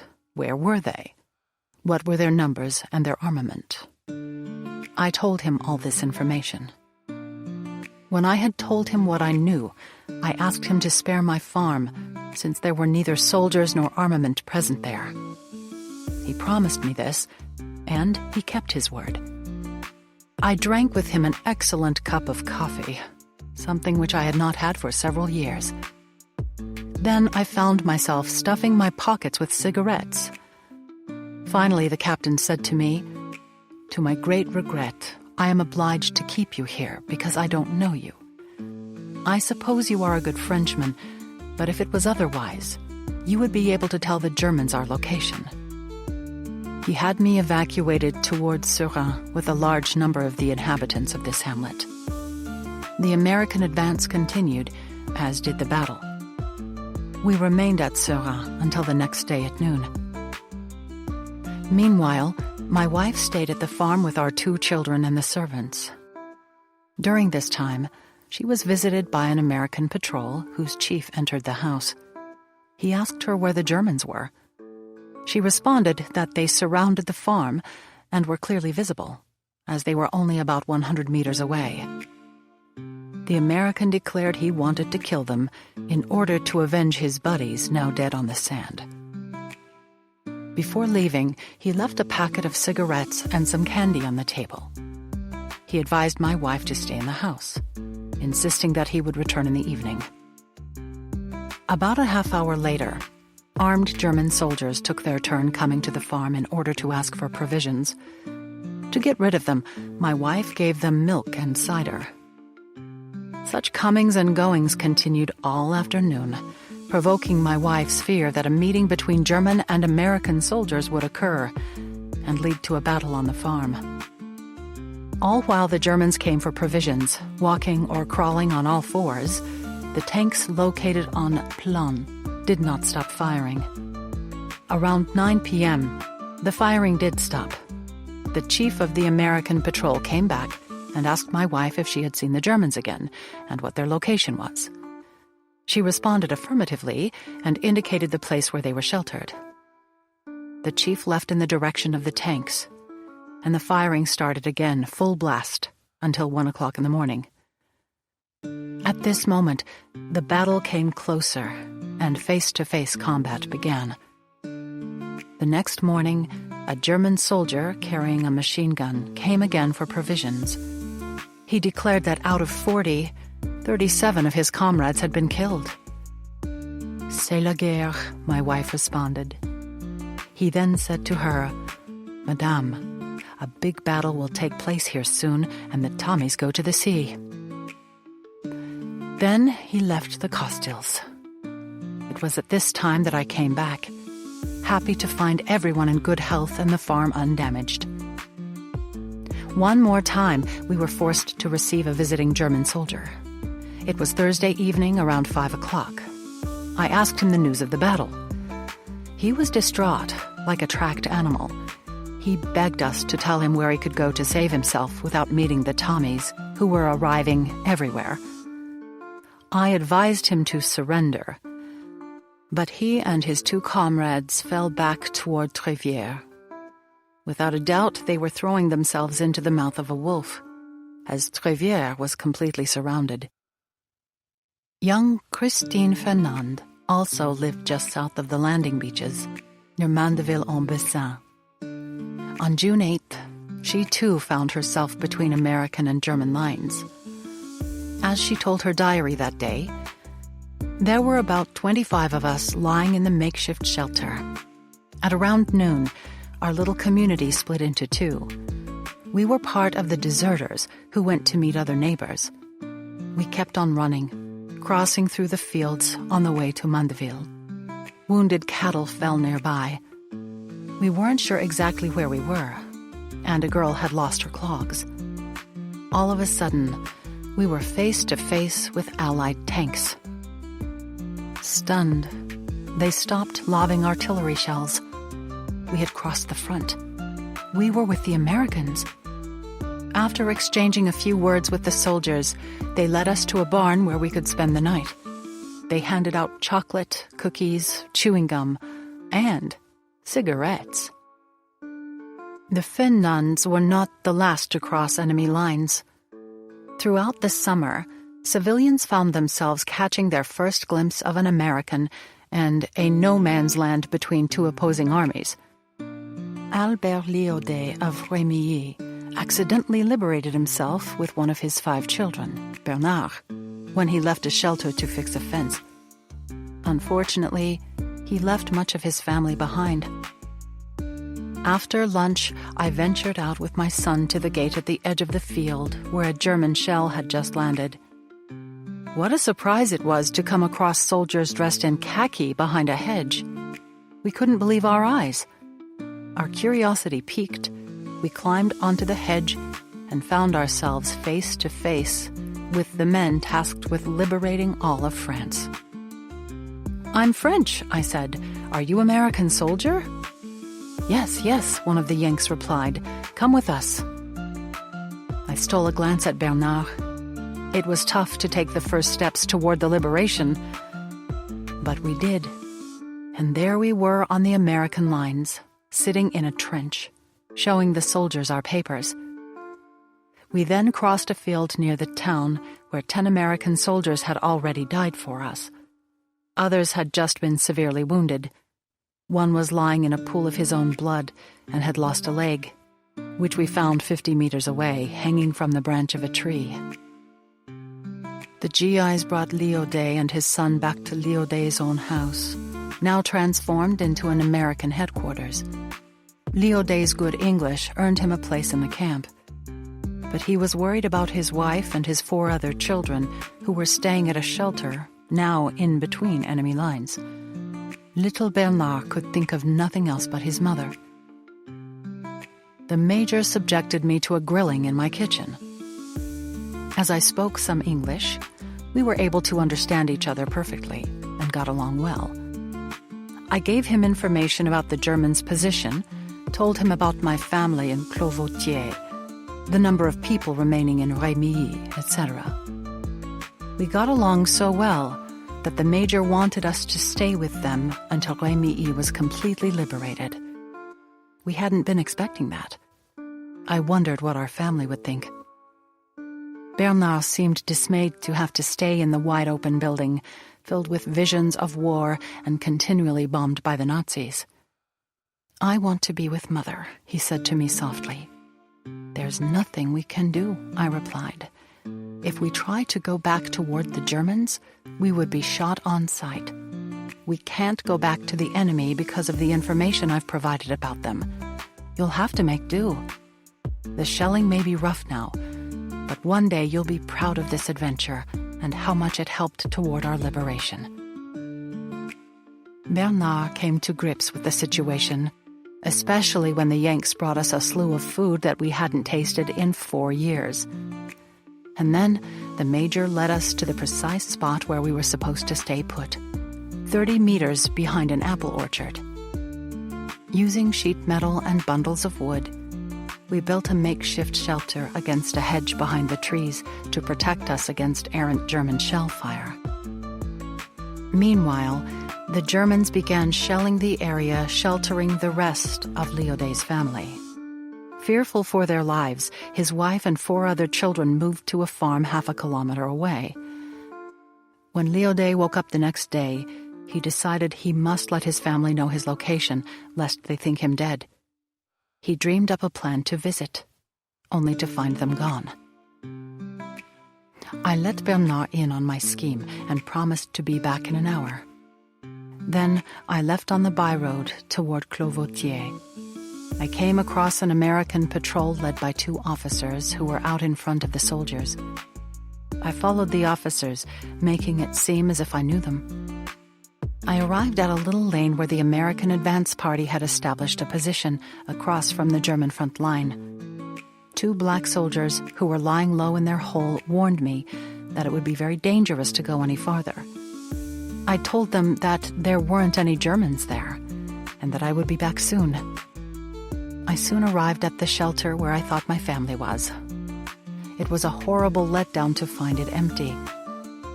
I ran across the German lines to the nearby farm, La Halle, where I found everyone who had feared for our lives and shook them awake.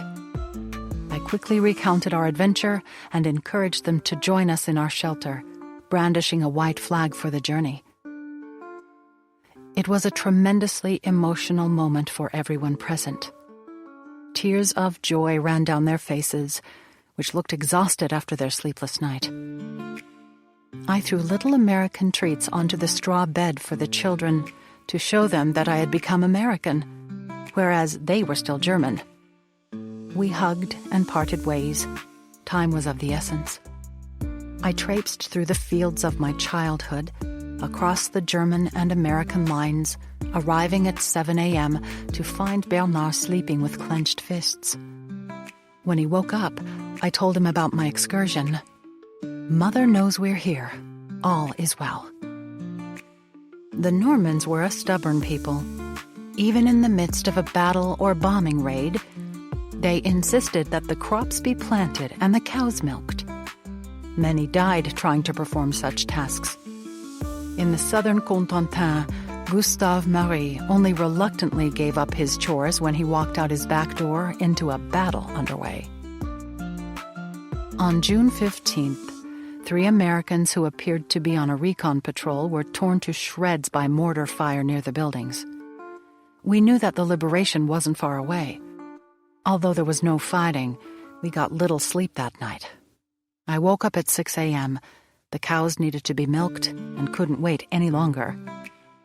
In order to limit the risk, I brought them to the field behind the barn, near the courtyard. I set off on my way with 2 women helpers so that it wouldn't take as long. We heard the first gunshots just as we arrived in the field. We decided to bring the cows back into the barn as a precaution. But before we could finish, U.S. soldiers arrived from all directions. Shots were being fired from every which way. Armored vehicles rolled across the field. We decided to forget about the cows and return to the others in the house as quickly as possible. It wasn't to be. We were captured and ushered into the incessant flow of men and vehicles.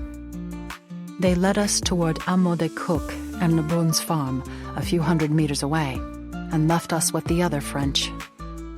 We had no idea what had happened to those left in the house, and they too must have been left with a lot of unanswered questions. Were they dead? Were we dead? The battle lasted the entire day. It was only in the evening that things calmed down. Since none of the soldiers seemed to be watching over us, we decided to return to the house to meet back up with the others. We made our way back through the groups of soldiers, arriving at the house without a hitch. We were relieved to be back, but nerves were still running high. The day had been a traumatic one. 2 groups of families had spent the entire time in separate parts of the house, unable to communicate. The battle was fought in the courtyard. The American infantrymen climbed onto the roof to determine the enemy's location. An American had positioned himself in the doorway of the apartment, 5 meters across from the house. He was killed by a bullet to the head. Shell casings littered the ground at his feet. He himself had taken a few victims before meeting his end. All the Germans in the field were killed. They had not been able to make it out into the open. Most of them died while holed up in their trenches. The Allies had also suffered heavy losses. 30-some corpses were on the ground near the house. We were surprised to find that one of the dead German soldiers was wearing civilian clothes under his uniform. He had on the wedding suit of one of the men in the house who lived in a nearby village. The soldier had clearly been waiting for the ideal moment to cut and run. The bodies of the Allied soldiers were removed the next day, unlike the bodies of the dead Germans, which were left there for quite some time. There was one in front of a door in the courtyard. Although we had to step over him to enter the apartment, we were not inclined to move him. We may have been afraid that he was booby-trapped, but above all, we didn't consider it our business to do so. Normans treated the bodies of German and Allied soldiers very differently. The German corpses lay exposed, often for days and weeks. Children robbed them of boots and other valuables. Whereas a German body was left face up and bereft of belongings, an Allied one remained face down, covered, and most often decorated with a bouquet of flowers. From one hell to another. Most families had no choice but to leave. Bombardment rendered their homes uninhabitable. In addition, the Germans forced the evacuation of many areas so as to maneuver more easily. They also sought to prevent civilians from giving intelligence to the enemy.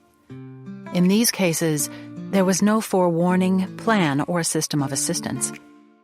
As the battle neared, the Germans would simply knock on doors and order civilians to leave, often under the threat of death. Normans set out with one of 2 destinations in mind. First, they tried to move deep into the countryside where bombing was less frequent. Second, they sought relatives or friends in other regions whose homes, they hoped, were safe. In general, refugees moved south and east. On the way, they built makeshift shelters by digging trenches near hedgerows, then covering these holes with sticks. Still other families huddled in subterranean caves, mines, or church vaults. Refugees usually traveled in groups of 20 to 30, composed of many families. Constant Allied bombing forced them to interrupt their journey and take cover as best they could, sometimes several times a day. The primary means of transportation was walking. Most Normans didn't own cars, and even if they did, there was no gasoline. The lucky ones had horse-drawn carts on which to prop the elderly and children. Others loaded up wheelbarrows, baby carriages, and bicycles. Some brought little or nothing, having only had 30 minutes to pack their belongings. Still others brought everything they owned, including mattresses, sheep, cows, and goats. In some towns, refugees received assistance in the form of hot meals or new shoes. Elsewhere, they relied only on the generosity of individuals. The journey was filled with unexpected dangers. Refugees who lived near the Allied landing areas often came face to face with the fighting. Jean Flamand from Sainte-Mère-Église remembers that when he and his family sought to flee the battlefield, they ended up running into it. The Mer de Ré was a north-south river running just west of Sainte-Mère-Église. Taking the bridges that spanned it would allow the Americans to move west and north. Hence, the bridge over the Mer de Ré to La Fière was one of the earliest battles fought by the GIs. On the morning of June 7th, during a lull in the fighting, the adults in our group decided it would be best to travel from the stud farm to another farm deep in the countryside, about 2 or 3 kilometers away. Little did we know, we were headed straight toward another bridgehead where a fierce battle was underway for control over the bridge to La Fière that spans the Mer de Ré River. The Allies had stepped up the landings on Omaha Beach. Taking this bridge was of prime importance. The 32 of us left, walking one in front of the other. Leading the group was a stableman holding up a piece of white cloth. We had placed my disabled grandmother as comfortably as possible in a wheelbarrow, which my father was now pushing.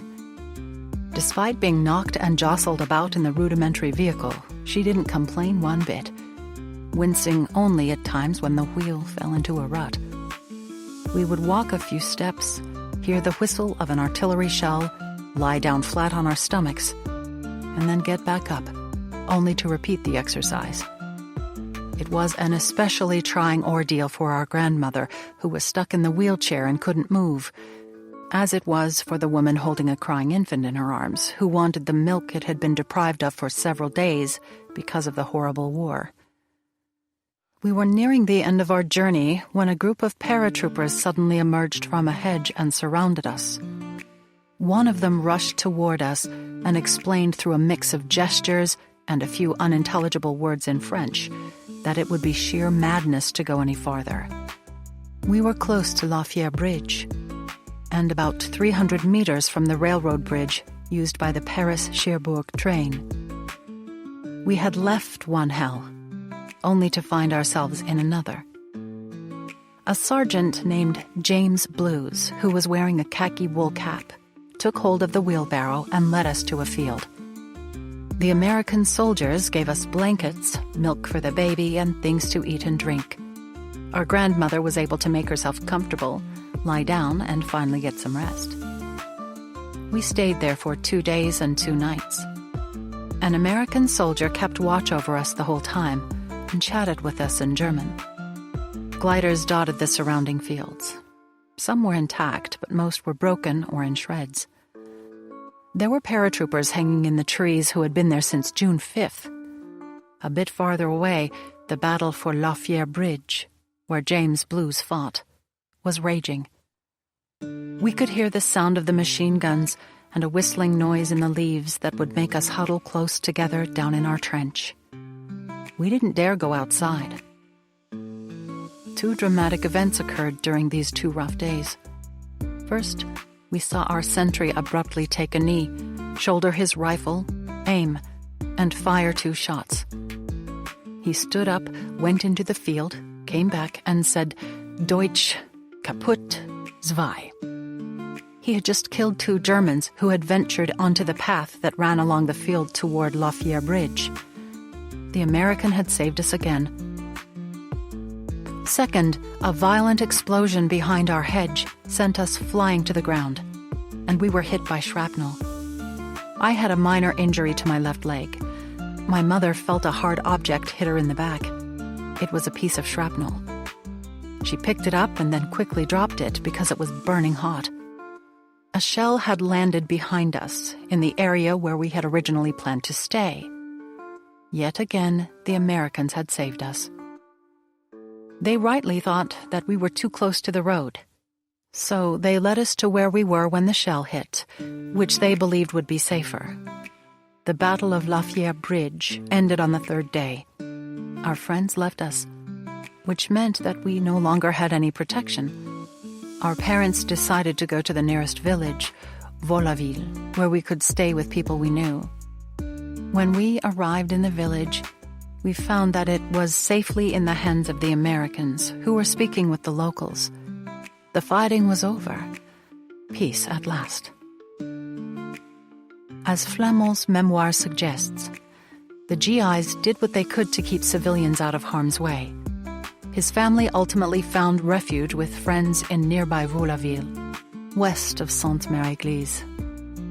Odette Aude, also of Sainte-Mère-Église, tells a similar story of being caught in the battle at La Fière. At first, Aude, her family, and her neighbors tried to hide from the fighting in a cellar. Then they decided to leave, brandishing a makeshift white flag. Like Flamel's grandmother, the elderly woman in Aude's group had to make do with a wheelbarrow for a seat. The fighting resumed during the night. The Germans came back determined to take Sainte-Mère, and we found ourselves right in the crossfire. Our house had one window and 2 glass doors facing each other. There was a closet near the front door hidden by a curtain. When we went to get our clothes later, they all had bullet holes. It was beyond belief. That night, the stable doors had come open, and Monsieur Levesque, who could see the stable from the cellar where he was hiding, yelled to Papa to go and close them. Papa ran out to close the door, and on his way back, he spotted a soldier sitting atop a wall about 2 meters high. Once the cellar door was closed, the soldier shot a bullet through it, which landed in the wall 10 centimeters from my brother Jean's head. Adding to our fears, the mare's stable caught fire, and the flames spread to the hay where we were lying and began to burn. Monsieur Levesque called Papa a second time to open the door for the poor mare, which was whinnying with fear. But Papa and Monsieur Rioux were too busy putting out the hay fire. Sadly, the poor animal perished in the flames, but we were fortunate enough to succeed in extinguishing our fire. Our stomachs were still tied in knots as we huddled in a corner of the cellar. We stayed there until 10 a.m. when we decided to venture out, as there was no end to the fighting in sight.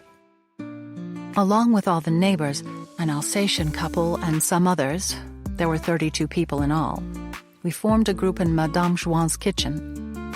Also with us was Madame Jouan's mother, who was 80 years old and had just undergone surgery. She was lying in a wheelbarrow, waiting for us to leave. Monsieur Rioux was to lead us out. He had told us not to stand in front of the fireplace, which later collapsed. We prepared ourselves to go 3 times. Each time he, Monsieur Rioux, opened the door, then closed it. On our 4th try, we made it out. We left in single file, with Monsieur and Madame Philippe, the Alsatians, walking in front, carrying a white handkerchief tied to a stick. We each had a bundle to carry, a sack of flour, covers, bread, and a bit of food, etc. We took the path toward La Fière, and all along the way there were soldiers in foxholes in shooting position. But the unfortunate souls who had come for us were all dead. It nevertheless felt like they would turn around and start shooting at us. Deep into the path, we entered a large field. When we were about halfway across it, a bullet whizzed past Monsieur Levesque and me, giving us yet another fright. When we reached the American Red Cross, Monsieur and Madame Benoit stayed behind. A few hours later, Madame Benoit gave birth to a baby girl. The Americans led us to a large tunnel-like ditch where we could lie down. It was a place they themselves had stayed. We spent 3 days and 3 nights there. Juliette Brault's family also spent several nights sleeping in fields, surrounded on all sides by the war. Like Flamel's family, hers came from Sainte-Mère-Église and found refuge in Vaux-la-Ville. Like countless other Normans, she was separated from a loved one, her fiancé, with only rumors for information. Some people fell ill due to the violence of the bombings, while others became completely motionless. We also heard screaming and learned, in the midst of the panic, that civilians had lost their lives. Immediately thereafter, the decision was made to flee, and we had to leave Sainte-Mère-Église as quickly as possible and reach the fields. It was pandemonium. There was no time to weigh ourselves down with unnecessary belongings. We didn't even have time to take our clothes and food. After wandering about for a moment, we finally found one another in the fields. Among the 29 of us was a heavily pregnant woman named Madame Marcel Marie. We slept in ditches for 3 nights in makeshift shelters. We had to be careful because the fighting was raging all around us, and the Germans weren't far. We found ourselves in the heat of the battle. Shots were coming from all directions. The Germans held their ground and remained on part of the land. The Americans were in front of us, and up above, planes were flying nap of the earth, making such deafening noise that we thought they were going to crash down on us. My little brother, Michel, was very scared and cried nonstop. We were all afraid, hiding like hunted animals with no idea what to do or where to go. I was worried and thinking about my fiancé, Georges, whom I hadn't had any news from since June 6th. What had happened to him? Then, on June 9th, we left the ditch where we had taken refuge. We hadn't eaten for practically 3 days, and hunger had tied our stomachs in knots. We traveled to Voleville, a kilometer west of Sainte-Mère-Église, and stopped at a farm run by a very welcoming couple, Monsieur and Madame Fortier. 30 or so tired, scared refugees were there. Eating was no longer a concern. There was milk, eggs, and poultry. The farmers killed a calf to ease our pain. Later, 4 men decided to head into town to find flour, meat, and bread, all of which were sorely needed. My father, my brother Maurice, Monsieur Le Goupillot, and Monsieur Lefrance went into the village and returned fairly quickly. They said that Sainte-Mère-Église was unrecognizable. Most of the shops had been destroyed, and the streets were strewn with rubble and slate roof tiles. Danger was everywhere. They told us that we had to be very careful to prevent hurting ourselves. The next day, I decided with a friend, Mademoiselle Jeanne Le Goupillot, Pentecôte, to go into town. We were shaking in our boots. In Rue Cap de Laine, there was a vachère, a horse-drawn cart usually used to transport animals. We took a look inside out of curiosity, and what we saw was ghastly. It was full of German corpses. On the way back, 2 German planes flew low overhead, targeted us, and began firing. We first flung ourselves against the wall of a girls' school for protection, then dove into a ditch full of stinging nettles. We were scratching ourselves all day long. We were told that the fighting was fierce in Montebourg, and that the town had been taken, then lost. It was said to be horrendous there. Nasty, bloody, hand-to-hand combat, and dead soldiers everywhere. In Fréville, my fiancé's village, the local population was forced to flee, and some people took refuge under the second bridge in a washhouse. I remained hopeful that Georges was safe and sound. Then one day I heard a rumor that their hiding spot had been bombed, and everyone hiding there had been killed. Just south of Sainte-Mère-Église, still another Norman and his family were trying to escape the shelling of the first hours of the campaign. They, too, were witness to some of the first American casualties. The bodies of Americans evoked gratitude in French civilians, who saw them in the realization of the war's highest ideals.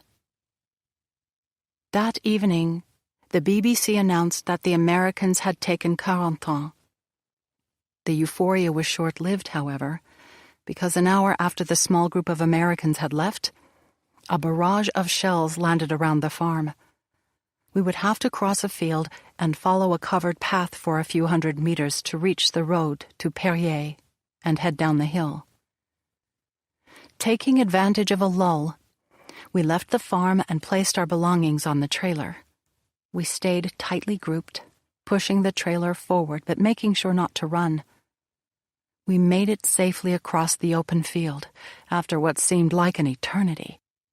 At the entrance to the path, I nearly stepped on an American soldier lying prone at the edge, his gun pointed in our direction. He wasn't alone. On either side were other prone soldiers, weapons unlimbered and ready to shoot. They let us pass, and we continued to a road with an anti-tank gun in position to fire. Other soldiers were lying down or sitting in ditches. One was stretched out on the ground and covered with a tent canvas. I will never forget seeing this soldier who died for us, who had come on our soil, in Normandy, to fight for the lives of others, and paid for it with his life. Still, other refugees had to deal with German soldiers. 13-year-old Daniel Fossé and his family found refuge in a house in Beslon, at the base of the Cotentin Peninsula. All went well until the 2nd SS Panzer Division, Das Reich, arrived. The same soldiers who had committed atrocities in Oradour-sur-Glane some weeks before. In that small Limousin village, Das Reich had murdered 642 civilians, shooting the men and burning the women and children. Evicted by these men, the Fossé group sought shelter in a field, then awoke to realize that the war was following them. We found shelter for the horses and cows and scythed grass for them. The first night was relatively calm and restful. The next day, we made plans, and my parents seemed set on staying there as long as possible. Sadly, our respite was short-lived. Germans arrived in the village in late July. What misfortune! They were particularly nervous, arrogant SS men. I remember reading Das Reich and Der Führer on the sleeves of their jackets. They parked their vehicles under the apple trees and entered the houses and outbuildings. Madame Martin, whose upbringing and sense of propriety couldn't have been further from that of the SS men, tried to reason with them in an attempt to preserve the intimacy of her humble abode. At first, the Germans didn't reply. They walked in without paying us any attention. Then one of them, an officer I believe, turned to face us and pointed to the door with a stern "Heraus!" followed by "Civils, heraus!"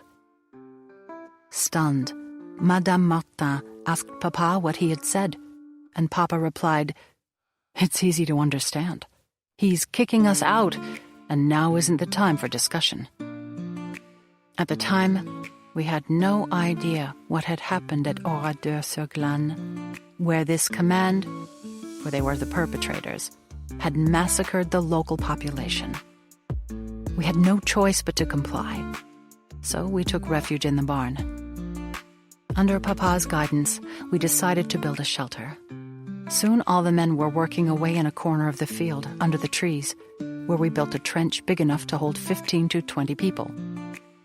We covered the top with logs provided by Monsieur Loslier, then bundles of sticks, and camouflaged it all with branches. The front was drawing closer, and we could hear artillery fire. The roof of the barn wasn't much of a roof at all, so we decided to spend our first night in the trench. There was no thought of lying down. We wrapped ourselves in blankets and sat huddled together. As if our luck couldn't get any worse, that night, or perhaps the night after, we were awakened by guttural German voices and the noise of their trucks. What were they doing? They were right next to us. Papa peeked outside and saw them setting up guns in a nearby field on the other side of the hedge. The din had only just begun. They fired endless volleys.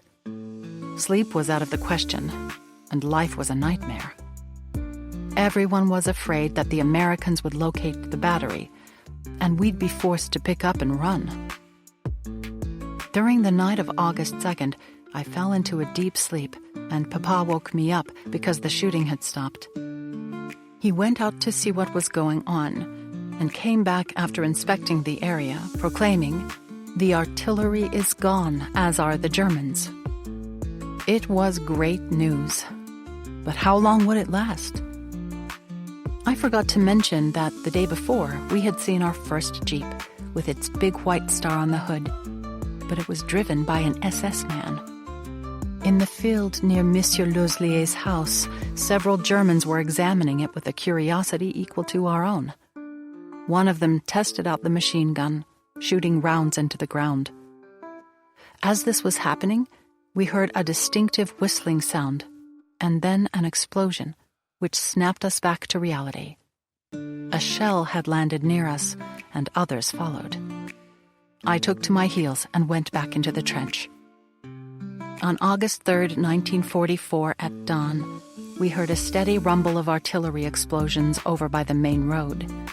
It was barely daybreak, but André was resolute.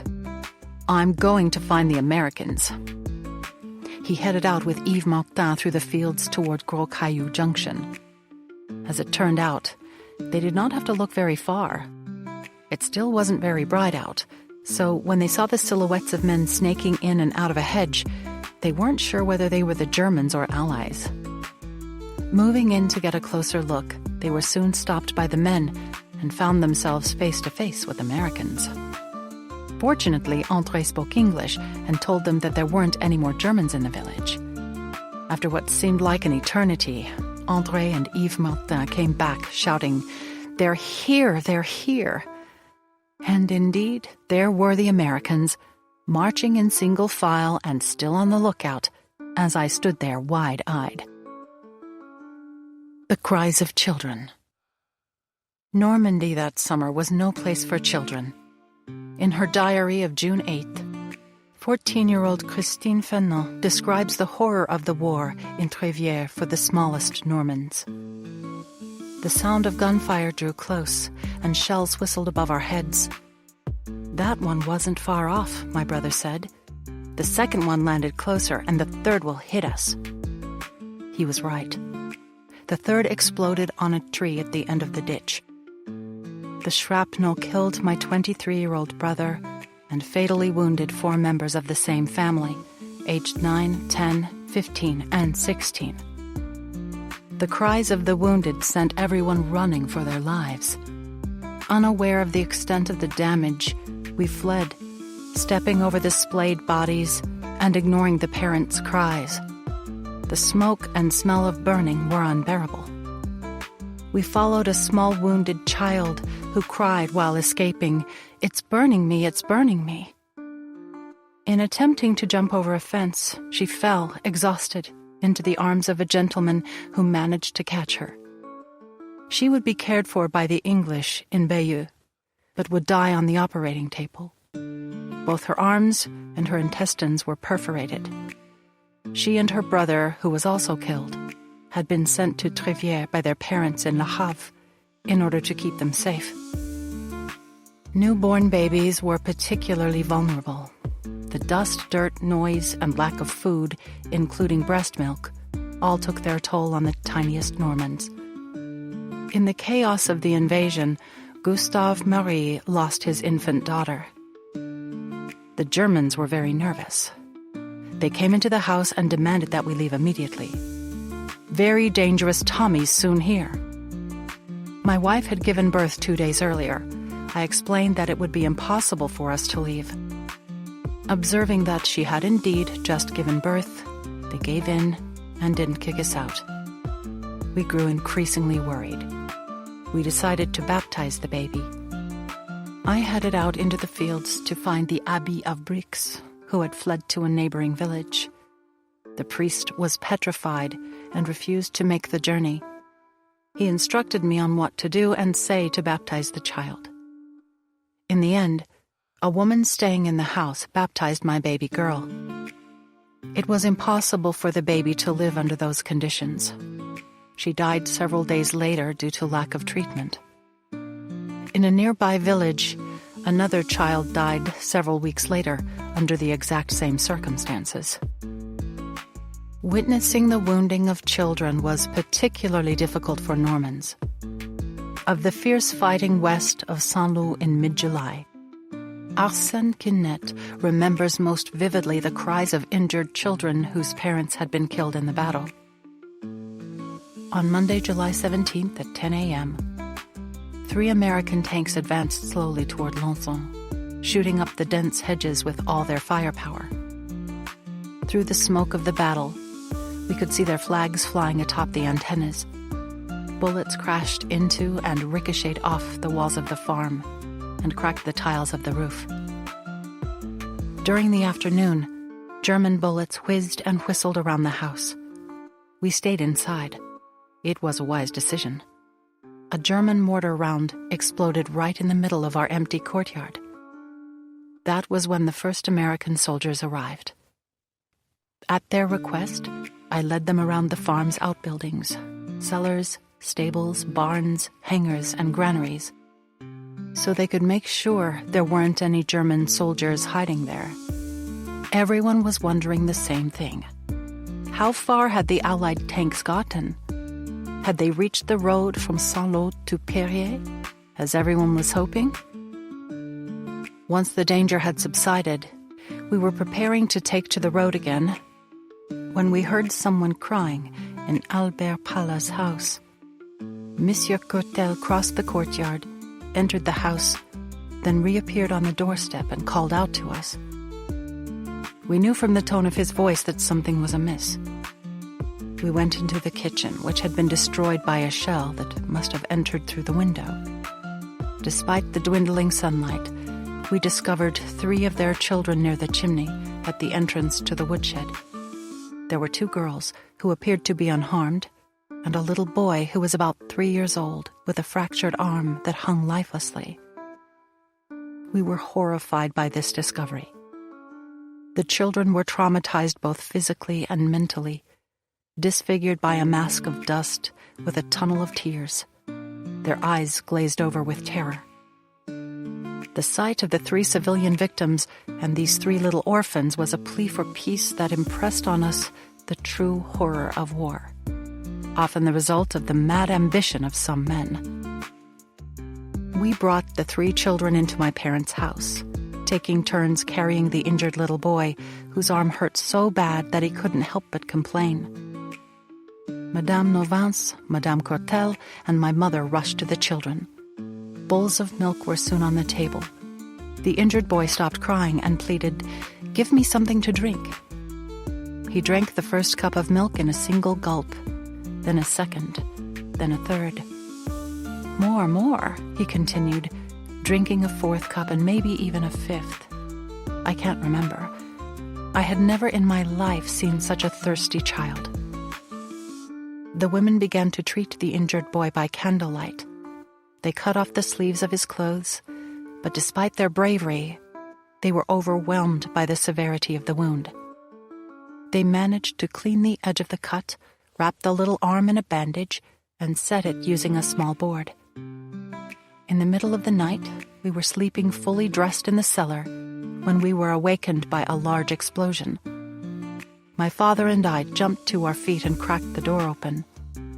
We were besieged by an acrid, irritating odor, and the courtyard was illuminated by a sparkling phosphorescent glow. A German phosphorescent round had hit one of the main buildings and exploded. We were lucky that a fire didn't break out, because animal feed was stored in the building. That same morning, on July 18th, my father left for town at dawn. First, he went to see Dr. Lepage, who, because he had lost everything, advised my father to go to the American Red Cross to have the young Lair boy treated. His next stop was at the residence of Marie Maudoin, the grandmother of the Lair children, to inform her of the tragic turn of events. Alas, she had already been evacuated. Later, Monsieur Novance and Monsieur Courtel went to the U.S. aid station. They were forced to crawl along the hedges a number of times along the way due to exploding shells, particularly near Le Lieu Haché. They came back home soon thereafter in a jeep with 2 Americans. One of them, a medic, took possession of the child and said he would be transported to Carentan. We had just enough time before the jeep pulled off to pin a card to his shirt with his name. We later learned that little Gérard Lair had to have his arm amputated. The presence of death throughout Normandy was traumatic for everyone, but particularly for children. Young Christian Le Tourneur remembers the dead south of Sainte-Mère-Église shortly after D-Day. Another painful memory remains present in my mind. A few days after the 6th of June, hundreds of dead American soldiers lay in rows on a plot of land in Carquebut that was the site of the first American cemetery. As I was an altar boy, the parish priest of Blauville and Urville at the time, Father Paul Léjard, requested my aid to give the absolution of the dead. An American chaplain accompanied the priest, and although they didn't speak each other's language, the two were able to converse in Latin. We strode past row after row of dead soldiers. Never before had a field seemed so large. It was very hard to bear. All I wanted to do was leave. Witnessing the war. Normans came to know the misery of war. They watched as the Allies were taken away on stretchers, chests torn by shrapnel and jaws clenched in pain. They saw men exhausted beyond measure or half crazy from combat. And they were with soldiers in the hour of their death. This was the case from the very first night of the invasion, when Désiré Potier observed the killing of Americans taken prisoner by the Germans. That same morning, we were shaken by some awful news, which became even more dreadful when we saw it with our own eyes that afternoon with Bernard Linot. On the night of June 5th and 6th, a group of paratroopers descended into the Cotentin Peninsula. But they did not all land in the same area as had been planned. Many touched down so far from the landing area that they were taken prisoner by the Germans, who loaded them on trucks and formed a convoy on the road from Perrier to Saint-Loup. U.S. aircraft spotted the trucks filled with soldiers and enfiladed them with machine gun fire, thinking they had annihilated the Germans, while in reality, they had unwittingly killed their own soldiers. The burned remnants of the trucks were still smoking when we came across them, as were their grisly contents. From Les Pins Junction to Les Mesnil-Vigo, we came across the charred remains of young soldiers who were about our age and had met a tragic end. If their poor parents knew how they had died. Sometimes there was little Normans could do except offer a gift of Calva. After the battle at La Fière on June 7th, Jean Flamand witnessed a traumatized American soldier. Finally at rest, the soldiers were the survivors of La Fière Bridge, as their tired, dirty faces and torn clothes attested. One wild-eyed soldier stared blankly into the distance, holding an unpinned grenade closely to his chest. An officer was reasoning with him. He looked completely shattered. Did he want to commit suicide?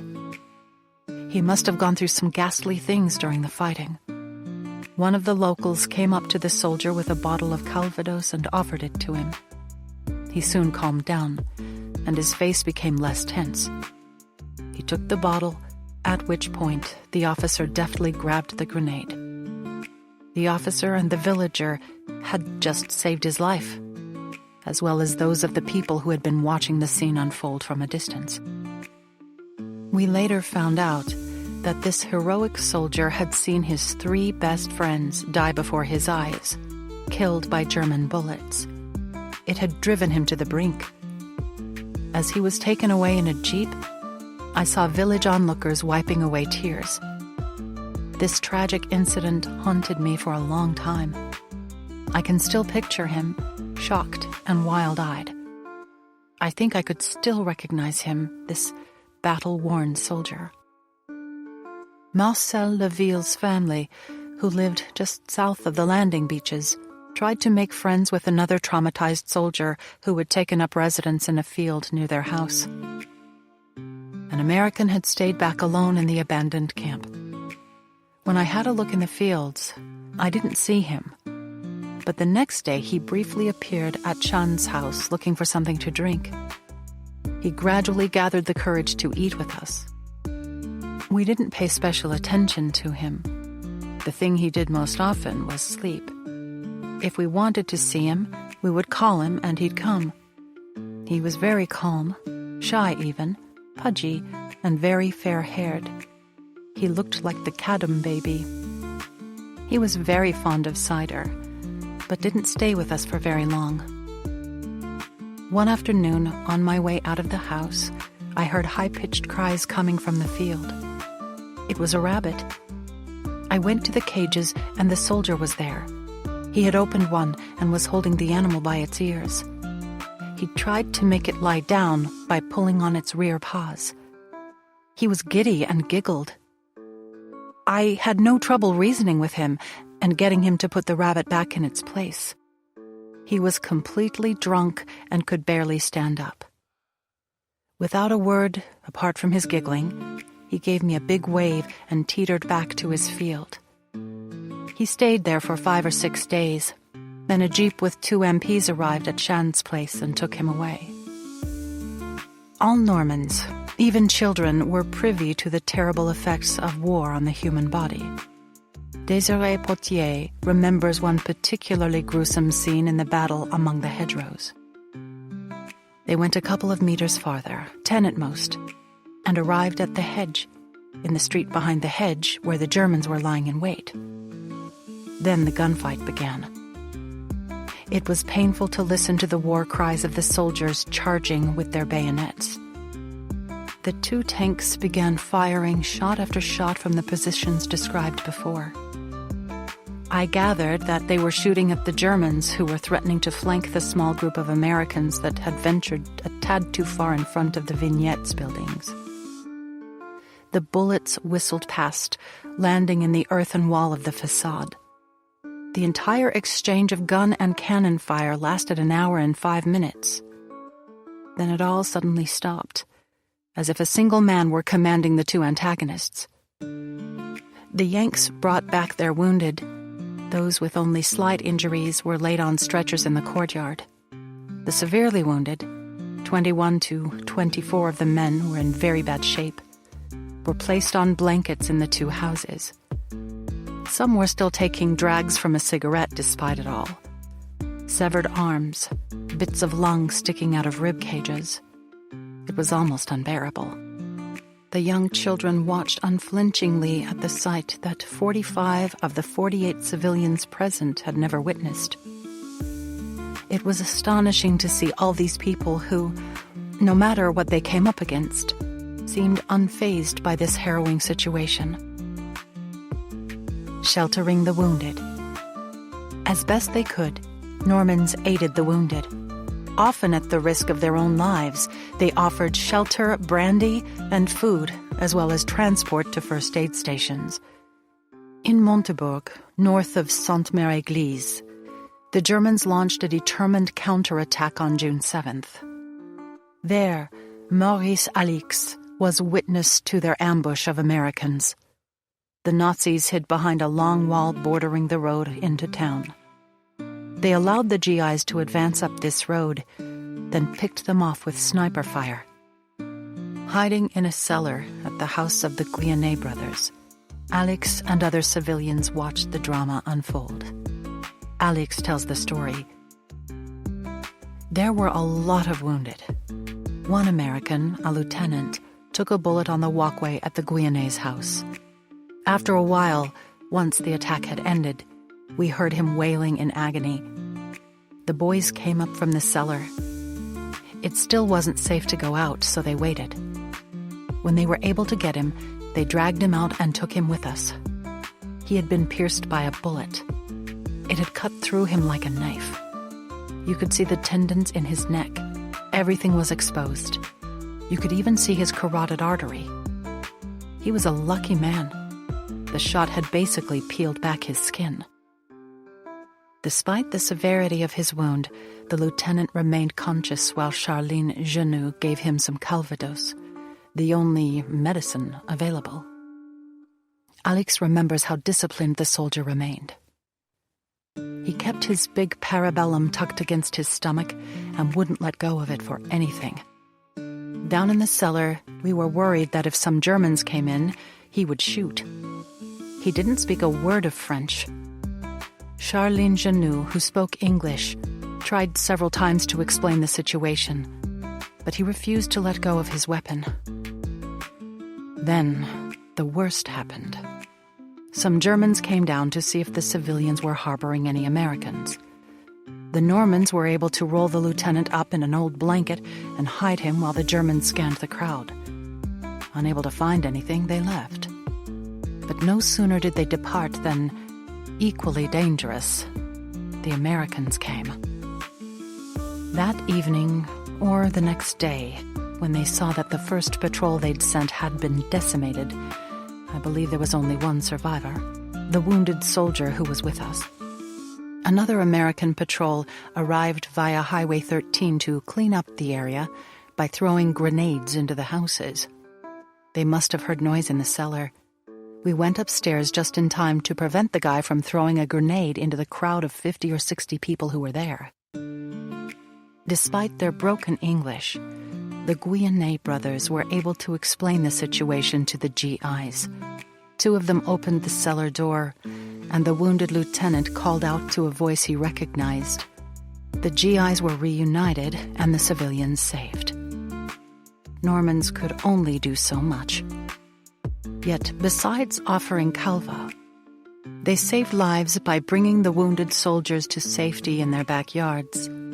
Refugee Michel Bralé tells his diary how he and his family tried to help two wounded soldiers on the day of his liberation. American soldiers continued to arrive, but the German artillery was still firing, and we were basically confined to our home. The shells were still falling fairly close to us, and a steady stream of machine gun fire soon followed. We didn't even think to eat. A succession of shells thundered down around the house. It was impossible to tell whether they were German or American. The courtyard was full of shrapnel. A dozen shells landed in a field 30 meters from us. The situation was tense. The Americans were advancing, but the Germans were lying in ambush in the trees and could pick off their enemies. We caught sight of a wounded American soldier walking toward the farm. He came in, had a rest, and gestured that he was thirsty. We gave him coffee with brandy. His hand was wounded. Papa was able to understand a few sentences he wrote on a scrap of paper. He wanted to go to the aid station 100 meters from the house. We showed him which way to go. Before he left, he took out his New Testament and a photo of his parents. We told him that we were Protestant also. He thanked us and left. The shells continued to rain down. An hour later, we thought we heard shouting, but didn't pay any attention to it. Then, we heard someone shout, "French! French!" Papa understood that it was a soldier that needed help, so he went out to find him. A bullet had gone through the American's foot, and he could hardly move. We brought him into the house, and after giving him a drink, we took him to the aid station at about 6 o'clock in the morning. From battlefields to minefields. As the Germans retreated, they covered their path with mines, tripwires, and booby traps. In the days and weeks after liberation, accidents were common. Farmers and fishermen ran into mines in the course of their labor. Children tragically mistook grenades and mortar bombs for toys. Raymond Avignon's memoir demonstrates just how impossible it was for Normans to escape the war, even after the battle had passed them by. He remembers seeing the GIs try to demine a field in the lower Cotentin. Demining became a priority among Allied military officials, trying to reestablish order in liberated areas. Equipped with a frying pan, a sort of metallic dish with a long handle, they checked the road and ditches. We were truly in a minefield. They motioned to us not to advance any farther, so we took the path that led back to the farm. One of us stopped abruptly and pointed at a thin wire laid across the path at about 5 centimeters from the ground. We stepped over the wire as cautiously as possible, taking great care not to brush against it. The American soldiers must have found a string of mines hidden on either side of the path. And to think that we all made it past without triggering the tripwire. That's what I call getting lucky. There was a tank sitting in the intersection that had hit a mine. A wounded soldier was brought on a stretcher into the courtyard of the farm. The war was over for him. His left leg was hanging on by a thread of flesh.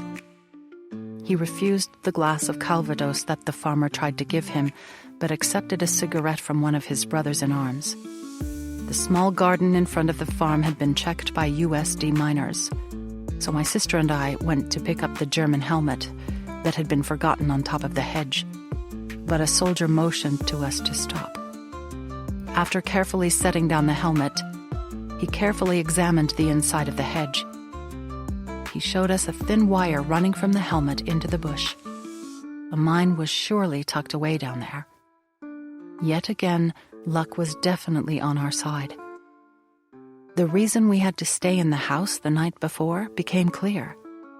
The Germans had laid mines everywhere to protect their retreat.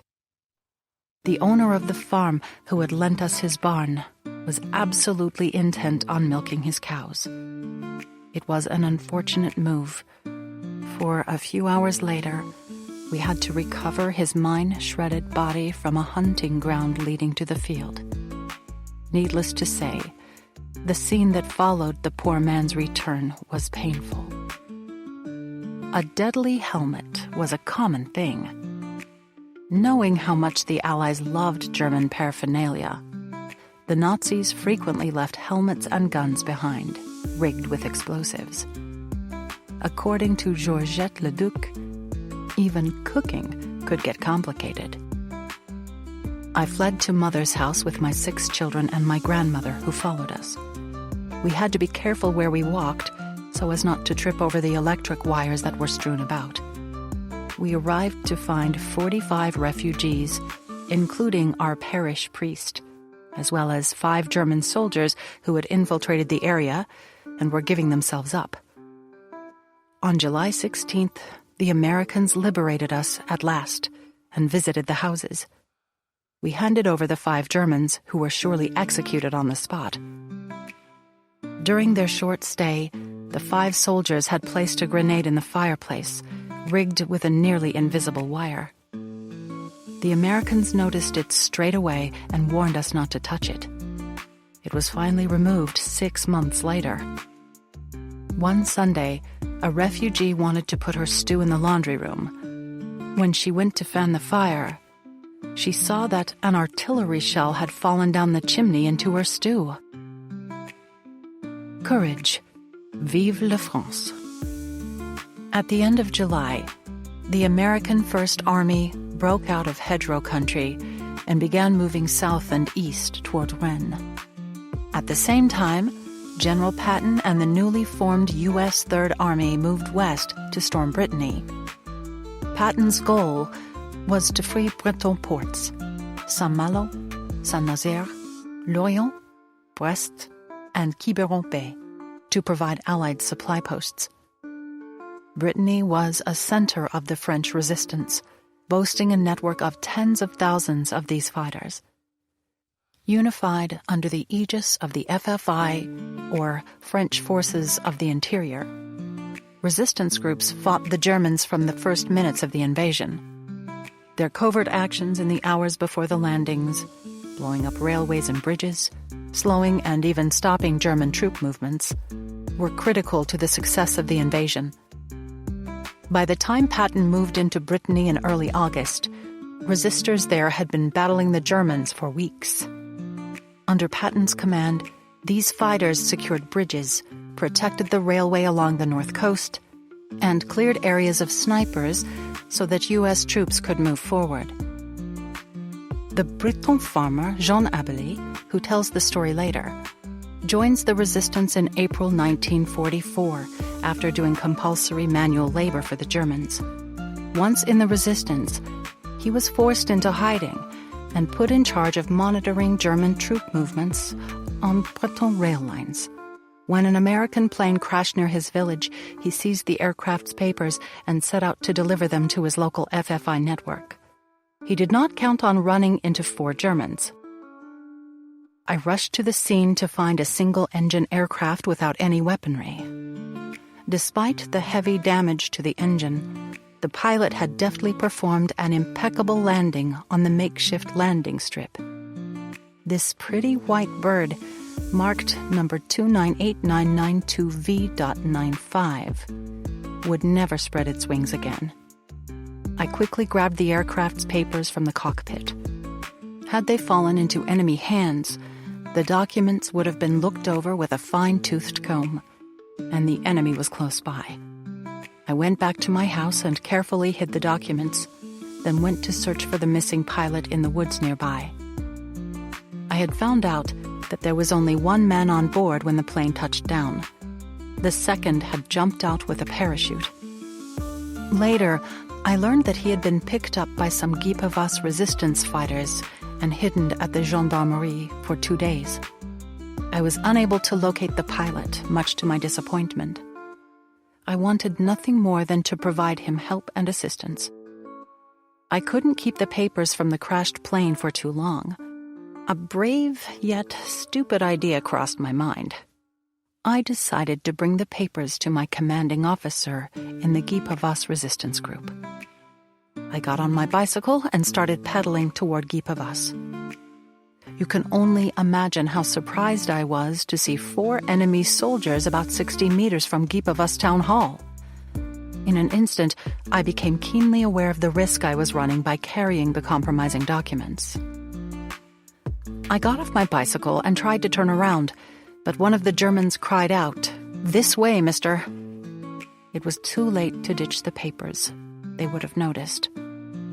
So I continued toward them, assuming a manner without fear and without reproach.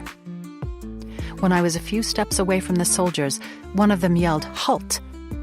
I stopped like a real soldier. They soon had me surrounded.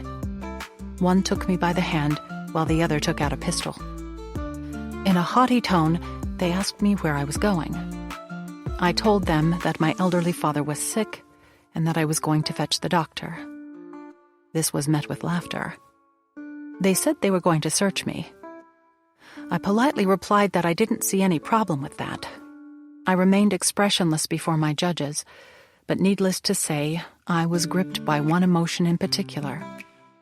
I thought my final hour had come. One of them put his hand on the pocket where the precious papers were hidden and asked, "What do you have there?" "My identity papers and my wallet," I replied. Continuing with his investigation, the soldier took off my beret and removed my suspenders. And as a finale, he patted down my shirt and untucked my shirt tails to mock and deride me. I was the only civilian in sight, and all the house's doors and shutters were closed. During their search, it was very likely that prying eyes watched the little scene unfold. That was of no matter to me. But it didn't stop there.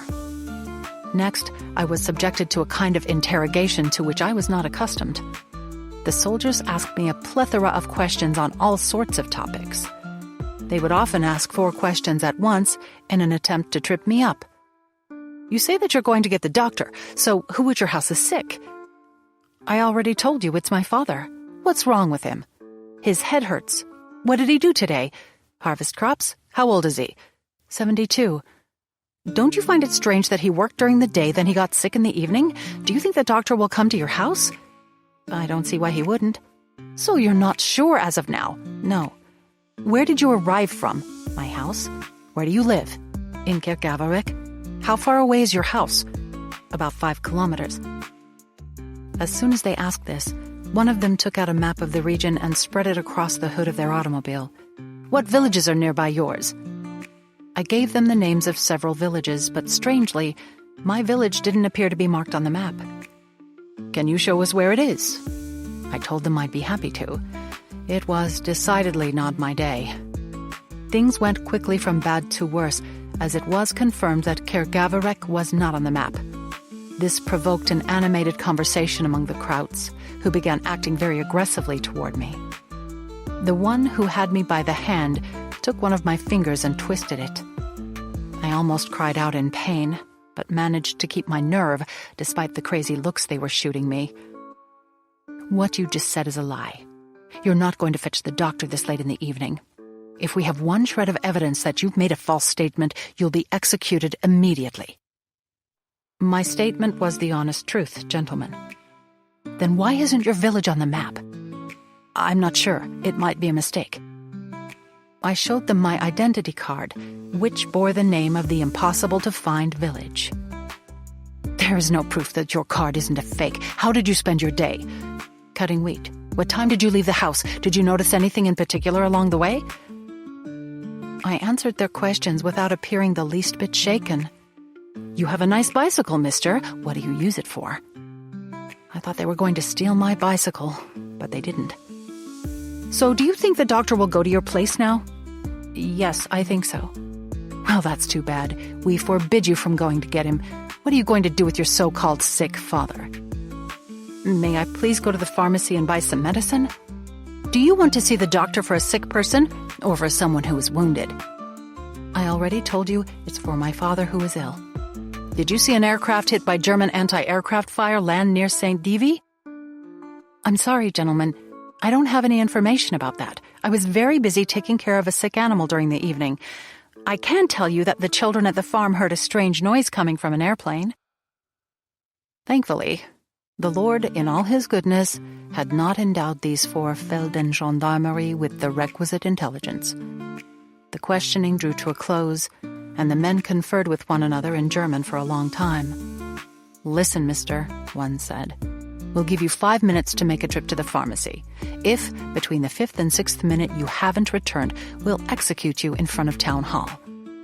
My 4 questioners shared what had transpired with the other soldiers posted along the wall that enclosed the fairgrounds.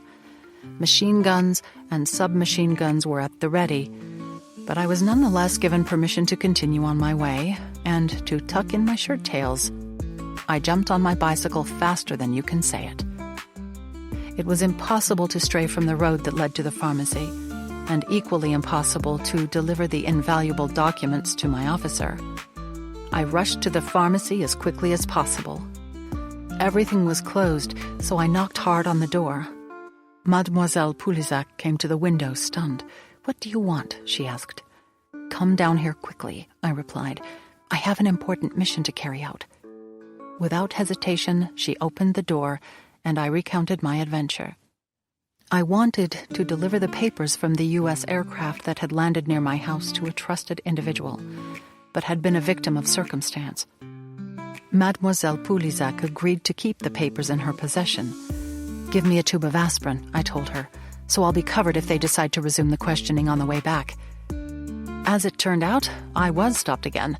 The 4 Felden gendarmerie, still in position, asked me to show them my medicine. I pulled out the famous tube of aspirin, which may have been my savior. It was 10 p.m., a time when the town of Guipavas would normally be gay and lively, but a deathly silence filled the air. The Germans alone were the masters, but their reign would be short-lived, and they left that same night, never to come back again. Abilie's story suggests the risks taken by resistance fighters to secure information and hide pilots. As the Germans became more desperate, their reprisals for such activities became both more frequent and more violent. That summer, Brittany saw 2 massacres of civilians in the Brest region alone.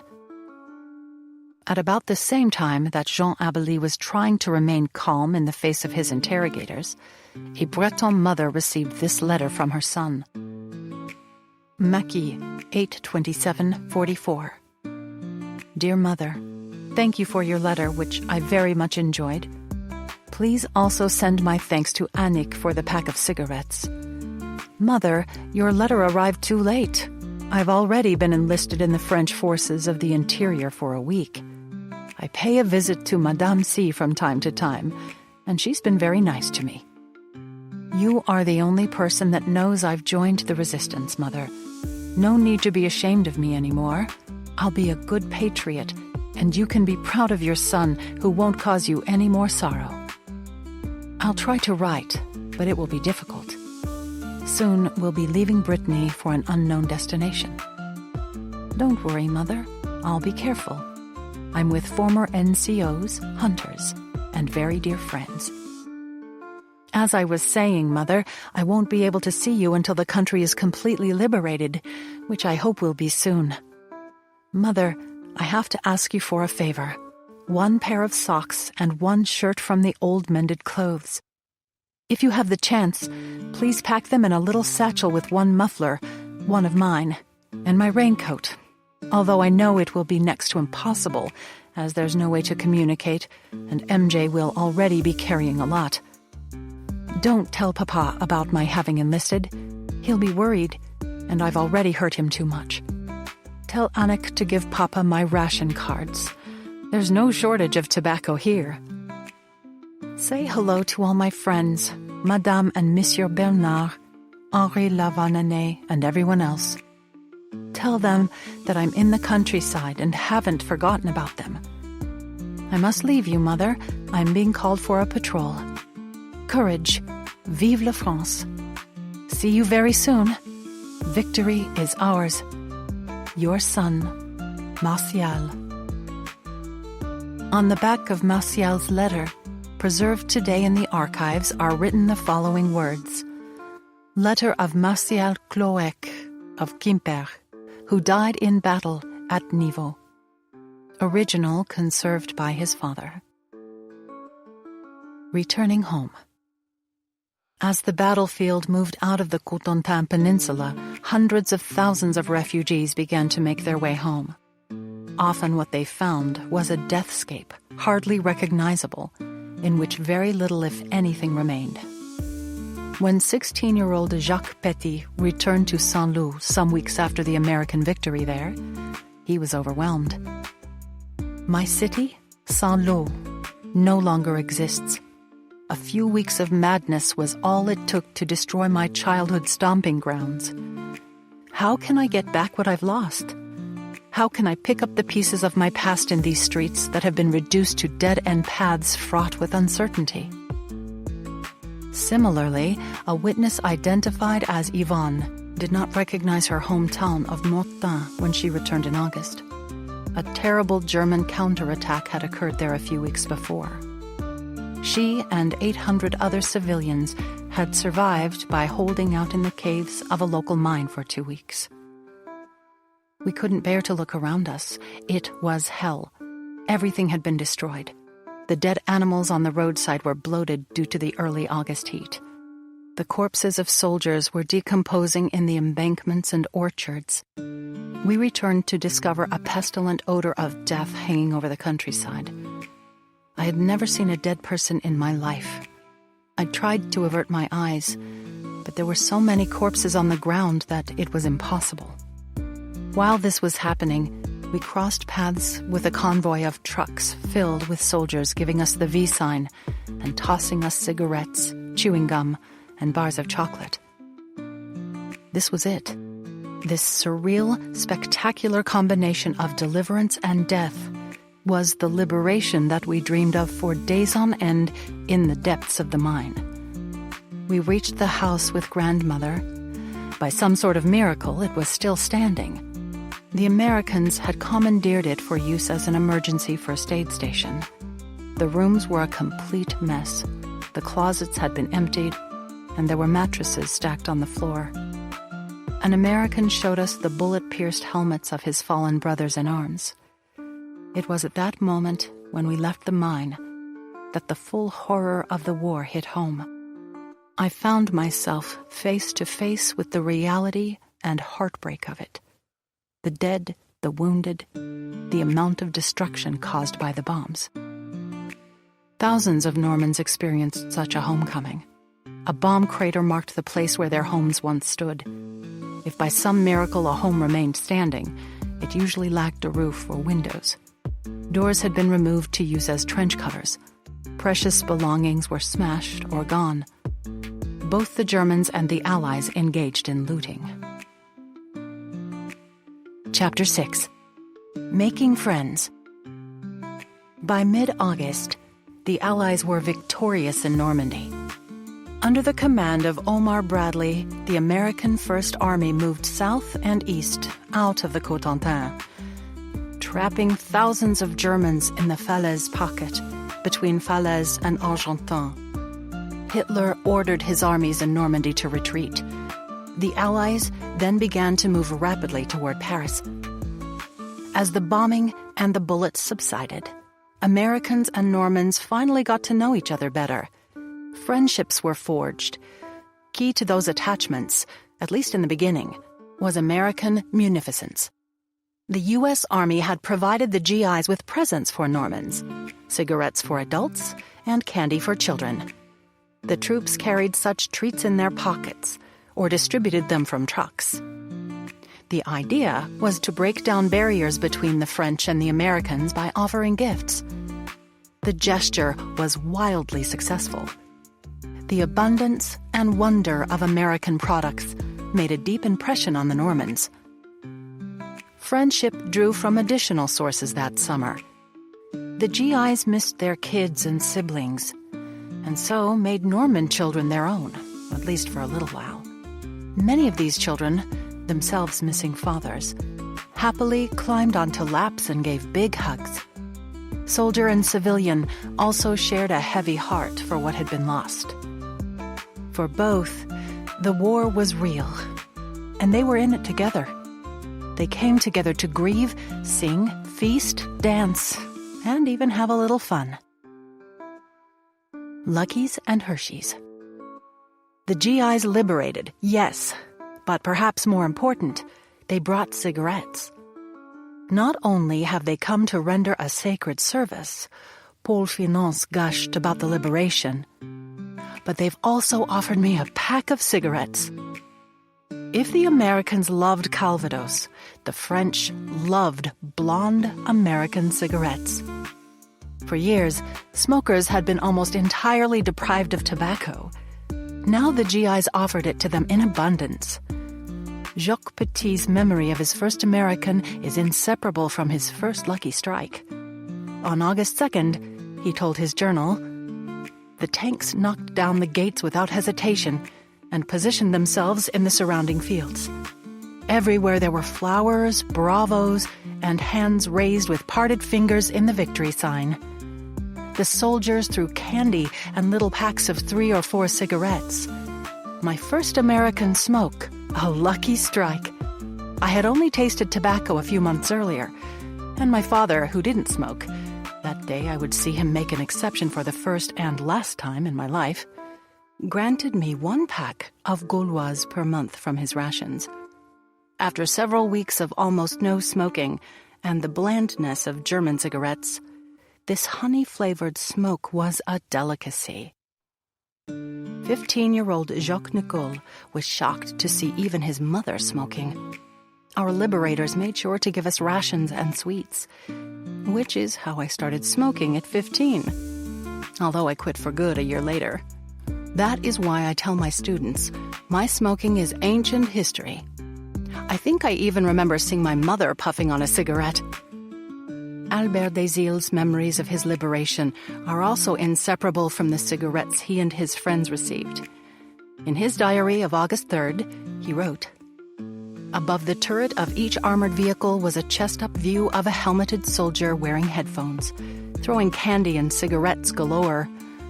We didn't venture into the jostling crowd that formed as a result, but were still able to lay our hands on a few packs. Monsieur Hiver, laden with camels and Raleighs, was on cloud 9. After having to get by with the bare minimum for quite some time, he was now smoking like a chimney." Normans who were children in 1944 remember, above all, the candy. The GIs fell in love with Norman children. "I'll have to break down and admit that they were the most beautiful children I have ever seen," wrote journalist Ernie Pyle. Young Normans were more than happy to return the compliment. As Charles Le Melon remembers, the Americans were nothing but demigods, haloed with a kind of supernatural prestige.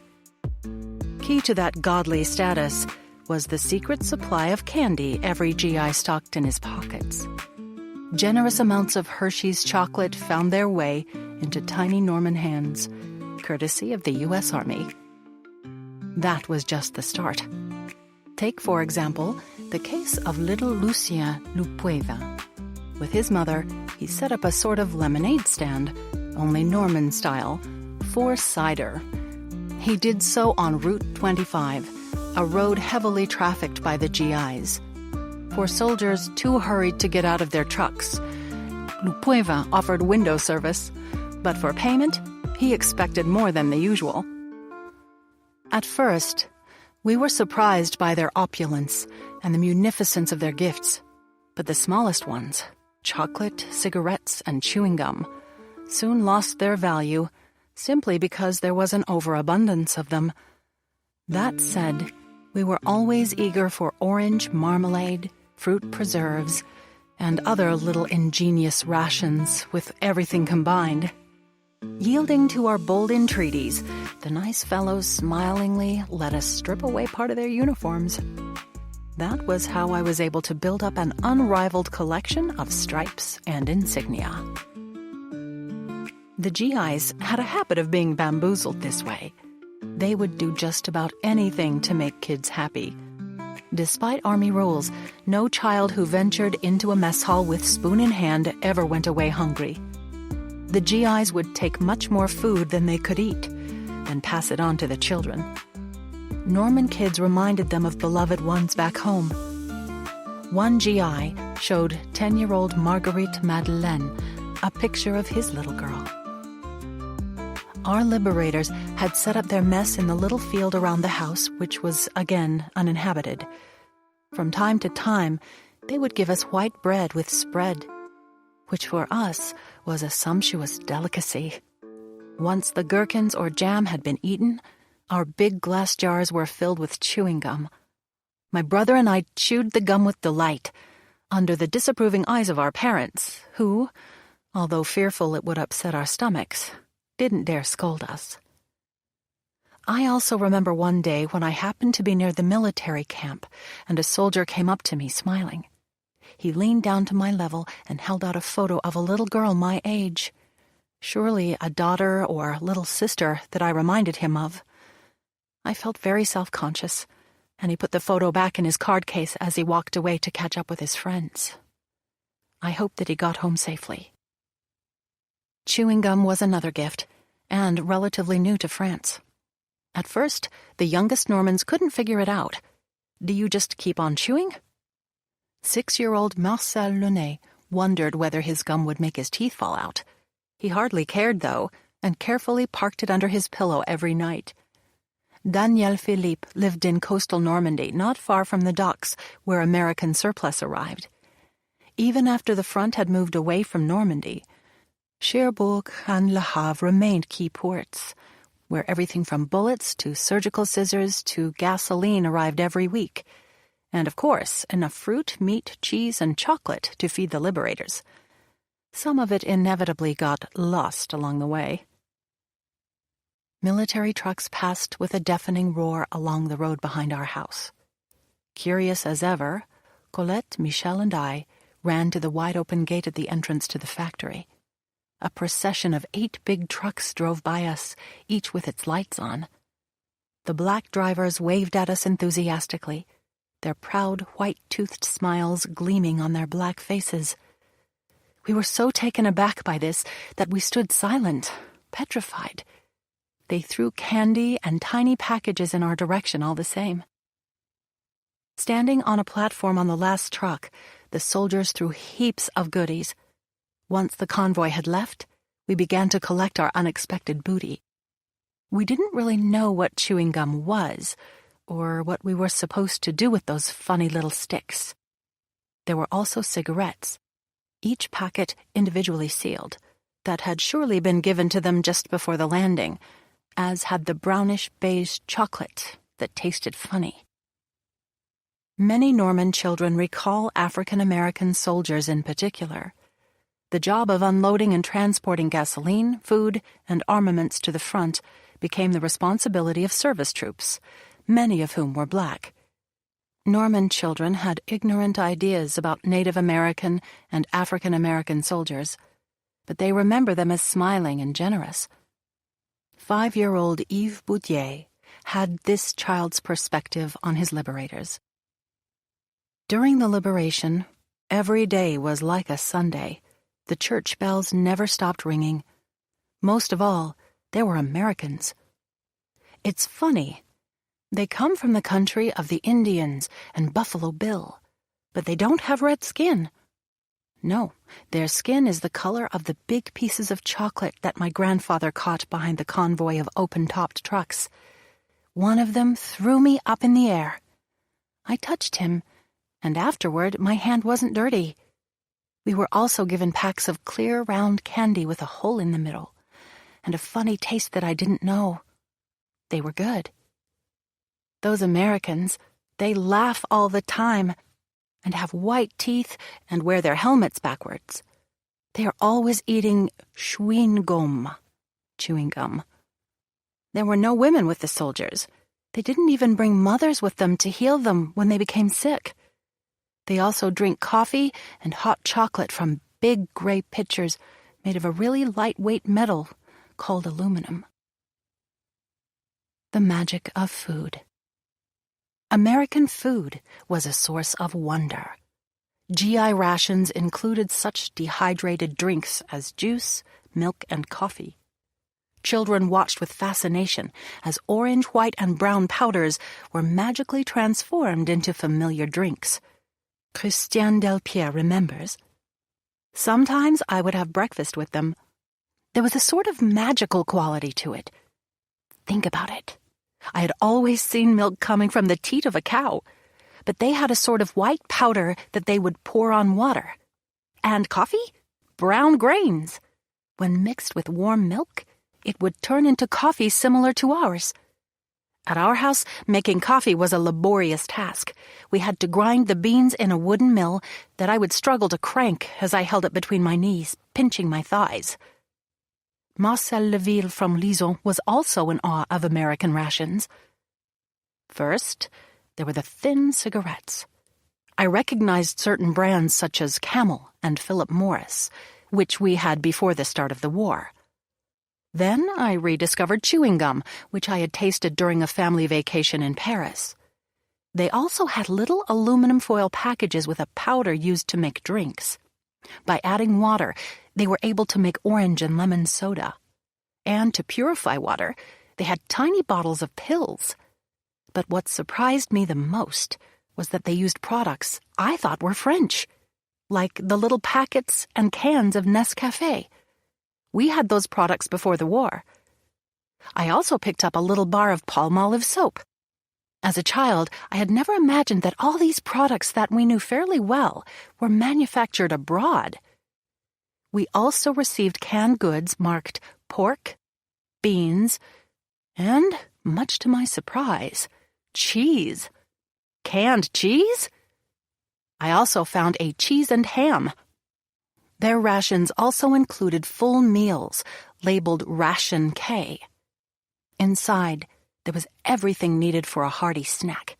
Cookies, a canned good, chocolate, a powdered drink, and even a case of 5 cigarettes.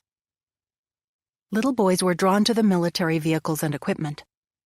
Little Jacques Galin de Séduit, living in Vire at the time, remembers the American Jeep. 5 jeeps pulled up in front of the stoop. Amid the droves of men and women warmly shaking hands with the soldiers, my father was speaking to an officer, recognizable by stripes under the flaps of his canvas jacket. The windshields of the jeeps were folded down onto the hoods.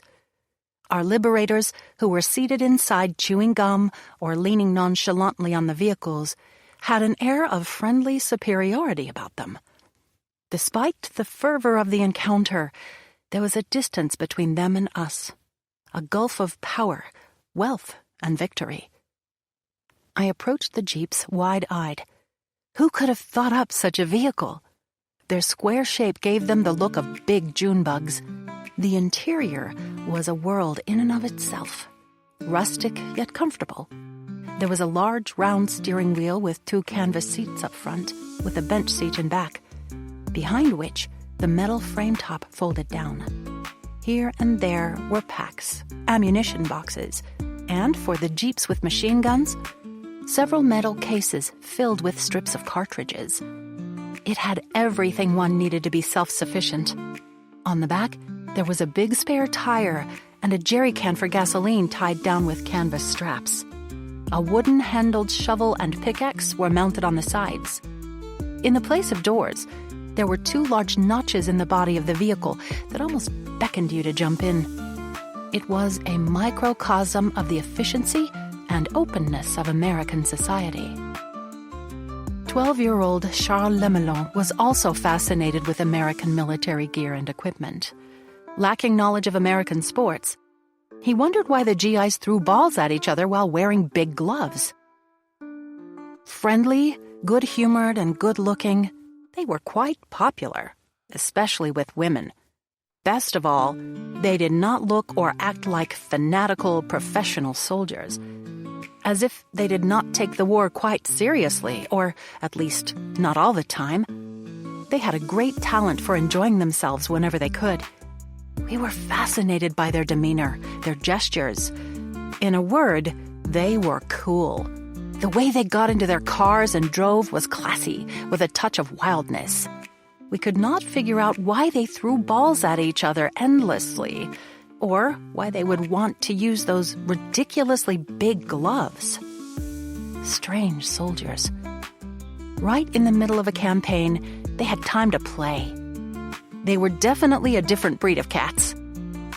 The baggy shape of the American uniform was another surprise. We were used to the tight-fitting garments of the Wehrmacht. Black hobnailed boots were now replaced by a soft, civilized walking item, often covered by those strange canvas leggings. Armies have their own particular smell. The German soldiers combined those of leather, soap, and tea. Not bad, but no match for the precious and novel perfumery the American army had to offer: peppermint, donut, and American tobacco. What impressed us most was the U.S. war materiel. First, the unimaginable quantities. Thousands of trucks and cars. German military vehicles always had a wickedly purposeful look. Compared to the mean-looking Panther tank, the American Sherman did seem rather laid back, like an unaggressive crustacean. American trucks and cars were like civilian trucks and cars that had been painted to assume a warlike stance. That cocky, lovable little Jeep was an immediate hit. Made for war, but maybe for fun also. We were dying to get a ride in one. My sister, who was in a boarding school and had not been heard of since the end of May, was brought back to us by an officer of the U.S. Army civilian branch. She made a splendid appearance in a Jeep. She was the lucky one. The myth of America as a land of abundance was not new to the French, but it gained new force in the war years. The United States became virtually synonymous with material wealth. The occupation had been a time of scarcity and hardship, as the Germans had drained France of its coal, oil, and every imaginable foodstuff. Women queued for hours every day for a meager piece of meat or a small piece of bread. Then came the Americans with their huge supplies of rations, coffee, chocolate, cigarettes, and toiletries. Here is Jacques-Alain Sedoui's youthful impression. America was a land of plenty.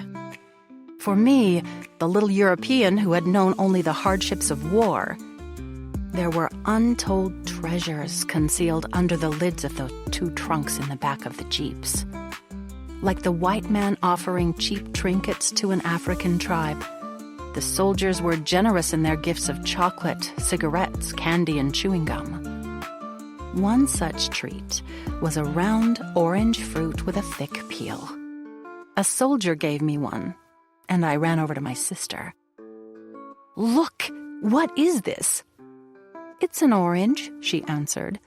"It's really good, you'll see. I'll teach you how to eat it. We'll share it, and I'll give you half of my chocolate." We went and sat behind a bush, and I watched in amazement as she skillfully cut off a long twist of peel, revealing the thin white membrane that covers the flesh of the fruit. Then she split it into quarters, squirting juice between her fingers in the process. With the eagerness of a boy taking his first communion, I bit into the fleshy, sweet fruit from California or Florida. For Normans, an orange was an extravagant luxury. Citrus fruit had all but disappeared from Europe since the beginning of the war. Gérard Rabier also remembers a precious orange given by a black soldier driving supplies to the front. A cool wind was blowing in from the nearby sea on that November morning. I was standing on the sidewalk near my mother, who was chatting away, as do all the housewives of the world. To pass the time, I was reminiscing about the endless procession of white-starred GMCs, General Motors Corporation. On one side were all the empty trucks rolling down Avenue de Paris toward the port. On the other were all the resupplied trucks, brimming with equipment as they set out for the faraway front. At that moment, the convoy traveling uphill was stopped right in front of me. I could see the driver of one of the trucks, a strapping fellow whose helmet nearly touched the roof of the cabin. He was looking back at me, wide-eyed, his big smile revealing a set of sparkling white teeth. Still smiling, he waved hello to me. I think he even said something that I couldn't hear because of the engine noise. Then he started motioning to me. His raspy voice was muffled, but I could hear bits and pieces. I wasn't quite sure what this ebony-skinned stranger wanted, with his big smile and waving hands. He seemed to grow impatient with my passivity, as if he wanted me to participate in the exchange. All of a sudden, he leaned forward and disappeared from my sight, reappearing after a few seconds. In his hand was a big yellow ball that he held out to me with an almost shy smile. He clearly wanted to give it to me as a gift. Instinctively, I clung to my mother's skirt. She had been watching the whole scene and said, "Take it, take it. That's an orange. Thank you, sir. Thank you, sir." Comforted by my mother's reassurances, I went up to the truck and received my first orange. It was wonderful. It was so big that I had to hold it in both hands. It shone like the sun through the clouds on an autumn day. I was hypnotized by the ball and its unfamiliar smell, which was both sour and sweet. My mistrustful demeanor had the GI in stitches to the point where he was slapping his knees with joy, as if he had just played a good joke on someone. My mother urged me on. "Say thank you to the gentleman. Say thank you." I at last opened my mouth and yelled, "Thank you!" My black friend must have heard what I'd said, because a big burst of laughter filled the cabin. Then he calmed down and just smiled. At the time, I didn't understand why his attitude had changed, why he was suddenly sad. Thinking about it later, I was sure that it wasn't me that had caused it, because his happiness wasn't at all feigned. Maybe giving me that gift made him think of another little boy who was waiting for him back in his country. And then, after one last glance, one last smile, and one last wave, my big black soldier started his truck back up and went back on his way with the others. I stood there sheepishly, still holding the orange in both hands. I wondered what a real orange was like. I say real because I had already seen a fake one in a celluloid fruit basket that decorated the buffet in the dining room. It had a bunch of grapes, a fuzzy peach, and a yellow banana with black dots. I still remember the smell of that artificial celluloid fruit. Nothing like my real orange. The wonderful world of laughter, play, and permissiveness. When the GIs stayed in an area for a few days or so, they formed attachments with local children. Refugied at a relative's house in the western Cotentin, Charles Lemelin became good friends with some GIs who camped nearby. Again, his memories are shaped by the gifts he received, but also by the pin-up photos so popular with the American soldiers. One morning late in July, when we had settled down at a relative's house, we woke up to find the woods around us, the forest of Saint-Sauveur-le-Vicomte, alive with bivouacking soldiers of the U.S. Third Army. A good number of these soldiers were New Englanders, and some spoke a French dialect that we had little difficulty understanding. We children had always remained a safe distance from the German soldiers. Not that we were afraid of them, but rather because they represented another form of adult authority which did not appear to really understand us, or at least had limited patience with us. We did not trust them, just as we did not trust any teacher and many adults. With the American soldiers, it was the wonderful world of laughter, play, and permissiveness, candy galore, the thrill of getting inside tanks and other fascinating machinery, and touching all those levers and pedals, posing for pictures, looking at pictures of relatives, of girlfriends usually in bathing suits, and appearing to us like movie stars. We wondered if it was sinful to even look at them. Would we have to mention that in confession? The soldiers stayed about a week, I think, and it was one of the most exciting weeks of my life. My brother and I visited Les Américains from morning to night. We came home with unimaginable gifts. A pair of army boots that hopefully, in a year or two, would fit me. Loads of things to eat, all as well packaged as perfume bottles. And, greatest of all, a small tent. The El Dorado had come to us. The Americans were nothing but demigods, haloed with a kind of supernatural prestige. One evening, 2 demigods came for dinner. Roland Chariot of Nashua, New Hampshire, and Victor Bouvier of Marlborough, Massachusetts. I don't know how my uncle had succeeded in inviting them. He was a very warm and convincing man. My father was surprised that soldiers about to go into battle would accept such an invitation. My aunt was a great cook and made a very fine meal. The women in the house thought that the 2 Americans were charming and most handsome. I was in awe. So many Norman children were fatherless during the war. Roughly 2 million Frenchmen were prisoners, laborers, or deportees in Germany. Thousands of others were serving in the French army or fighting for the resistance. As a result, the GIs filled an emotional need for these children, as demonstrated by the story of 6-year-old Francine Leblond. The war really broke out in 1939, but my story took place in 1944. I was 6 years at the time, sick with polio, and hence forced to rest in a carriage. From there, I witnessed the Germans and the days of massacres which took place under my eyes. My father was taken prisoner by the Germans, so I lived with my mother and my grandparents. Then we had to take to the roads, where we risked our lives, ironically in order to save them. From Marigny, we went to Ouville, which then became our refuge, where we were taken in by 2 old women. Then the Americans arrived. One of them found the place peaceful and decided to rest in the barn of the house. This would have been fine if another soldier had not also chosen the barn as a shelter. And not just any soldier, mind you, but a German. Despite their differences, however, they became close friends and played the harmonica together every day.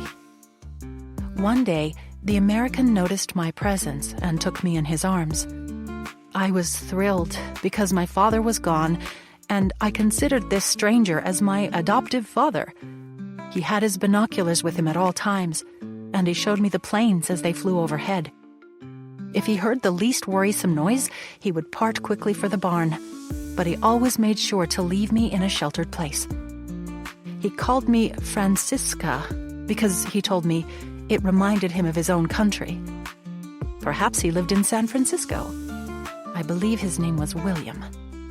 He was about 20 years old, a very big man with blue eyes and blonde curly hair, pale skin, and a round face. Then the rest of his compatriots arrived. According to my grandfather, he was obliged to kill his friend in order not to appear to be a traitor in front of the other soldiers. When he left, I was absolutely inconsolable. Leblond was not the only child bereft by the departure of a GI. Christiane Delpierre also felt abandoned after discovering the pleasures of being a little girl in a GI camp. When the Americans came to stay a few days near her refugee family, she quickly made friends. Engines roaring, they set up camp one fine morning in an extensive pasture on our farm/animal sanctuary. Their depot was buzzing with activity. The specialists bustled about, preparing the new equipment for combat and repairing damaged equipment. They had put up huge tents. I would have really liked to have stepped inside. I couldn't think of anything more enjoyable than sleeping in a tent. I was emboldened to approach the depot and look in through the hedge that had been lined with barbed wire. My first official visit was with my father. Hand in hand, we took a tour of the facilities. There was no danger of not getting along with the Americans, because that would have required us to be able to communicate. But they didn't speak our language, and we didn't speak theirs. They nonetheless welcomed us kindly and invited us to tour the grounds. I almost added, down to the very last detail. But frankly, I've no clue. They probably let us see what they wanted us to see, and nothing more. Plus, I had a limited attention span for tanks and artillery. I was well aware of the havoc they could wreak. I had a hard time believing my father's assurances that they would do us no harm. I preferred to keep my distance, and was more curious to see the tents where the soldiers slept and ate. But our guide had no idea that we could be interested in anything other than weapons and equipment, an expression of his country's power. And he didn't lead us to the areas I had hoped. In any case, I was a hit. It seems that soldiers always welcome girls, even the young ones, and went home with pockets bulging with chocolate, candy, and chewing gum. My father also received his fair share of gifts, mostly Camel cigarettes and canned goods. I made a habit of visiting our neighbors, and would do so unless my parents forbade it. There was always someone there to welcome me. One day, a GI asked me what my name was. Christiane. Oh, yeah, Christine. No, Christiane. Okay, Christine. To tell the truth, I didn't mind the name Christine. I found it pretty. And so it was that Christine became my passport into the depot with the GIs. "Hello, Christine," they would shout from near and far. It seemed as if I'd become the regiment's mascot. I'd have taken my picture on the knee of one soldier and in the arms of another, perched on top of a tank wearing a helmet, or with a garrison cap over one ear at the wheel of a jeep. I was living the glorious life of a star. It's a shame not to have any photos to go along with my memories. I would play soccer and basketball with them. They would hold me up so that I could score a basket. Our games were often interrupted by German aircraft overhead. At the least sign of trouble, I would find myself in a hole with 3 or 4 guys who would cover me as protection. Once the danger had passed, we would keep on playing, with cannon fire in the background. The daytime heat was stifling. In the evening, if the area was calm, we would get some fresh air in the courtyard. A few soldiers would come and join us. They would open their wallets and take out photos. "Mother, children," they would explain as they showed them. They didn't speak French, of course, but we were able to communicate using gestures, the universal language.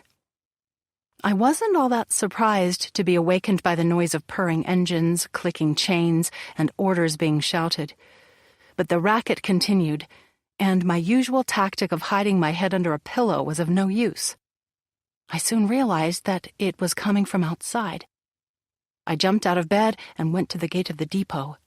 That is to say, where the depot had been. There was nothing left. The tents were gone, and the holes had been covered up, leaving only big bald patches. The only thing missing was the grass, but that would grow back in time. Meanwhile, all the vehicles had lined up on the road and began their procession away from the farm in a most orderly fashion. There were command cars, jeeps, and trucks, armored vehicles such as tanks, ATVs, all-terrain vehicles, and half-tracks, and the artillery, which was transported on other vehicles or towed. They all waved to me, the men in the jeeps and trucks, as well as those in the tanks and artillery. I bawled my eyes out like never before for my sister who no longer lived with us. Or rather, for the fact that on top of all my friends leaving, she was gone too. I was all alone, a girl abandoned by everyone around her. Danielle Philippe's friendship with a GI began with a misunderstanding. Because of her blonde braided hair, an American captain mistook her for a German girl. "No German," she corrected him. "Norman girl, blue eyes too." Apologetic, the captain, whose name was Marco Previti, invited Danielle and her sister, with her parents' permission, of course, to tour the American Red Cross hospital. Philippe described the tour in her diary of June 15th. During our afternoon class, Captain Previti came to pick us up. The fact that he had kept his promise made a big impression on us, and on our parents. They immediately took a liking to the American officer and gave us permission to go with him. "I'm going to show your 3 children around our tent village, and I'll bring them back myself safe and sound. Captain's honor." Riding in a jeep for the first time, taking in the air with delight, we were exhilarated by the fresh breeze of freedom and adventure that had blown our hair and our minds in a state of disarray. We suddenly took a knock and were shaken about rather roughly. The captain slowed down and proceeded with caution over the strange, perforated metal sheet that covered the entire width of the road. We were soon at the pasture where the Red Cross was located. They had pitched 5 tents, 2 of which were quite large.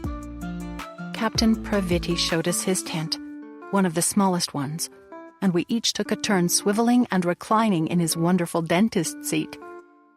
It was 100 times better than the one in which we had spent anxious moments at the dentist's office in Caen. Everything else in the tent was astonishingly modern, comfortable, and spotless. On the way back, we spotted an airplane taking off behind a row of trees in a pasture that we were fairly sure belonged to us. Previti drove us over, and we were right. The long, narrow pasture was part of the dairy farm. The Americans in the field gave Previti a hearty greeting worthy of his own friendly nature, which seemed typical of military men. We were introduced. The jokes began to fly, and so much was said in so little time that we barely understood a quarter of it. The Air Force officer seemed completely relaxed with his men. I wondered if all American officers were so friendly and at ease with their subordinates. "It's a little tight," the officer said, "but I'm sure Bob will make it. Don't be afraid." Worried all the same, we looked on as the Piper made a landing attempt, gliding down toward us in a masterly slip. It skimmed the ground but didn't touch down. Then, with an impressive roar, it pulled up just in time to clear the line of trees. "He's not going to make it," Michel said under his breath. "The pasture isn't long enough." But a few minutes later, the pilot made a picture-perfect landing and taxied in our direction across the makeshift airfield. Bob cut the engine, pressed a few buttons, and finally opened the cockpit. Beaming with pride, he made the 2-fingered V for victory sign. Everyone congratulated one another, and during the ensuing conversation with our friend Previti, Bob promised to take us in his airplane once the front was a little farther away. This offer, and all our other experiences with the Americans, were the main topic of conversation at dinner. We were so talkative that Papa couldn't help but smile. "Haven't I always told you that the Americans are no ordinary folks?" Accustomed to the rigidly hierarchical German army, Normans were surprised by the easy relations that seemed to prevail between American officers and their men. Normans interpreted this fact as a sign of true democracy. Home away from home. Adults made friends, too. A few days after Philippe's outing with Captain Previti, her parents invited over another American for dinner, an intelligence officer from California.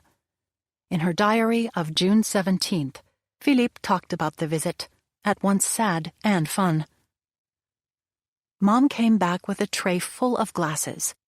Her spontaneous sense of hospitality was on full display that evening, There were all the makings of an interesting night, and in the end, it was an unforgettable one.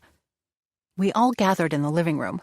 The first thing that caught the Colonel's eye was the piano. He asked Mom if he could play, and immediately launched into a fairly difficult Rachmaninoff piece, which he performed with astonishing gusto. We were greatly impressed, and very surprised at the unexpected turn that the evening had taken. The Colonel informed us that the Russian had passed away the previous year in Beverly Hills. I was very moved, because I love Russian music and live in Santa Barbara, California.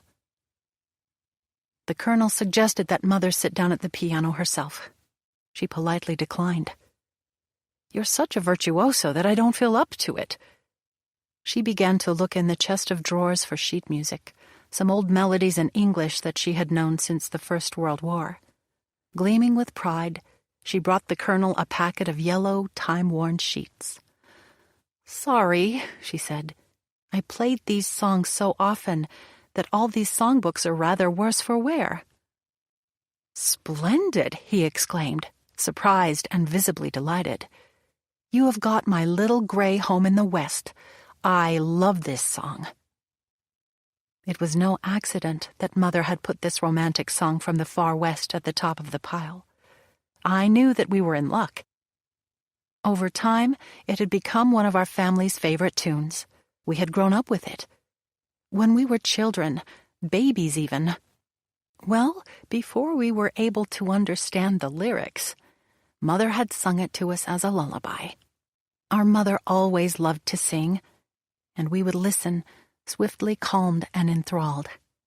We found this particular song particularly moving, because we were drawn into the setting it depicted, this wonderful world of pioneers. Were we not in the far west of our own continent? First, the Colonel played the melody, then turned to us and said cheerfully, "Now it's time to sing all together. Let's go." His cordiality was contagious, and in any case, we wanted nothing more than to please him. We all huddled around the piano. The Colonel had a pleasant voice that was rich and warm. "There are hands that will welcome me in. There are lips I am longing to kiss. There are 2 eyes that shine just because they are mine, and 1,000 things others may miss, in my little gray home in the West." The Colonel was surely thinking about California as he sang this verse. Were there palm trees where he lived? The song was finished, but the melody was still fresh in the air. Singing together had brought us closer together. We were all touched by the moment. Did the feeling of togetherness surprise us? Something much more serious must have taken place for an intelligence service officer to become so overcome with emotion. "I beg your pardon," he said. "A tragic event befell me recently, and it's always in the back of my mind. My boy died June 6th at Omaha. He was part of the first wave. Joe was 21 years old and full of pluck. I was thinking of my wife, who has to endure this all alone at home." At that point, we were the ones who were filled with emotion. What incredible self-control he had, this American colonel. Papa silently went over and shook his hand. We remained where we were. Later, together we drank the last bottle of champagne we had in the cellar. Everyone had some, even us children. It wasn't a party, but in a certain way it was. Never had we imagined that mourning, elation, fear, and hope could mingle as they did that evening.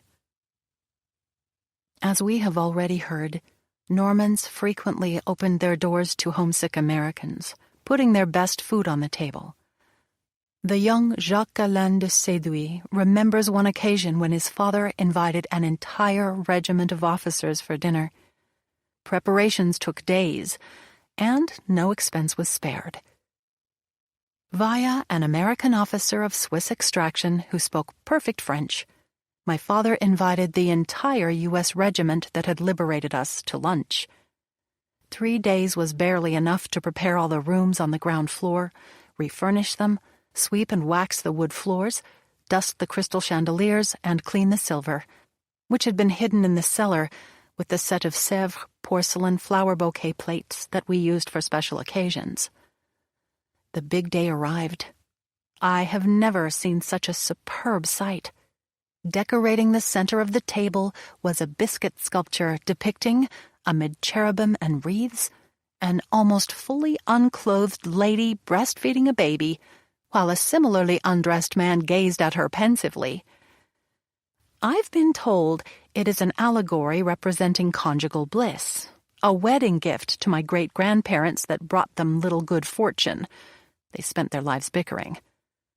Little bouquets of orange and red dahlias on either side of the table added a stroke of color, accompanied by a hint of dark ruby in the form of wine, which was decanted in crystal carafes. High bronze and copper chandeliers, featuring classical goddesses, added a finishing touch to the elegant, balanced table. I wasn't allowed to sit at the table, but I did have permission to stay in the dining room and help with the service if I could.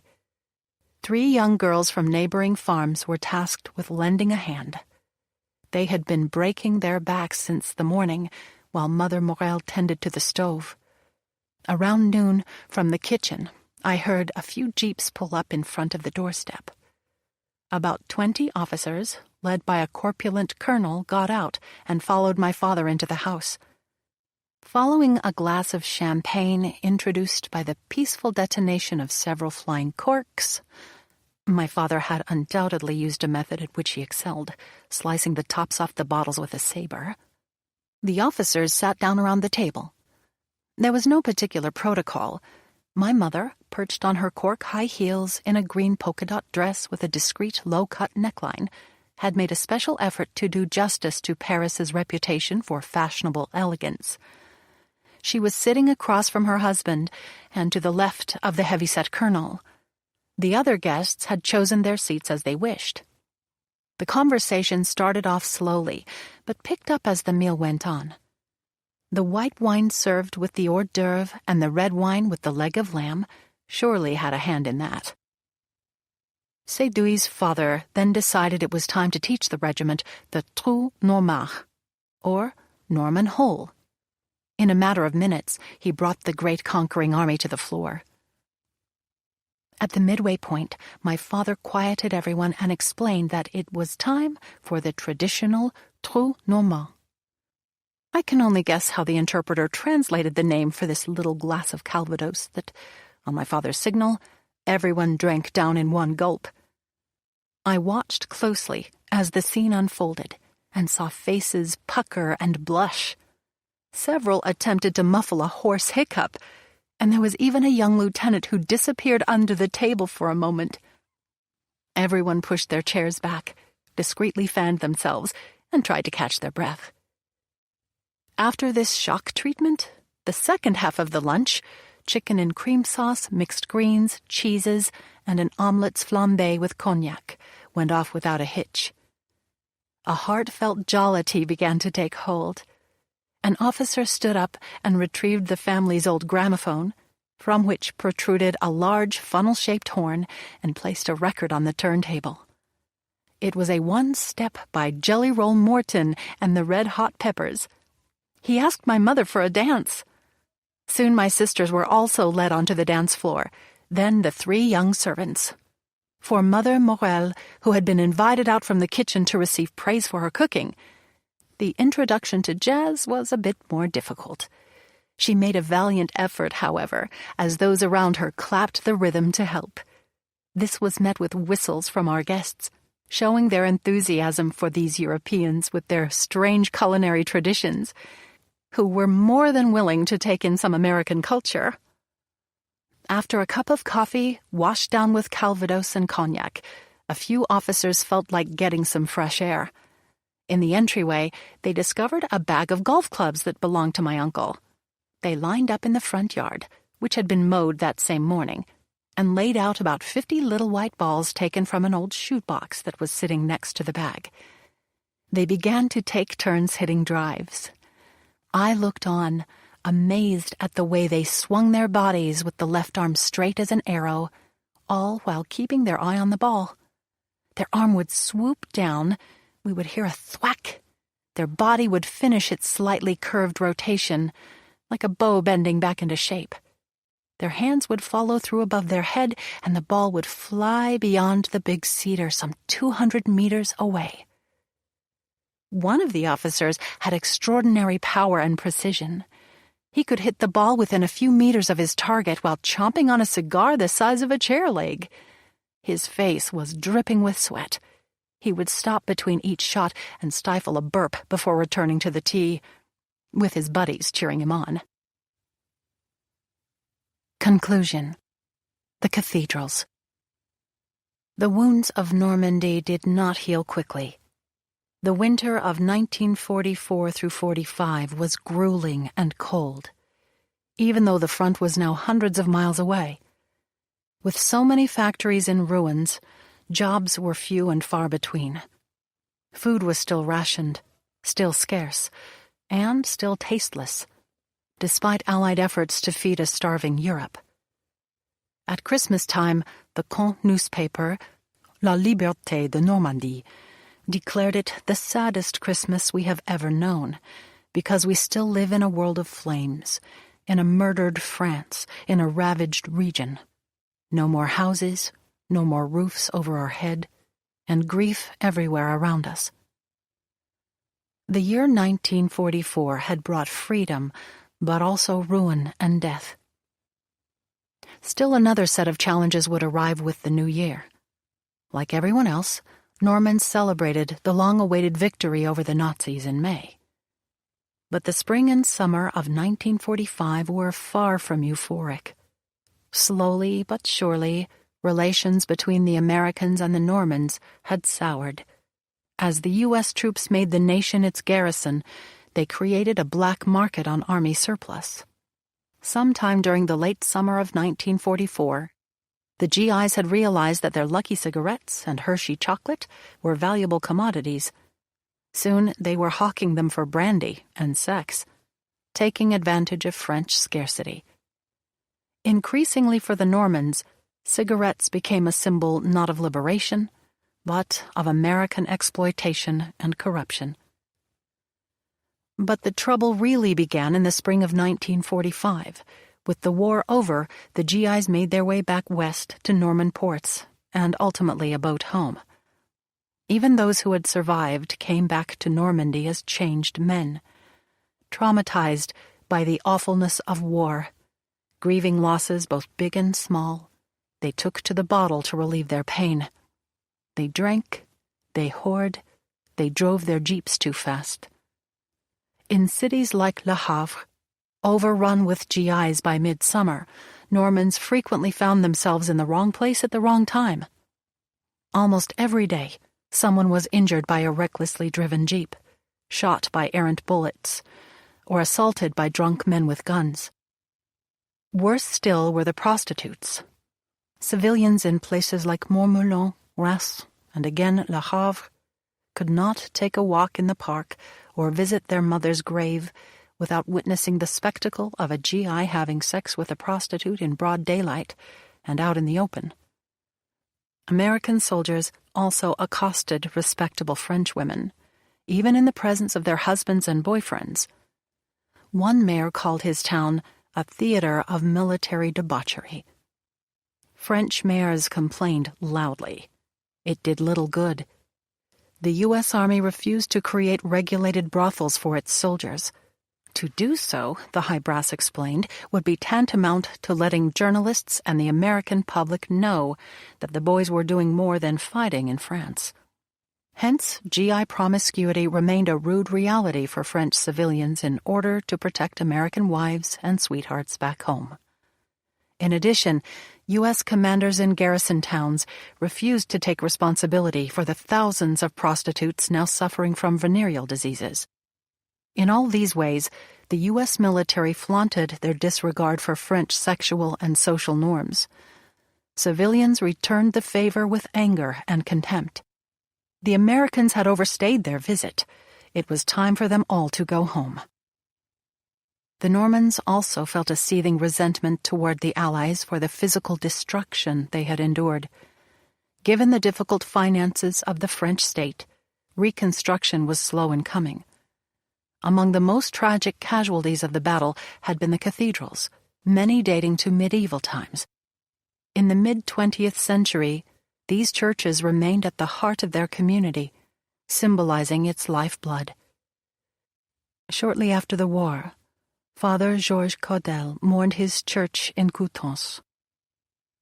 During these dark times, the people of Coutances displayed a touching love for their cathedral. At an aid station the night of the first bombing, a wounded man who had been pulled from the ruins of the prison was greatly comforted to hear the bells toll to mark the hour. "At least the cathedral hasn't taken heavy damage," he said. "The clock is still ringing."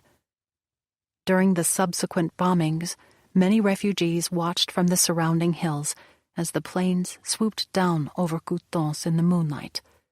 They were constantly worried that it would be hit. The refugees were especially watchful on the night of June 13th and 14th, when the outline of the cathedral appeared in stark contrast to the sky. Unlike during the Fête du Millénaire celebration in 1933, when floodlights illuminated the cathedral, this time it was the sinister glow of a fire devouring nearby houses. From then on, the exiled population was constantly concerned about its fate, as much as, and sometimes more than, that of their own possessions. In homes where several families were staying, when someone did a bit of salvaging in town, the first question they would be asked was, "And the cathedral?" We felt that the cathedral really was the heart of the city. As long as it was standing, Coutances would survive. Houses would be rebuilt around it, like a cherry forming around a stone. If it fell, the feeling was that Coutances would be destroyed forever, or have to be rebuilt elsewhere. The Coutances Cathedral became a sign of hope. It was the core around which new life could grow. To destroy the church was to destroy the city itself. Its reconstruction meant the city's rebirth. In 1945, still another priest was grieving his beloved church, this time in Guidel, Brittany. For him, however, it was the greatness of Allied sacrifice that engendered hope. The church was built from 1838 to 1841, then expanded from 1860 to 1881 in a classical style, featuring semicircular arches and a 56-meter steeple with Doric, Ionic, and Corinthian columns. Once a sight to behold, it has been reduced to rubble. The roof, which was hit several times and partially caved in, needs to be rebuilt completely. The gaping holes in the walls do little to conceal the sorrowful sight. The steeple was hit in the shelling and collapsed on February 3rd. Underneath the resulting heap of stones are the remnants of our beautiful set of 4 bells, weighing a total of 4,340 kilograms. What is more, the beautiful molding from the gallery is buried, our elegant pulpit demolished, the artistic stained glass windows shattered, and our massive organ scarred. The paneling in the choir also suffered heavy damage, as did the marble altar and most of the furniture in the church. The majority of chapels in the surrounding countryside were hit during the shelling, shattering all their windows at a minimum. Not one room in the rectory was salvageable. The entire building has to be rebuilt, along with so many other homes in a fairly large radius around the bell tower, which for months served as a target for the Americans. All this destruction will certainly make for a lengthy and difficult economic recovery. Considering the extent of our current hardships, the country will not return to normal for a very long time. But Guidel will stand strong, for its cemetery is the final resting place for 137 American and British Allied soldiers who gave their lives for a sacred cause, freedom. We placed signs of our profound respect and heartfelt gratitude around their earthly remains, and consider the brave, selfless sacrifice of these generous soldiers as a clear assurance that Guidel will rise up from the ashes. Normans made sense of the ruins by viewing them within a larger pattern of Allied sacrifice. Despite their dismay over bad GI behavior, they were grateful for their liberation. From the hell of battle, they had learned to prize the gifts they were given. 16-year-old Jacques Petit, who returned to his native Saint-Lô only to find it completely destroyed, wrote to his diary on August 31st, "What will stay with me from this experience, this series of terrifying situations, preposterous turns of events, trying mishaps, and thrilling moments that defy all logic? My youthful frivolity and inexperience came up against hardships for which nothing could have prepared me. I discovered forgotten worlds deep in the countryside and met their inhabitants. I saw the Germans, some of whom only a few months my elder, suffer a crushing defeat. American wealth, poise, organization, and efficiency swept through with unexpected force. Before me was hope, enthusiasm, the future, life. I cherish it even more so, because it could have been taken away." This concludes D-Day Through French Eyes by Mary Louise Roberts.